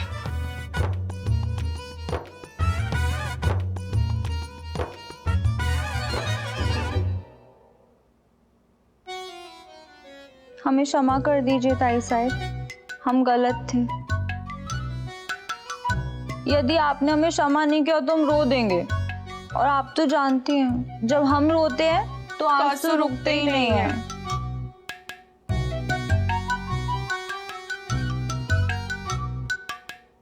तुम रो मत रखमा, हमने तुम्हें क्षमा कर दिया है।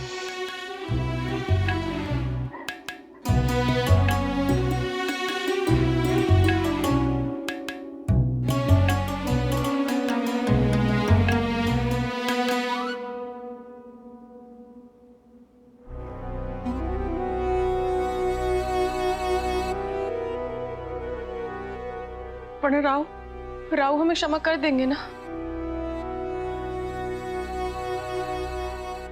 हमें स्वयं से अधिक भाऊजी की चिंता है। राव के प्राण उनकी बहनों में बसते हैं। वो बहुत क्रोध में गए हैं। अगर उन्होंने क्रोध में भाऊजी को कुछ कर दिया तो?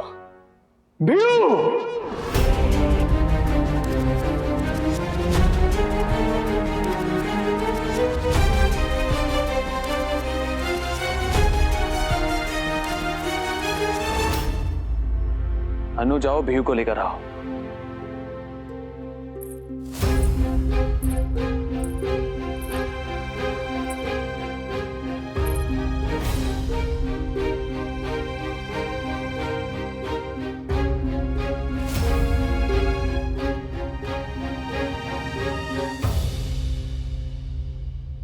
तन का रोग और मन का शोक छुपाने से और बढ़ता है भीयू। इसलिए मैं चाहता हूं कि आप दोनों के बीच जो भी समस्या है पूरे परिवार के सामने रखिए। अपनी बहन के आंसू देखने के बाद आप तो हमें अपराधी मान ही चुके होंगे। क्या अब भी आप हमारा पक्ष सुनना चाहते हैं? जी भाऊजी, मैं अब भी आपका पक्ष सुनना चाहता हूं, बताइए। यदि एक दो समस्याएं होती तो हम गिनवा भी देते, किंतु आपकी बहन के पास तो हमारी कमियों की कभी ना समाप्त होने वाली सूची है। विवाह के बाद इन्होंने अपने ससुराल की हर बात की तुलना अपने मायके से की और हर बात पर अपने ससुराल को अपने मायके से हीन पाया। हमारी आई से अच्छी इनकी आई, हमारे बाबा से महान इनके बाबा, हमारे भाऊ बहन से अच्छे इनके भाऊ बहन। इन्होंने कभी यह समझने का प्रयास ही नहीं किया कि कोई भी दो परिवार एक समान नहीं हो सकते। विवाह के इतने वर्षों बाद भी भीयू बाई हमें संतान नहीं दे पाए, फिर भी हम इनका साथ निभा रहे हैं। अब और क्या चाहती हैं भीयू बाई? आप तो ऐसे कह रहे हैं जैसे मैं संतान नहीं चाहती। मैंने संतान के लिए तब जब व्रत हर उपाय किया, पर जब भाग्य ही मेरा साथ नहीं दे रहा तो मैं क्या करूं? भाऊजी, आपने मानव का जन्म लिया है, पुरुष का शरीर पाया है। नारी के सम्मान की रक्षा करना यह आपका कर्तव्य है और आप उसी का अपमान कर रहे हैं, वो भी सबके सामने। और वो भी किसका? अपनी पत्नी का, जिसका सम्मान आपको अपने प्राणों से भी अधिक प्रिय होना चाहिए। और क्या कहा आपने अभी अभी? इतना सब होने के बाद भी मैंने आपका साथ दिया। आपको क्या लगता है मेरे ही घर आकर मेरी बहन को आप ताने मारेंगे, रुलाएंगे और मैं खड़ा खड़ा देखूंगा? आपके इन्हीं संस्कारों के कारण मेरी बहन ससुराल और मायके की तुलना कर रही है, तो क्या गलत कर रही है? और यदि आपको ऐसा लगता है आप और आपका परिवार मुझसे और मेरे परिवार से ज्यादा श्रेष्ठ है, तो सिद्ध कीजिए। बताइए कितने बड़े मर्द हैं।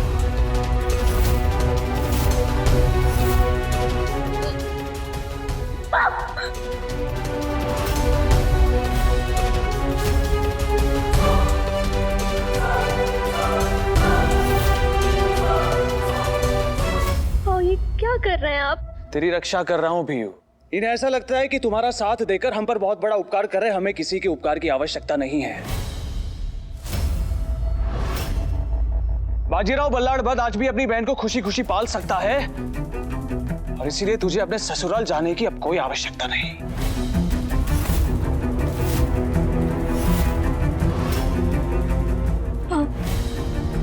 आप इनसे ऐसे नहीं लड़ सकते। इसी भय की वजह से मैंने आपको कुछ भी नहीं बताया था।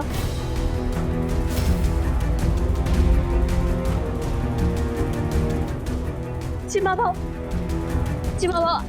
आप समझाइए ना इन्हें।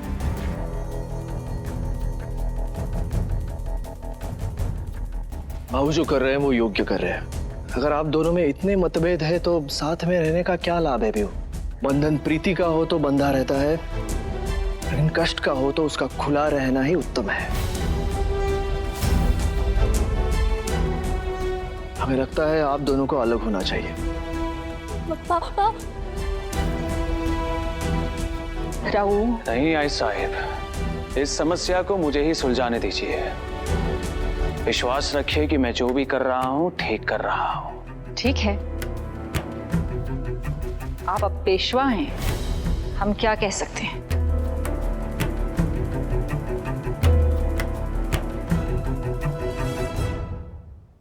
नाम मात्र के लिए संबंध रखने का कोई अर्थ नहीं होता भाऊजी। जिस संबंध में ना मित्रता है, ना स्नेह है, ना सम्मान है, वो संबंध नहीं, बोझ है। और बोझ को उठाकर फेंक देना चाहिए।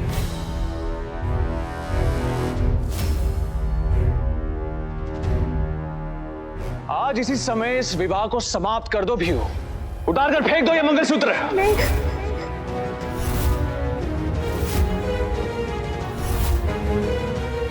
आप ये निर्णय कैसे ले सकते हैं? क्यों नहीं ले सकता ये निर्णय? जब आपके लिए विवाह का अर्थ संतान है और आपको विश्वास है कि मेरी बहन संतान नहीं दे सकती, तो आप ही के तो मन की बात कह रहा हूं।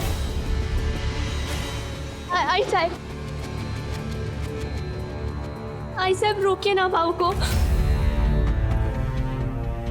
ये आप क्या कह रहे हैं? संबंध कोई सौदा नहीं होता है कि जब जी चाहे तोड़ दे।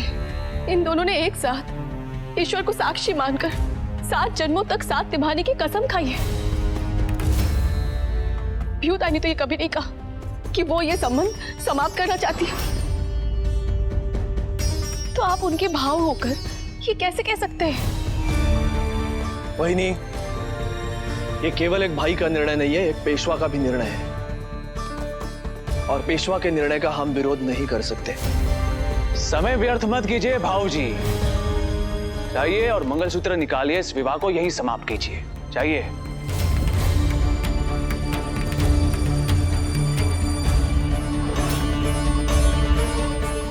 कदम बढ़ाइए भाऊजी। आप 7 जन्मों के इस अनचाहे बंधन से मुक्त होने के लिए मात्र 7 कदम दूर है।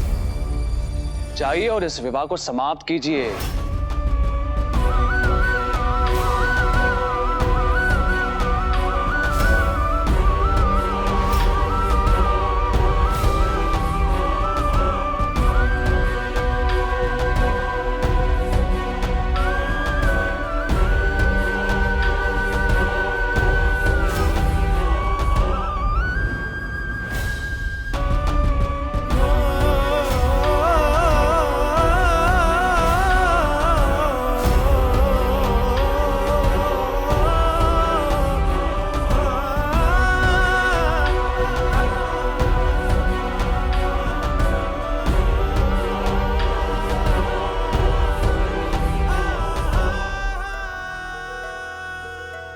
आप दोनों को ऐसा प्रतीत हो रहा था कि आप दोनों का रिश्ता मर चुका है, पर आपके रुके हुए कदम और तेरी झुकी हुई नजरें यही बता रही है कि रिश्ते में अभी भी कुछ बाकी है।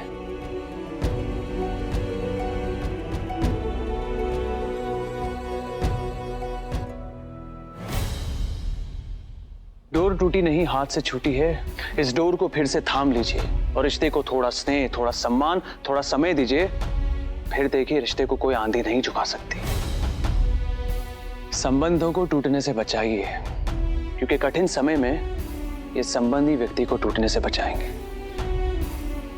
मैं आपको वचन देती हूँ अपनी गृहस्थी को ऐसे जोड़ूंगी कि हम दोनों के बीच किसी तीसरे की कोई जगह नहीं रहेगी। पति पत्नी के बीच तीसरे का स्वागत तभी होगा जब हमारी संतान होगी।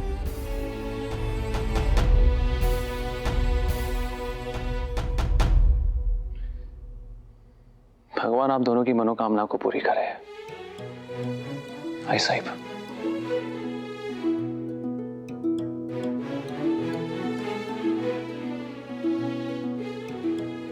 आई साहिब। अष्टपुत्र सौभाग्यवती भव। चिरंजीव। आज्ञा दीजिए आई साहिब।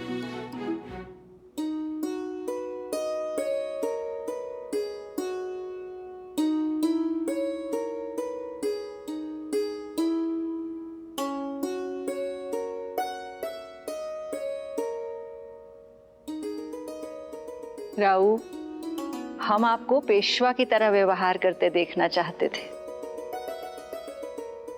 देख लिया। अब हमें विश्वास होने लगा है कि आप अपने परिवार के प्रति अपने सारे कर्तव्यों का सही तरह से पालन करेंगे।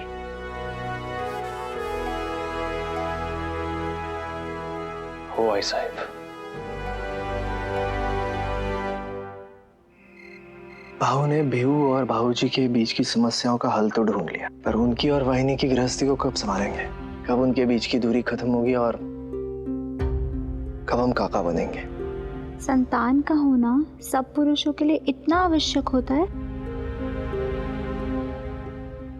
सबका पता नहीं सरकार, पर हमारे लिए है। क्या हुआ? आप इतनी क्यों शर्मा रही हैं? क्या करूं, शर्म रुकी नहीं हुई। जब तक भाऊ की संतान नहीं होती तब तक हम कैसे? हमने तो अपनी संतानों के नाम भी सोच रखे। मतलब संतान होने के बाद अब हमसे अधिक प्रेम उन्हें करेंगे? थोड़ा अधिक।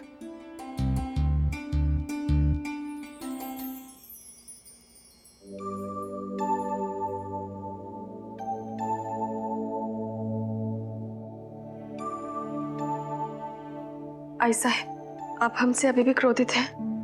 काशी भाई, बात क्रोध की नहीं है, विश्वास की है। आपको हमें विश्वास दिलाना होगा कि हमारे जाने के बाद आप राऊ को, इस परिवार को संभालने में सक्षम हैं। हे परमेश्वरा, संध्या काल ऐसी अशुभ बातें मत कीजिए। काशी भाई, राऊ बड़े हो गए हैं, आपको भी बड़ा होना होगा। राऊ पेशवा बन गए हैं, आपको भी पेशविन बाई बनना होगा। राऊ के हृदय में अपना स्थान बनाना होगा। आपको ऐसी पत्नी बनना है जिसके बिना राऊ नहीं रह पाए। हो ऐसे, हम वचन देते हैं, हम ऐसी पत्नी बन के दिखाएंगे। शपथ।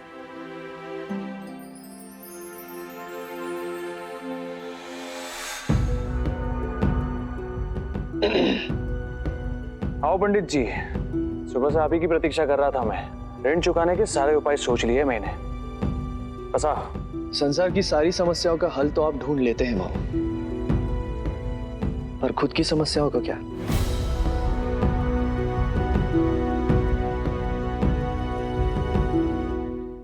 काशी बहनी की बात कर रहा हूं।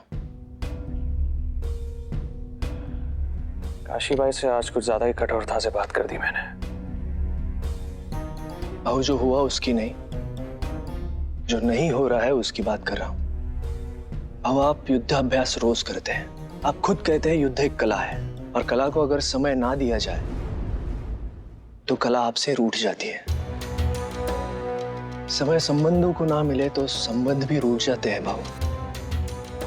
तलवार को धार और संबंधों को प्यार न मिले तो उनमें जंग लग जाता है। भिऊ और भाऊ जी को आपने तो समझाया था कि वो उनके संबंधों को पर्याप्त समय नहीं दे रहे, पर आप भी तो वही कर रहे हैं जो भिऊ और भाऊ जी ने किया था। सिम्बा साहेब, दूसरों की समस्या के बारे में सोचते सोचते व्यक्ति अपनी समस्या भूल जाता है। अब पेशवा हूं, प्रजा की समस्या मेरे लिए। कर्तव्य मात्र पेशवा के नहीं, एक पति के भी होते हैं।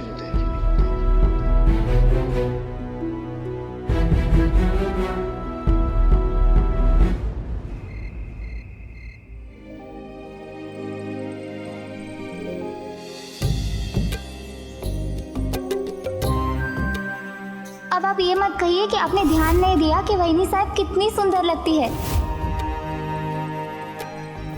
क्या आप हमसे प्रेम करते हैं?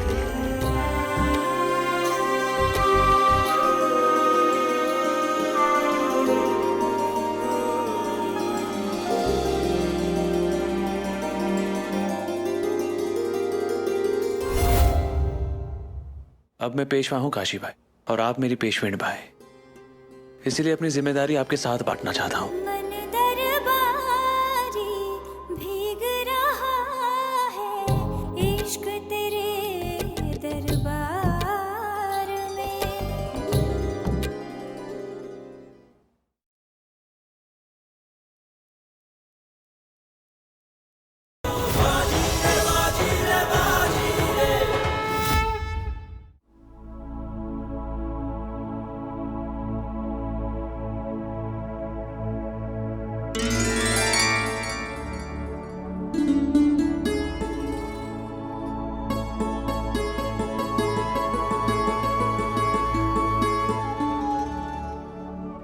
ताई साहब,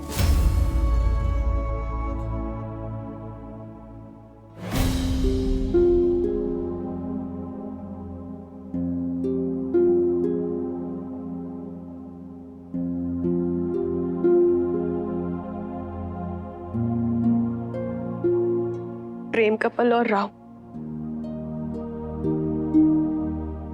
दोनों एक जैसे है रकमा। हमारे जीवन में आते तो है पर ठहरते नहीं है। आप इस पे इतना क्यों हंस रही है? हम यहाँ पे आपको अपना दुख बता रहे हैं और आप हंसी जा रही है। अगर आई साहब हमें क्षमा कर सकती है तो राव हमें क्यों क्षमा नहीं कर सकते? ताई साहब, आंखों में आंसू हो तो नजर धुंधला जाती है, इसीलिए शायद आप देख नहीं पा रही कि राव अब आपसे रूठे हुए नहीं है। उन्होंने राव से बात की थी और उन्हें समझाया था कि कर्तव्य मात्र पेशवा के नहीं, पति के भी होते हैं। अणी, राव ने उनकी बात काटी नहीं। सच?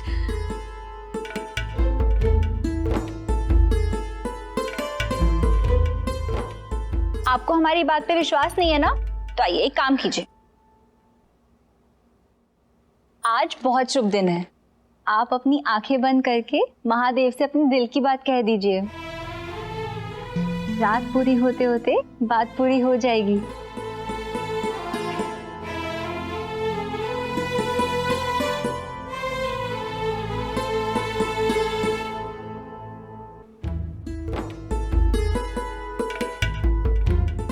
इसे क्या हो गया?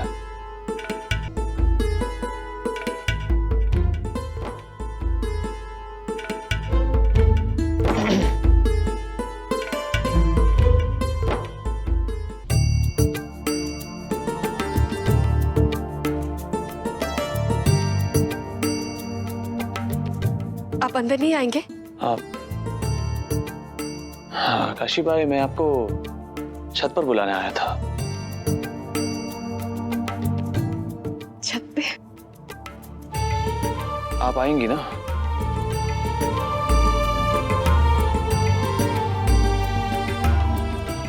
आप चलिए, हम आते हैं।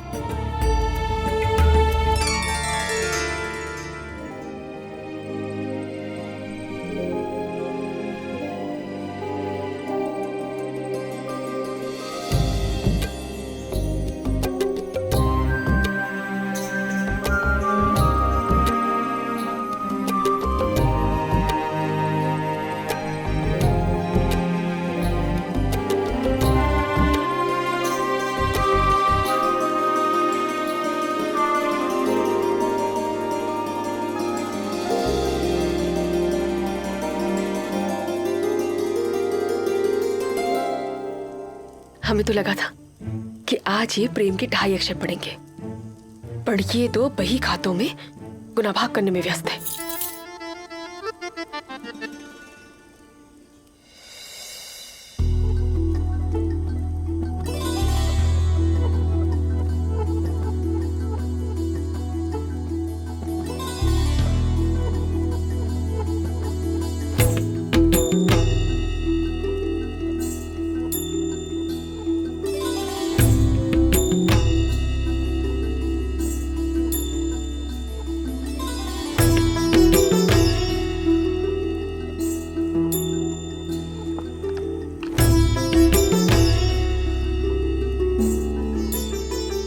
तलवार तो कभी व्यापार, नहीं सौतलाए हर बार।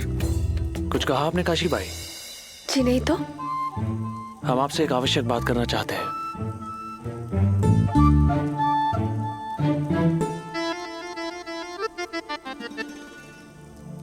बाबा ने शाहू जी महाराज के नाम पर व्यापारियों से बहुत सारा ऋण लिया था।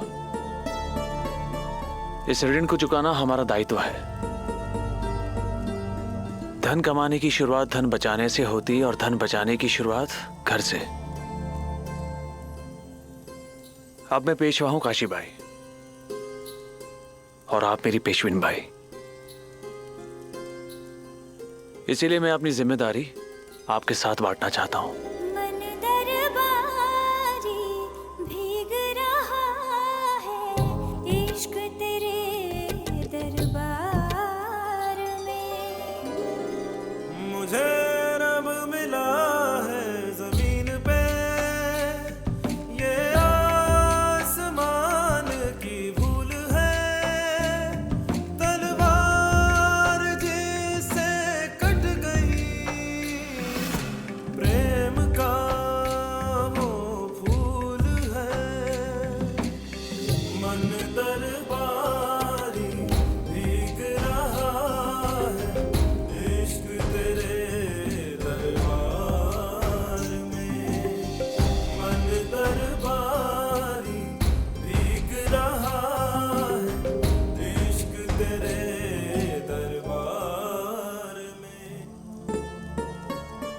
क्या हुआ?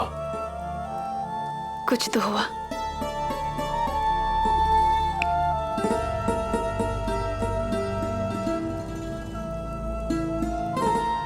क्या हुआ काशी बाई? भंडार घर और घर के खर्चे आपका दायित्व है पेशवे बाई। पता है बाबा जब पेशवा थे तो सारी जिम्मेदारी आई साहिब ने उठाई थी। अब आप पेशवे बाई है, सारी जिम्मेदारी आप ही को उठानी है। गृहस्थ को दान हाथ खोल कर करना चाहिए और खर्च हाथ रोक कर। इसीलिए घर के खर्चे आप कम से कम करेंगी। कोई फिजूल खर्चा नहीं चाहिए मुझे।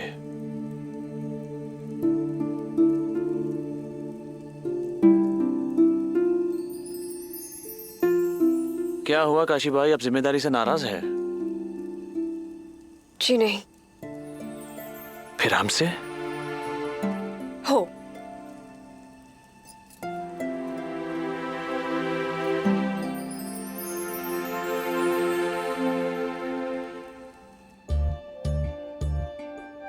सरकार, आपको स्वयं नहीं पता कि आपकी ये आंखें सावन, बसंत, बहार जैसे कितने मौसम अपने साथ लेके चलती हैं।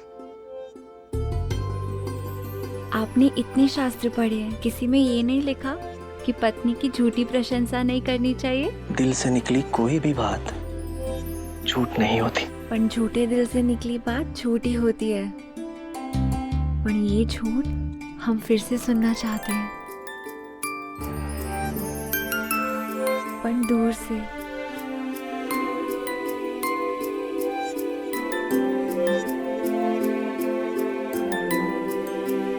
आओ, इतना पास आना सही नहीं है। कभी हम दूर चले गए तो आप अधिक कठिनाई में पड़ जाएंगे। आपकी तो कठिनाई बढ़ गई है सरकार। रकमा,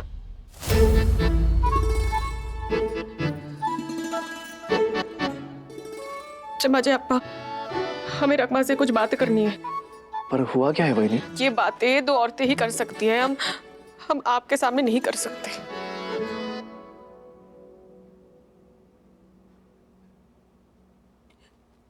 रकमा, अब गलत सिद्ध हुई। आज का दिन कोई शुभ नहीं है और आज की रात तो बिल्कुल ही शुभ नहीं है। हमारी प्रार्थना तो ईश्वर ने सुनी पर समझी नहीं, बिल्कुल राव की तरह, जैसे राव समझते ही नहीं है।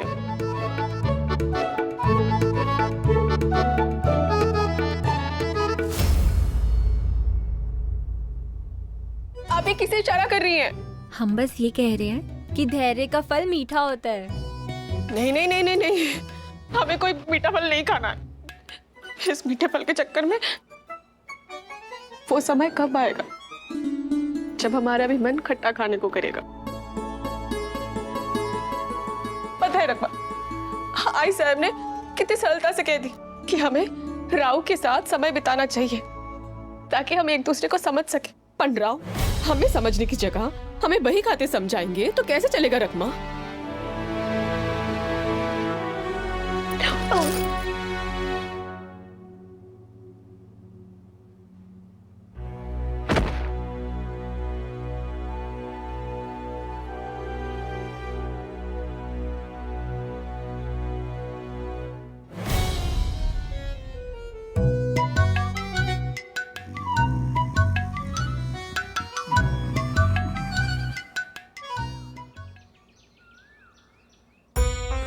हमारी आंखों में दो ही चीज है,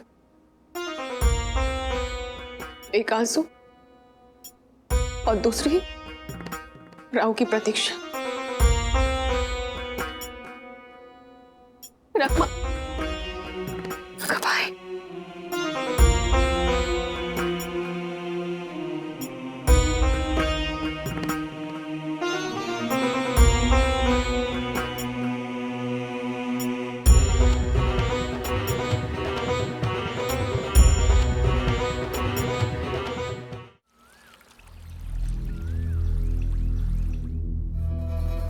पिताजी, आपने सच कहा था। आज हमने कुछ लोगों को बात करते हुए सुना कि शाहू महाराज ने बाजीराव को पेशवा बनाया है। जो होने वाला था आप वो पहले से ही जान गए थे। आप वक्त की धड़कन को सुन सकते हैं। अपनी बेटी के दिल की बात क्यों नहीं सुन पाते? आप क्यों नहीं देख पाते कि हम आपसे कितनी मोहब्बत करते हैं? आप क्यों नहीं देख पाते कि हम अपनी जान दे सकते हैं और आपको धोखा कभी नहीं दे सकते?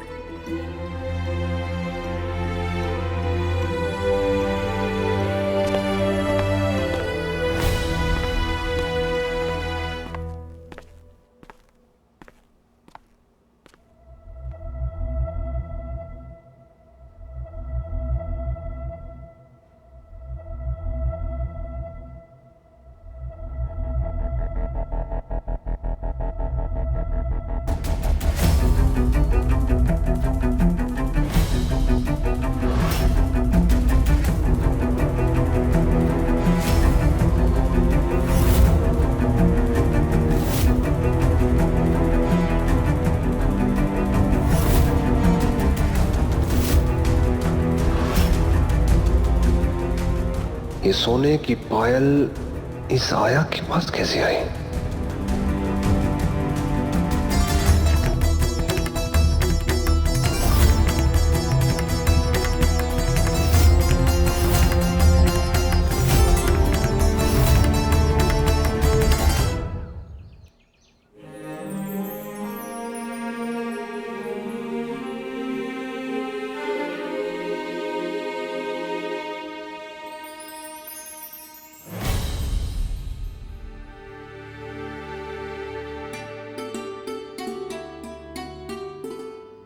हे महादेव, आपने तो हमारी प्रार्थना सुनी भी थी और पूरी भी की थी।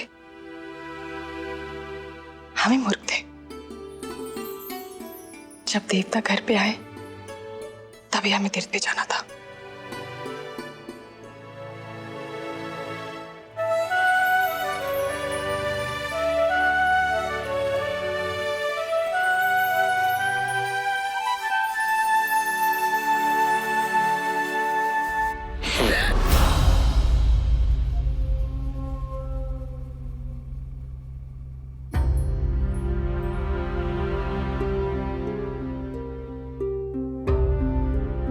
मैं आपसे क्षमा मांगने आया था काशी भाई।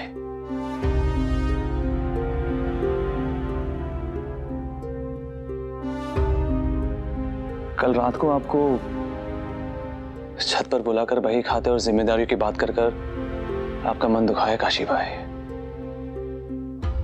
आपसे क्षमा मांगने के लिए यहां पर आया था, पर आप कक्ष में थी नहीं। आपकी प्रतीक्षा करते करते आंख लग गई। रात की बात के लिए मुझे क्षमा कर दीजिए काशी भाई।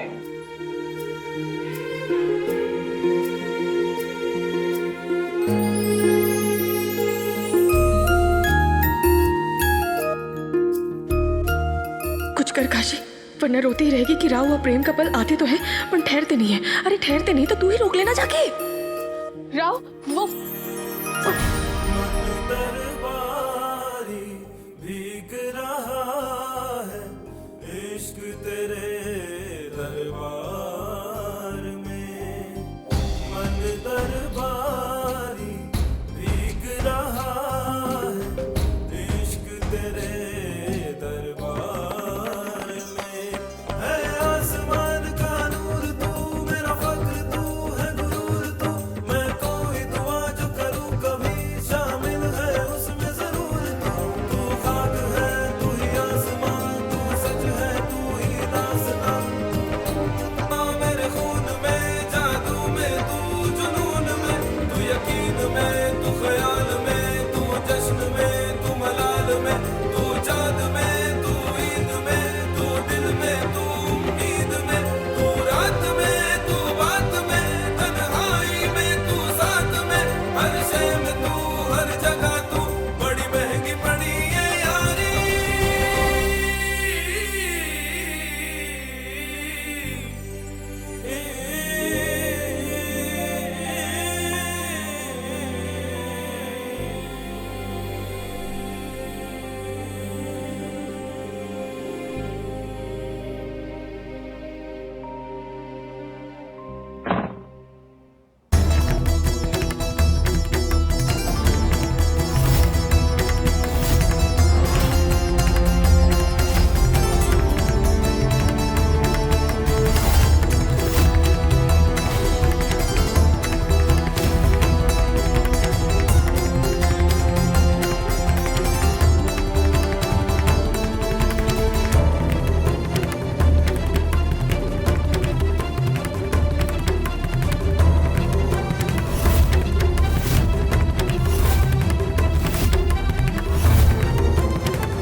सिपाहियों,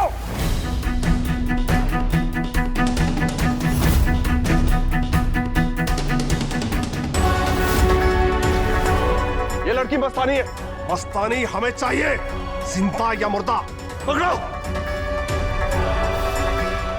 इस बार मस्तानी को हमसे कोई नहीं बचा पाएगा, कोई नहीं।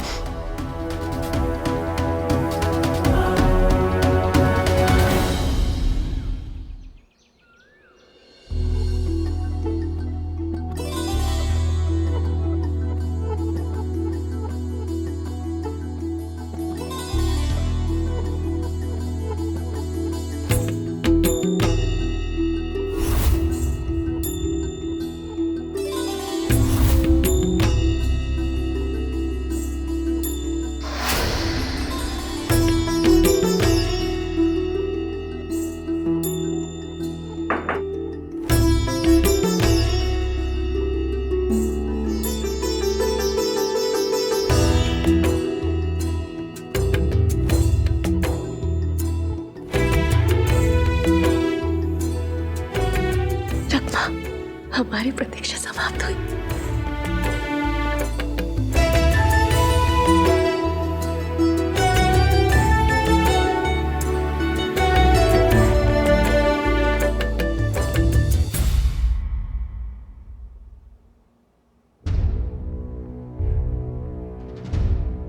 भाऊ, आप और विश्राम कर सकते थे। नहीं जी साहिब, ऐसे ही बहुत विलंब हो चुका है, और विलंब नहीं होना चाहिए। संपत्ति के कागजात तैयार है, तैयार है भाऊ, लेकिन ये कागजात आपको किस लिए चाहिए? बाबा की मृत्यु शैया पर उन्हें जो वचन दिया था, उस वचन को निभाने के लिए इनकी आवश्यकता है। बाबा को दिया हुआ वचन निभा के आप आई का दिल तोड़ रहे हैं भाऊ। आई के साथ ये मत कीजिए। ये आई के दिए संस्कार ही है चिम्मा जी। वचनों का मोल प्राणों से भी अधिक होता है।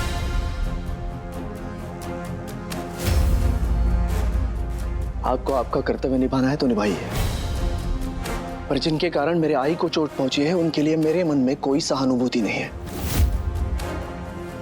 आपका कर्तव्य निभाइए और इस कहानी को समाप्त कीजिए।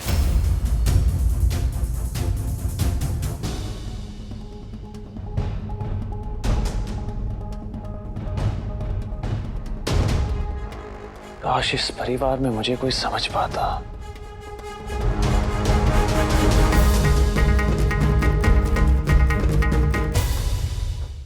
जब तक स्वर्गीय पेशवा बालाजी साहब थे हम चुप थे, पर अब उनके इन दोनों बेटों को यहाँ से जाना होगा। सारी समस्या की जड़ ये घर है, ना तो ये घर रहेगा ना ये दोनों रहेंगे।